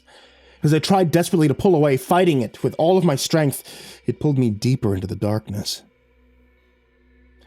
I fell in, plunging into the depths of it, suffocating in the dark abyss. And when I woke up, I was screaming, and the airplane had begun to descend. The flight attendants gave me a look which told me my terror was not appreciated. By the time I got home that night, it was already dark and well past Greg's bedtime. My wife was in bed, so I poured myself a drink, sat down on the couch to watch television for a little while, hoping to distract myself from the things I'd seen, and from the dreams I couldn't unsee. I wanted so badly to forget that dream, but it was the only thing I could visualize when I closed my eyes. That rotten corpse hand grabbing hold of my wrist and squeezing. I felt as if I could feel that pain even after I had awoken. That feeling of something tightening around my forearm like a freezing vice. I looked down at my arm to see a handprint there, slowly purple like an old bruise. It was fading like it was old, and yet I hadn't seen it earlier. The hell? What's happening to me? I asked myself, standing up and pacing. There was cold beer in the fridge. Despite the time I went in there, I grabbed the bottle, popped it open, chugged its contents. Felt so thirsty all of a sudden, like I hadn't drank in days, but I didn't want water. The thought of it disgusted me. The bottle was empty, and so I grabbed another and another, draining them both. Soon I was on my fourth, and then it was empty. The rest of the six-pack was gone 2 minutes later, and I belched loud enough to wake the dead after I finished polishing it off. Still thirsty, I went to the cupboard. I pulled out an old, dusty bottle of Gibson's. I drank it straight down, the usual burn of it absent now. Instead, it just felt like heat in my belly afterwards. Suddenly very tired, I stumbled off to bed, but not before peeking into Greg's room to check on him. It was around 3 a.m. by that point. He was fast asleep and snoring, and his closet door was closed tightly. I made sure of that. When we woke up the next morning, Greg was gone. I had locked all the doors and windows, and Greg didn't have his own key. He didn't have a cell phone we could trace either, but I got the feeling that it wouldn't make a difference either way. The police came to investigate and were surprised to hear what I do for a living.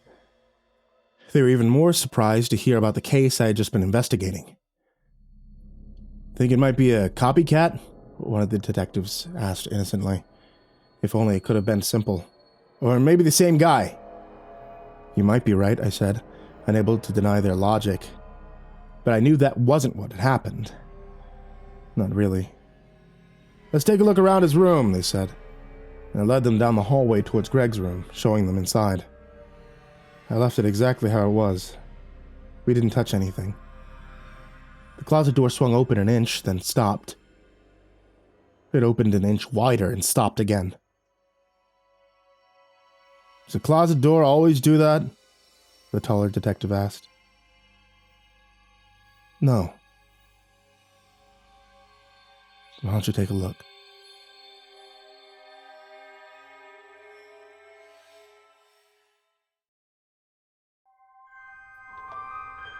My grandmother has been catatonic for the last 5 years.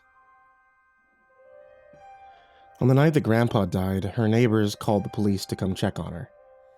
They said that she was screaming loud enough to be heard 3 houses down. And when the paramedics arrived, she had ruptured something in her throat. Grandpa was dead in the bed they shared. It was a heart attack. And as they zipped Grandpa into the black bag that would take him to the morgue, they carried Grandma out in a stretcher. After that, she wouldn't speak. She wouldn't move. She just lay in bed and stared at the ceiling of her room in the Shady Lane nursing home. My grandma always was a strong lady. She was fed mechanically. She wears diapers that an orderly has to change. The physical exercise she gets comes in the form of a physical therapist, moving her legs for her as she lays in bed.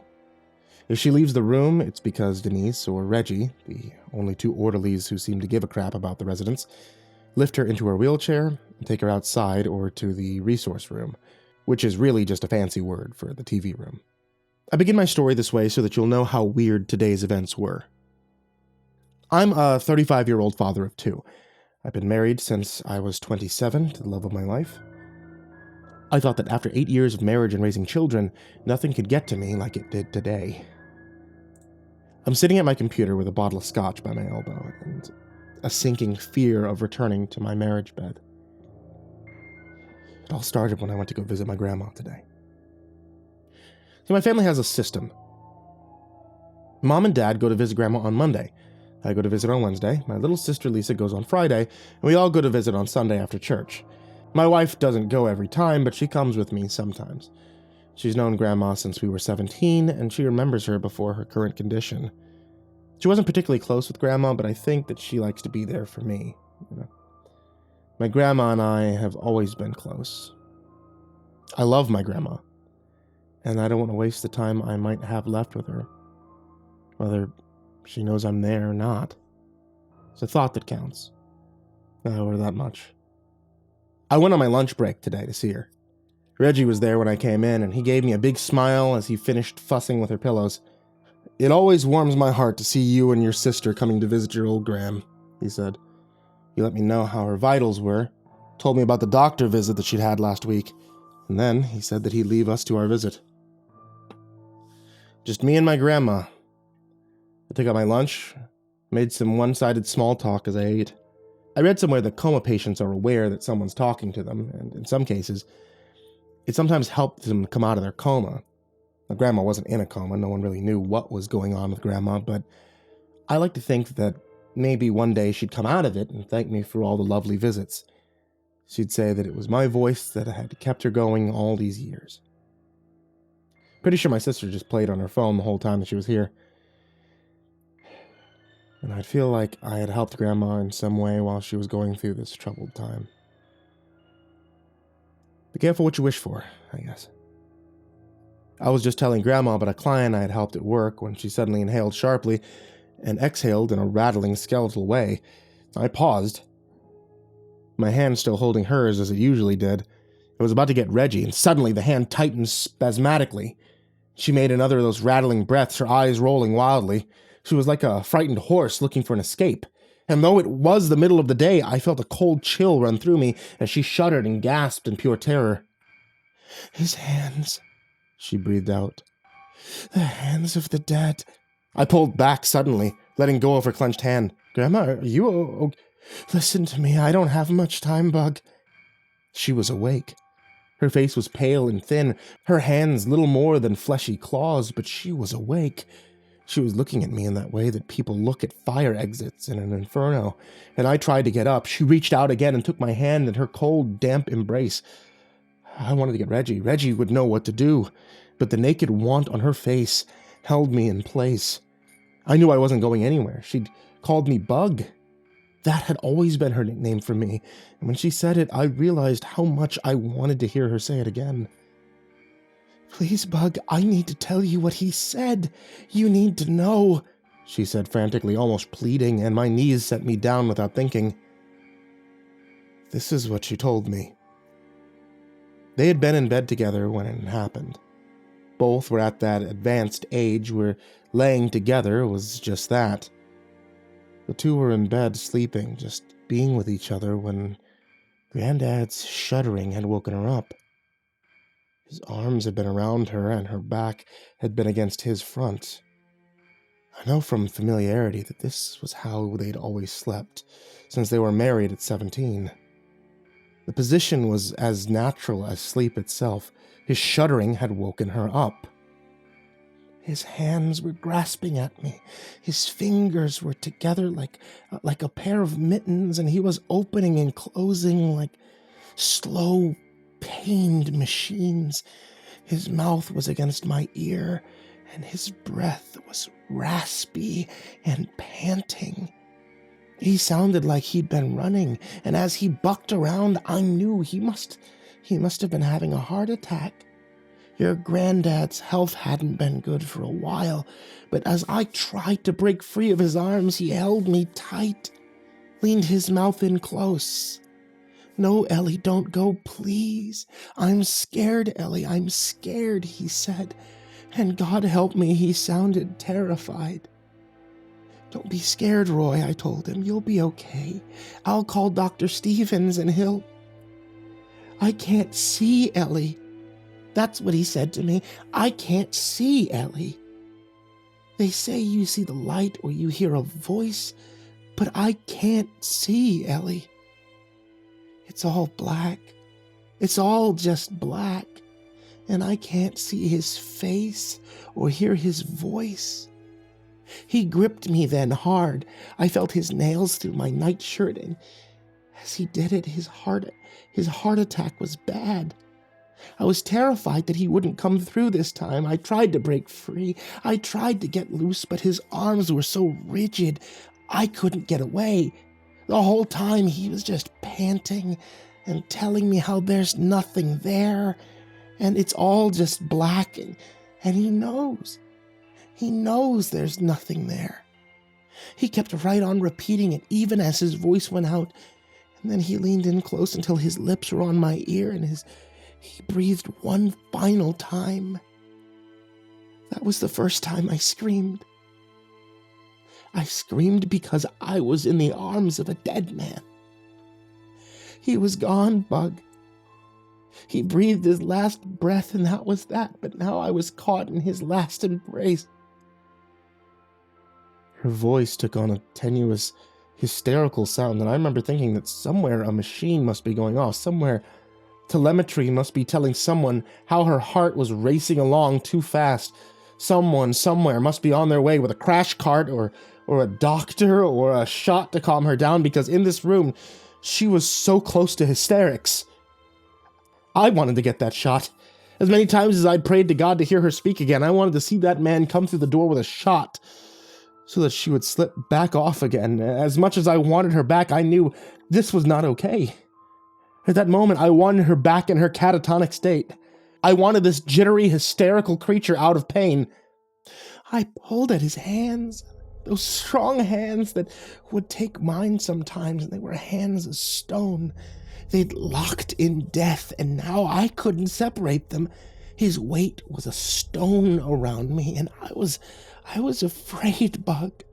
I was afraid I'd never get loose and they'd find us both dead right here. Him of a heart attack and me, just of plain old starvation. Her voice broke, and when she closed her hurting green eyes, I saw the tears spill out. I had to break his fingers. They sounded like dry twigs when they crack in the fire, and after I'd broken 4 of them, I almost had his hands apart. That's when he came back, she whispered, as though he might hear her. Her words made my blood run cold. He'd been dead for 5 minutes, Bug. His chest was close enough. I could feel nothing beating, but all of a sudden, his arms tightened around me, and he screamed into my ear like a wolf in a trap. He pulled me hard against him. I felt my ribs trying to break, and all of a sudden, he was bucking and thrashing like the devil himself had a hold of him. It burns, Ellie, he kept screaming it into my ear. When I finally thrust his hands apart, I rolled out of bed. I got as far from it as I could, and that's where they found me, Bug. They found me in the corner.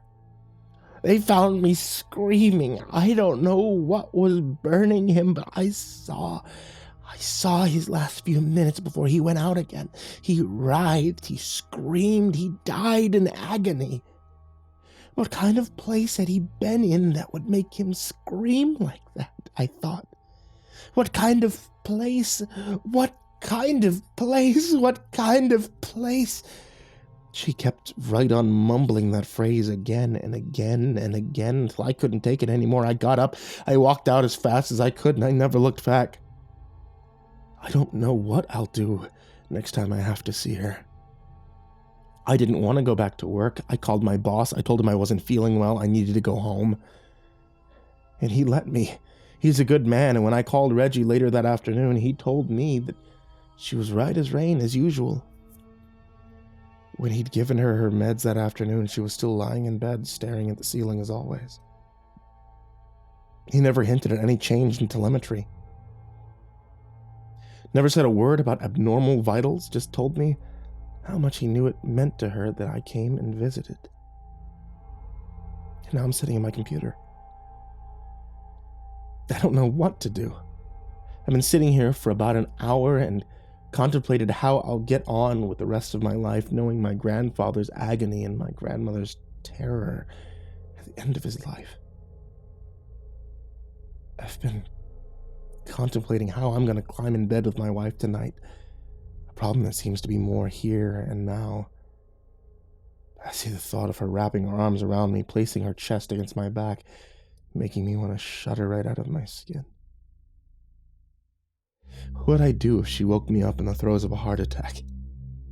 What would I do if she whispered those same hopeless words into my ear before she died?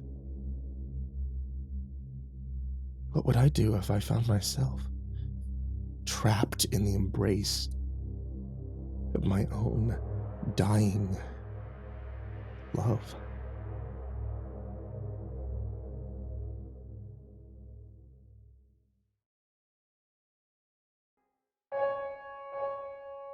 Can your love survive our lockup? Provide an unforgettable Valentine's Day for that special someone with an evening at our exclusive escape room, where love is put to the ultimate test. Call the Lover's Locker today. The place is brand new, so new that when I went in to get their brochure, I could still smell the fresh paint on the walls. It screamed extravagance. The kind of place that middle-class socialites went to on a date night, so what was a boy from the Bronx doing here with barely $1 to spare? That's 2 words. Brandy Myers. We'd met only a month before on a dating site, and I wanted to make the jump from swiped right to a relationship status, and this place felt like the right spot to do it. When I texted her just days before Valentine's and asked if she had any plans, I had actually already booked us a room. According to the clerk, they were selling fast and I didn't want to miss out. None so far, was her response. So I sent her the tickets, and the next thing I knew, she was squealing in my ear over the phone. Babe, I can't believe you booked us that. It looks so classy. You really shouldn't have. Well, I figured maybe it would, finally give us a chance to really get to know one another. Make a decision about our future. I asked her. Is it going to be just the 2 of us going, or a group thing? How long will it last? I want to have dinner first. Is that okay? She had a few other questions that I couldn't answer, but I figured that we'd just wing it and we'd see where the night took us. Our reservations were at 6 that evening, and I got us there a little early with a bouquet of yellow roses, her favorite color. She came dressed in one of the most stunning tight outfits I'd ever seen, and I wrapped my arms around her and leaned in for a kiss. Babe, you know how I feel about PDA. Come on, you're embarrassing me, she giggled. She smelled the roses, and we held hands as we went inside, the small group of other couples waiting eagerly to be told where they would be spending their evening. Cole and Brandy, a bald man called out from the front desk. I raised my hand, and we shuffled to the front of the line. You requested a deluxe suite. This way, the man said. We were led to a hallway on the left and followed a dark red carpet towards a room marked DXL, where the man provided a few rules. In case of a fire, there's an alarm on the left side of the room behind the painting, and if at any point you wish the experience to stop, you simply need to profess your undying love to one another, and will open the door back before the timer is through. Have any questions? He asked. Oh, what if we need to pee? I asked, suddenly realizing that I should have done that before we got here. Oh yeah, of course. Let me show you where the restroom's at. I'll wait, Brandy told me. I went and I did my business, and I hurried back as fast as I could. But my date wasn't in sight. I figured that she had already gone ahead inside. I slipped out the key the man had given me before entering the room. I'm not entirely sure what I was expecting to see on the other side, but it was certainly not this. The room was covered in ultraviolet light, making every surface seem far more illuminated than normal. Rose petals were scattered across the concrete floor, and long metallic chains draped from the ceiling. The chains meshed together to form a heart. A box of some kind wedged amid the bundle, and what looked like rows of knitting needles poking through the center table from the bottom of the box. On that table, there were several books, all of which opened, and some had ripped pages, some of which appeared to be arranged in an arrow diagram pointing towards the left wall. But that part of the room seemed blank. Instead, it was actually the opposite side of the wall that truly captivated my attention. Rows of one-way glass were lined up that reflected everything across the room, except there was one distinction on the other side of the glass, and it made me gasp in shock as I realized Brandy was lying on the ground, covered with blood and petals. Immediately, I ran to the mirror, trying to bang on the glass and see if I could get her attention, yet instead, the next noise I heard left me in a panic. It was the sound of the door locking. Then a voice came over the sound system. "Welcome, esteemed guests, to our deluxe suite." Immediately, I started calling for help. "My girlfriend's injured! Get 911!" I shouted, as I tried to dial myself, only to soon find that cell phone reception was blocked. "You'll find that we've taken the necessary steps to provide you with the most immersive experience possible, connecting to your personal love story." The man droned on as I scrambled to find the picture that the man had said was an emergency release, yet there was nothing. And the door itself had seemingly disappeared into the wall, as if hidden by another trigger. I was locked in, and Brandy was either dead or dying. "If you can unlock the mysteries of each other's heart, you'll make it out a better person and better lover. But if not, you may discover that love itself may be that which tears you apart," the recording continued. I got down on my knees and I tried again to get her attention and see if she was responsive. I was slamming my fists against the thick glass in frustration.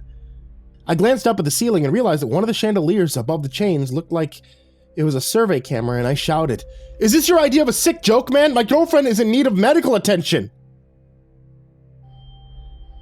There wasn't a response. I went over to the table and I tried to flip it in frustration, soon discovering it was bolted to the floor. And then I felt something taped to the bottom. It felt like some kind of tool. I crouched down and I realized that it was a magnifying glass, and I quickly removed its tape before staring at the mix of papers on the table. As I looked through the magnifier, I realized that some of the words on the papers were colored differently. I started to piece them together and try to form a secret message. It felt like it was taking hours as I looked across the glass to where Brandy was lying. I had no way of being sure she was all right, but I knew time was of the essence. It felt like I was racking my brain, trying to figure out the scrambled message. And then I heard the strangest noise coming from the other side of the glass. It sounded like tapping. I stopped what I was doing and I went up to it, trying to pay attention to the pattern. Was it Morse code? I tried my hardest to pay attention, but I honestly didn't know a thing about it. Even as it went silent, I realized this could be a vital clue that I had just missed. Was Brandy going to be in mortal danger all because I couldn't solve these puzzles? I felt trapped, both literally and figuratively, and in frustration, I went back to the books. Grabbing the first one off the table, I chunked it at the wall. It fell to the floor, and a page stuck to the wall. To my surprise, it was a cipher. I grabbed it and studied the other pages as well, realizing I could use it to unscramble the code. S-A-V-E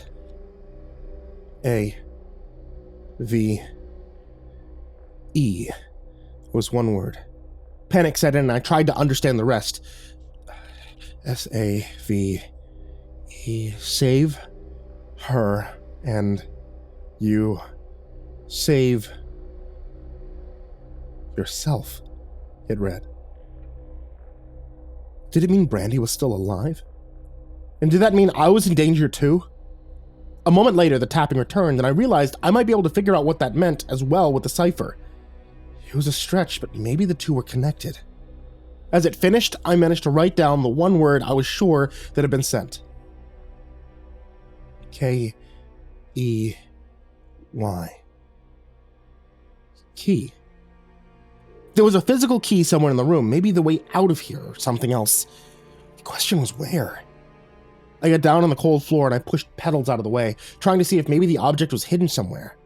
There was literally thousands of them covering almost every inch of space in the tiny room, but I kept sweeping them aside. Soft music began to play as I pushed more pedals out of the way, and I froze when I recognized the song. It was something that Brandy and I loved on the radio. Only a week or so before. How the hell did they know that? As the music kept playing and I pushed more pedals out of the way, it began to get more and more distorted until at last, it was repetitively playing the same part of the song over and over. Maybe it was another clue. I listened to the lyrics. Never hit so hard in love, Wrecking Ball, by Miley Cyrus.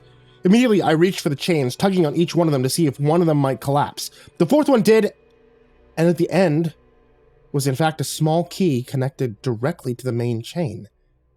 The box, I realized as I looked up at the intricacies of the hidden puzzle. I mean, what else about this room was part of the game? Was this really just a test and none of it was real? I heard over the intercom Brandy beginning to gasp for breath, and I saw through the mirror she was beginning to convulse from the shock.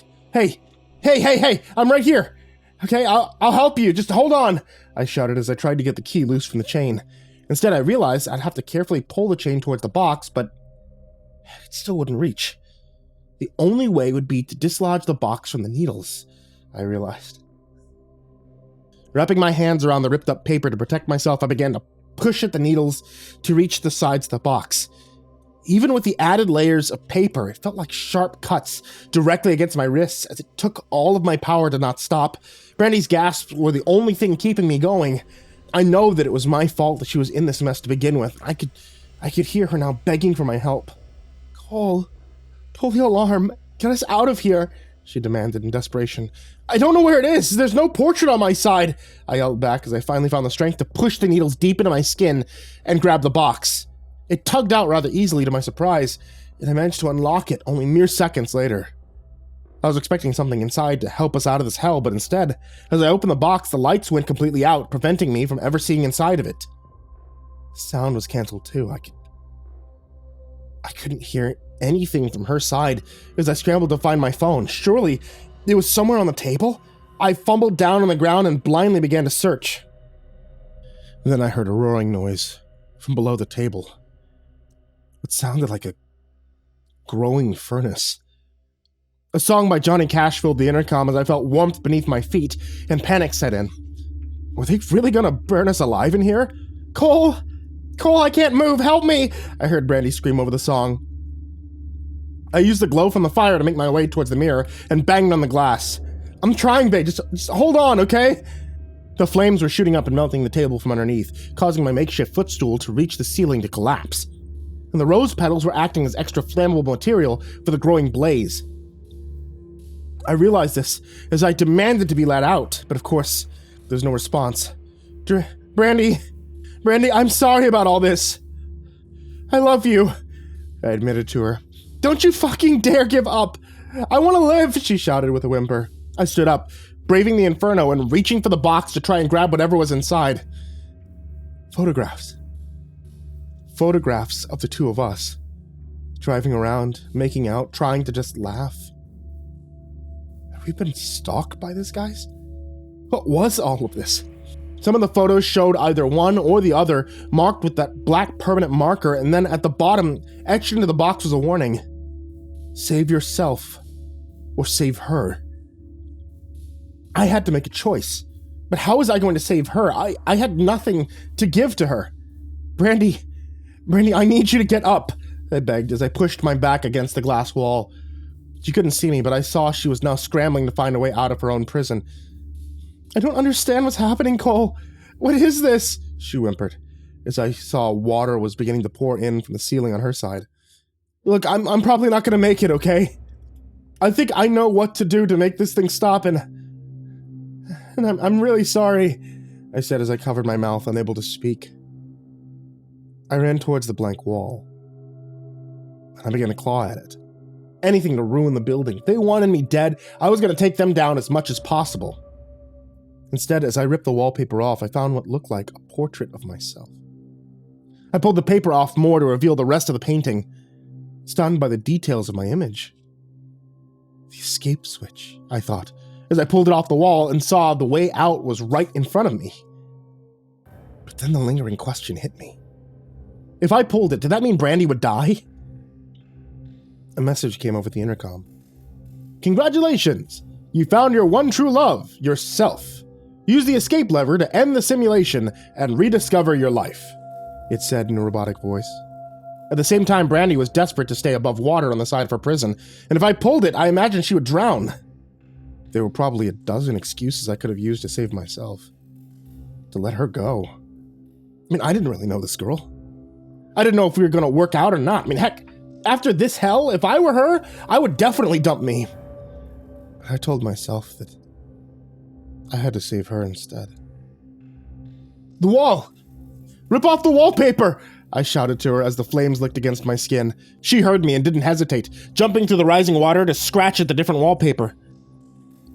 Love is blind, and love cannot exist without first there being selfishness, the intercom announced as Brandy gasped for air.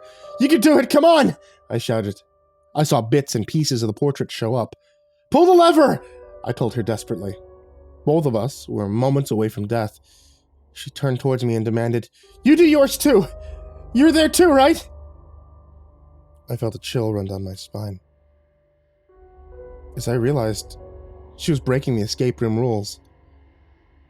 They said, either one or the other. We can't both go, I insisted. Fuck it, Cole. Fuck the rules. Pull the damn lever on 3. 1, 2. The next thing I knew, I was waking up on the ground in a back alley.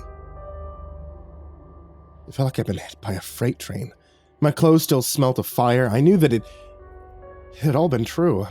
I called Brandy. I couldn't get through. I stumbled out of the alley. I called a cab, getting to her house about 10 minutes later. They had dropped me off on the south side of town, little more than the clothes on my back. I ran to her door and I slammed my fist against it. She had already made it home and looked just as shaken as me. Brandy, I'm so sorry about all this, I stuttered. Her glare told me that any chance I had at a second date was gone. I don't know what you did to provide that place with all the intimate details about my life, but you're sick. The place was a nightmare, Cole. We almost died. I didn't do anything. They must have been monitoring us. All the more reason to not be together. I can't live like that. You better believe me, I didn't know this would happen. She crossed her arms uncomfortably. There was something that she wasn't telling me. When I went in the room, I wasn't alone, Cole. Not at first, she explained. Yeah. Someone stabbed you, right? Did you see their face? It was you, she whispered. The air around us felt colder as she explained. But somehow I knew it wasn't you. I can't explain it, but I played along. This other you gave me a warning about the escape room. It's meant to be a representation of how our relationship will go, and if that's true, I just can't get hurt again. I don't understand. What you're saying isn't possible, I said, my throat feeling dry. Is anything we experienced tonight? Just go home, Cole. Leave me alone.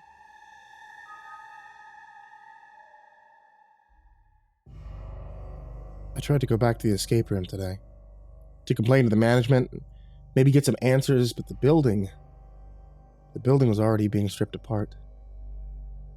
Moving on to the new town, one of the workers explained. Or more likely covering their tracks, I thought. I don't fully understand what we experienced, or what was real about this hell. Was the escape room an illusion? A vision of my future with Brandy? For now, I can only view her from afar, wondering if the game of love I played was actually worth it.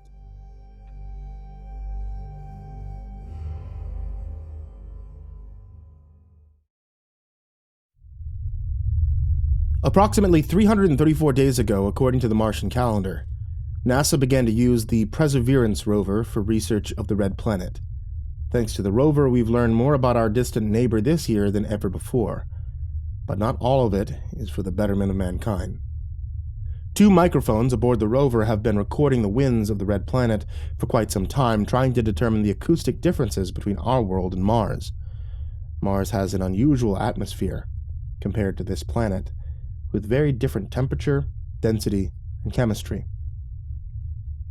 These differences have 3 main effects on the sound you'd hear.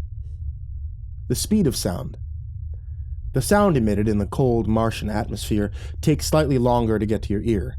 With an average surface temperature of around -81 degrees Fahrenheit or -63 degrees Celsius, Mars has a lower speed of sound, around 540 miles per hour or 240 meters per second, compared to around 760 miles per hour or 340 meters per second on Earth. You probably wouldn't notice up close, but over longer distances, you definitely would.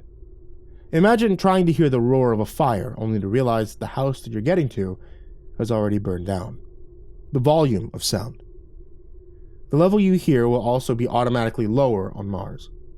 The Martian atmosphere is about 100 times less dense than on Earth. That is, there's just a lot less of it. This affects how sound waves travel from the source to the detector, resulting in a softer signal. On Mars, you'd have to be much closer to a source of a sound to hear it at the same volume as you would on Earth. The quality of sound. The atmosphere of Mars, which is made up of 96% carbon dioxide, absorbs a lot of high-pitched sounds, so only lower-pitched sounds travel long distances. This effect is known as attenuation, a weakening of the signal at certain frequencies, and it would be more noticeable the farther you are from the source. Put together, these three impacts change how you or anything would sound in the atmosphere of Mars. Imagine, then, the surprise felt when it was recorded only a week ago what sounded like screaming. I was at my station reviewing the audio and barely drifting off to the ambience that was carrying through the microphones when this extremely high-pitched shriek pierced the airwaves. Immediately, I fumbled with my gear, snatching the headphones off as I felt my heart beat faster than it ever had before. I took a moment to recompose, then placed the headphones back on to listen.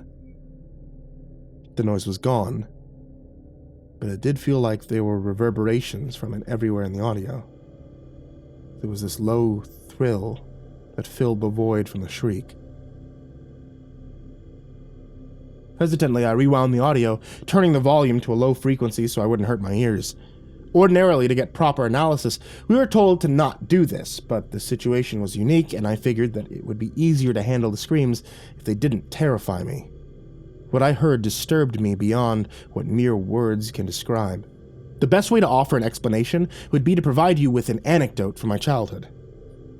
I had a dog named Brutus when I was little, a large Labrador retriever that could hold his ground against the toughest predators out there. One time I swear I saw him run off a bear. This dog was loyal. He'd always go with us hunting and making sure that we were protected. It was like he had eyes in the back of his head. One particular hunt, my brother and I decided to go out when it was storming and try to find a few deer that enjoyed grazing after a soft rain. Yet the storm hadn't quite passed us yet, and I fell into this muddy ditch. Brutus came slipping and sliding right behind me.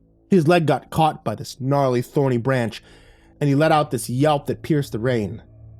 I got up and I tried to help him, but it was like attempting to wrangle a fish as it flopped from the water. Brutus was confused and terrified. Struggled so much that it was only making his pain worse with each passing moment. I couldn't seem to pull him free. I told my brother to go get our dad to try to find a rope so we could perhaps snag the branch up and free Brutus. Meanwhile, he continued to whine and yelp, the thorns digging into his leg muscles the more he fought against the snare. "Ain't no way to move that branch, it's too muddy. I don't have any good equipment," Dad told us when he assessed the situation. He told us to leave Brutus there and he'd figure it out. But he didn't. Instead, as my brother and I went home, I could hear my dog's shrieks echo across the night air. The sound of suffering and endless pain. And with each new yelp, it became worse. The sounds across the airwaves of Mars reminded me of my dog and how he died that night, caught in the mud.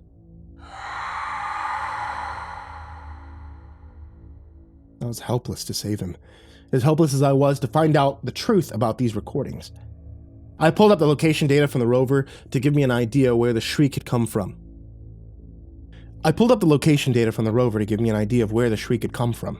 Near one of the many wide craters we'd been studying to search for Martian water, I realized the data was still being transmitted, and it told me that the final compiling would come in the morning. It was difficult to wait, but I knew that there wouldn't be many more answers coming that night. Still intrigued by the noises I heard, I decided to pull the audio files from the surrounding area for the past week and see if I could determine any clues. It resulted in a lack of sleep and even less answers. As I pieced together the audio on my home desktop, I noticed that a pattern emerged. The screams were there every so often amidst the data, but they were moving.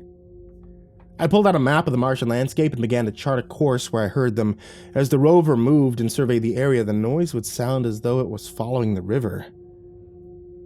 Is there a possibility something was alive on the Martian world and watching over our rover? The painful and anguished screams haunted my dreams. It sounded worse and worse with each new recording. Hearing the silence and the low thrumming soil of Mars in between the unexpected shrieks was a blessing. My tired brain told me there was more to do, but I had to sleep. And of course, nightmares came when I did. I saw cities that didn't have shape. Metropolitan areas on Mars from ancient times. It reminded me of the old science fiction stories from the 20s, an entire civilization living under the ice. In the dream, something crashed on the surface of the planet. Something from a world unlike any we'd ever encountered. The dream didn't offer it any shape or form. It was just this abomination of noise that was surrounding the entire landscape.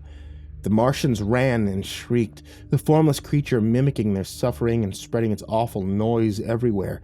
The ground shook and swallowed them all up, leaving behind only vibrations. I woke the next day in a cold sweat. It felt like that same noise had permeated my skin. I wanted so desperately to find out what was happening on the red planet, so I got to work and immediately checked out the other rovers to see if they picked up mysterious signals. I wanted my dream to be nothing more than my fragile imagination, but as I reviewed the traces of data we had collected, I saw disturbing evidence of something within the soil where the rover had surveyed. Microorganisms, bacterial life that can exist anywhere in the universe. It was migrating through the ground and following the rover. I began to check our data, photographs, and videos from the area that had been downloaded and previously cleaned. Yet, I found nothing. No evidence of a life form near to the area, or at least, not one visible. As much as I hated to do it, I decided to present the data to my manager. I figured they could keep things under control and perhaps alleviate some of the worry I had. These screams were troubling me, making me lose sleep, and I wanted to find a scientific solution that wouldn't terrify me. She promised to review the data, but the next day when I asked her about it, she acted like I had made the whole thing up. That's already been processed and cataloged. I want you to focus on the other findings from the crater, she insisted. When I returned to my research, though, I found copies of the audio files on my computer, which confirmed that I had truly heard these noises. So why was she denying their existence? I tried to move them offline again to have someone outside of our facility review the data, but soon found that the information was now heavily secured. Someone didn't want this to get out, my close friend Steven told me. I showed him the chart of the Martian landscape, the one that I had been reviewing, and he began to trace a pattern from where the different noises had come from. And each time you said that there was a high-pitched noise?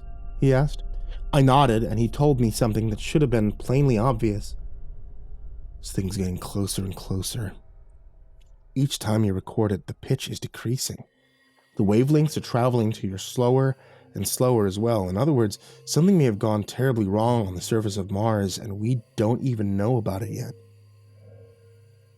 Do you believe it could be something dangerous? I asked. What do the samples show? I reviewed them again.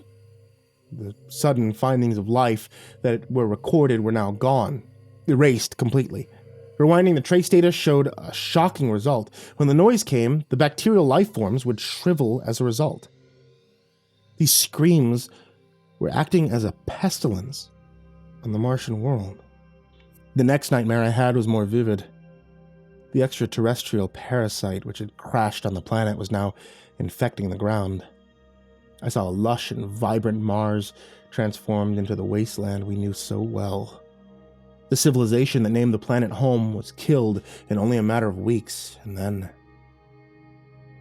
the virus ate them alive.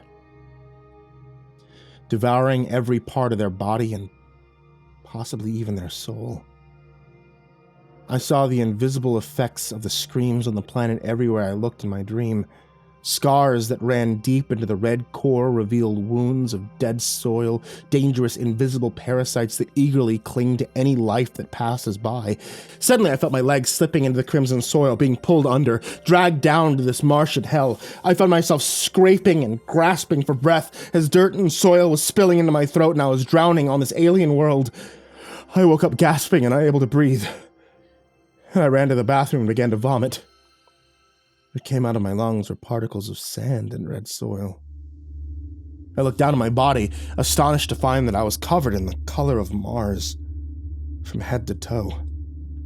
Swiftly I bathed, and I shook away the nightmare, disturbed by this sudden telepathic connection I had with the planet. Was this because of the infectious noise that I'd heard? Was it trying to eat me alive with the same way it had the old Martians? I tried again to tell my supervisor of the potential threat, but instead of listening, she informed me that I was going to be relocated to a different department. There was evidence that you attempted to retrieve secured audio files recently and share them, which goes against our policy. You're lucky to still have a job at all, she told me. I was astonished at the sudden change in attitude. Her behavior seemed hostile when I brought up the recordings. I'll have the rest of the team review them, but I'm afraid I'll have to ask you to clear out your desk and leave by the end of the day. I did as I was told, but not before I created a small backdoor program to get into their network. Didn't take long, and I was certain that monitoring the noise would be smart for the future. Once finished, I left for lunch and started to download the files to my own laptop. Steven assisted me with it, but told me that most of the files now seemed corrupted. I think your bosses are just doing this on purpose, he said. I think it might be that this noise is affecting them subconsciously, I added as I fidgeted nervously with my fork.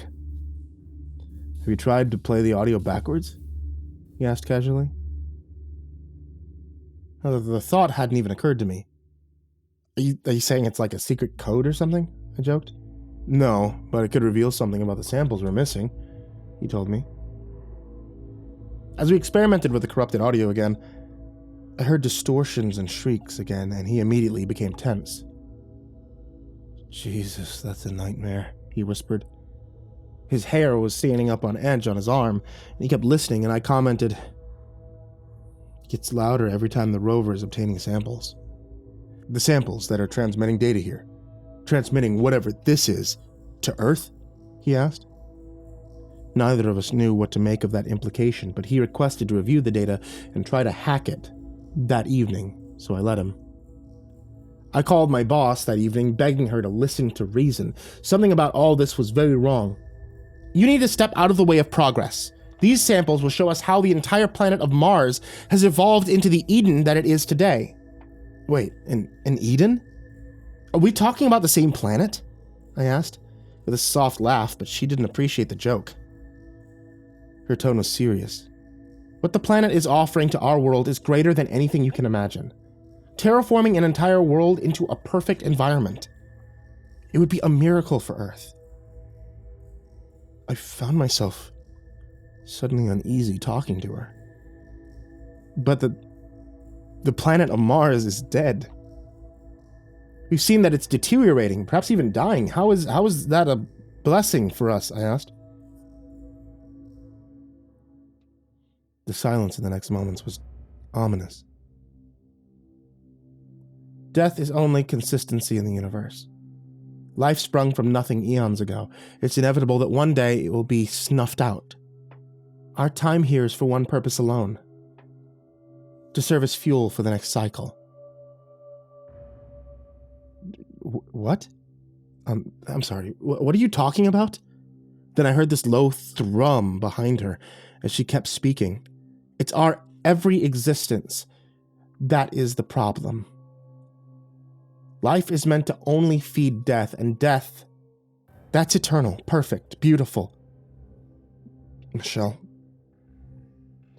do you hear that? I whispered, becoming terrified by the conversation. She sounded possessed. It sounded like the winds of Mars were bristling through her lungs. It is the warning of the future we must prepare for. the inevitable transformation of our own world. My mouth felt dry. These samples that have been taken from the craters, what exactly happens to them? I asked. I think you know the answer to that. They come here. They'll find their way to our world, one way or another.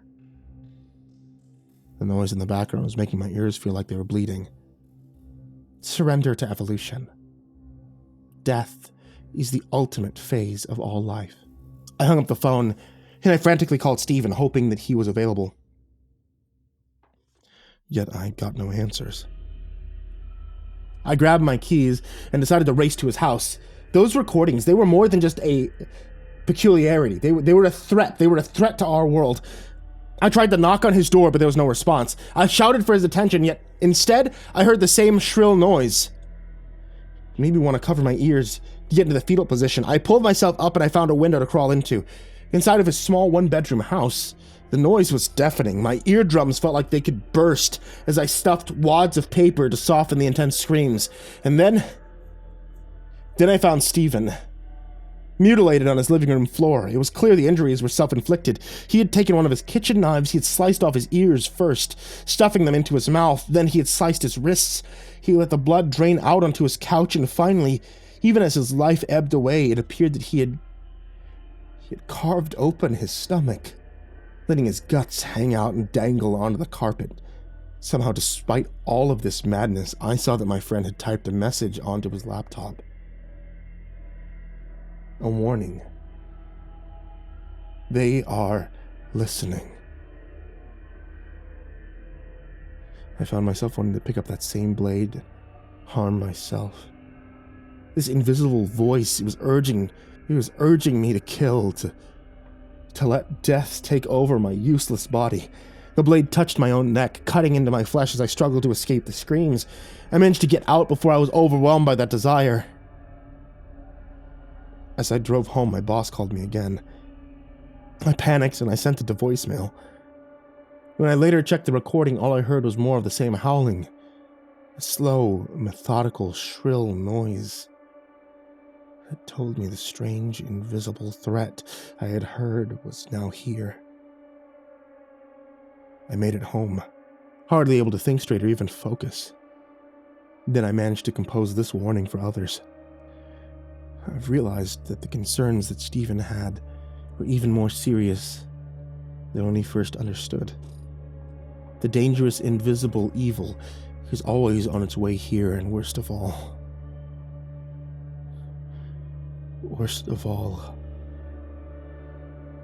we may already be too late to stop it.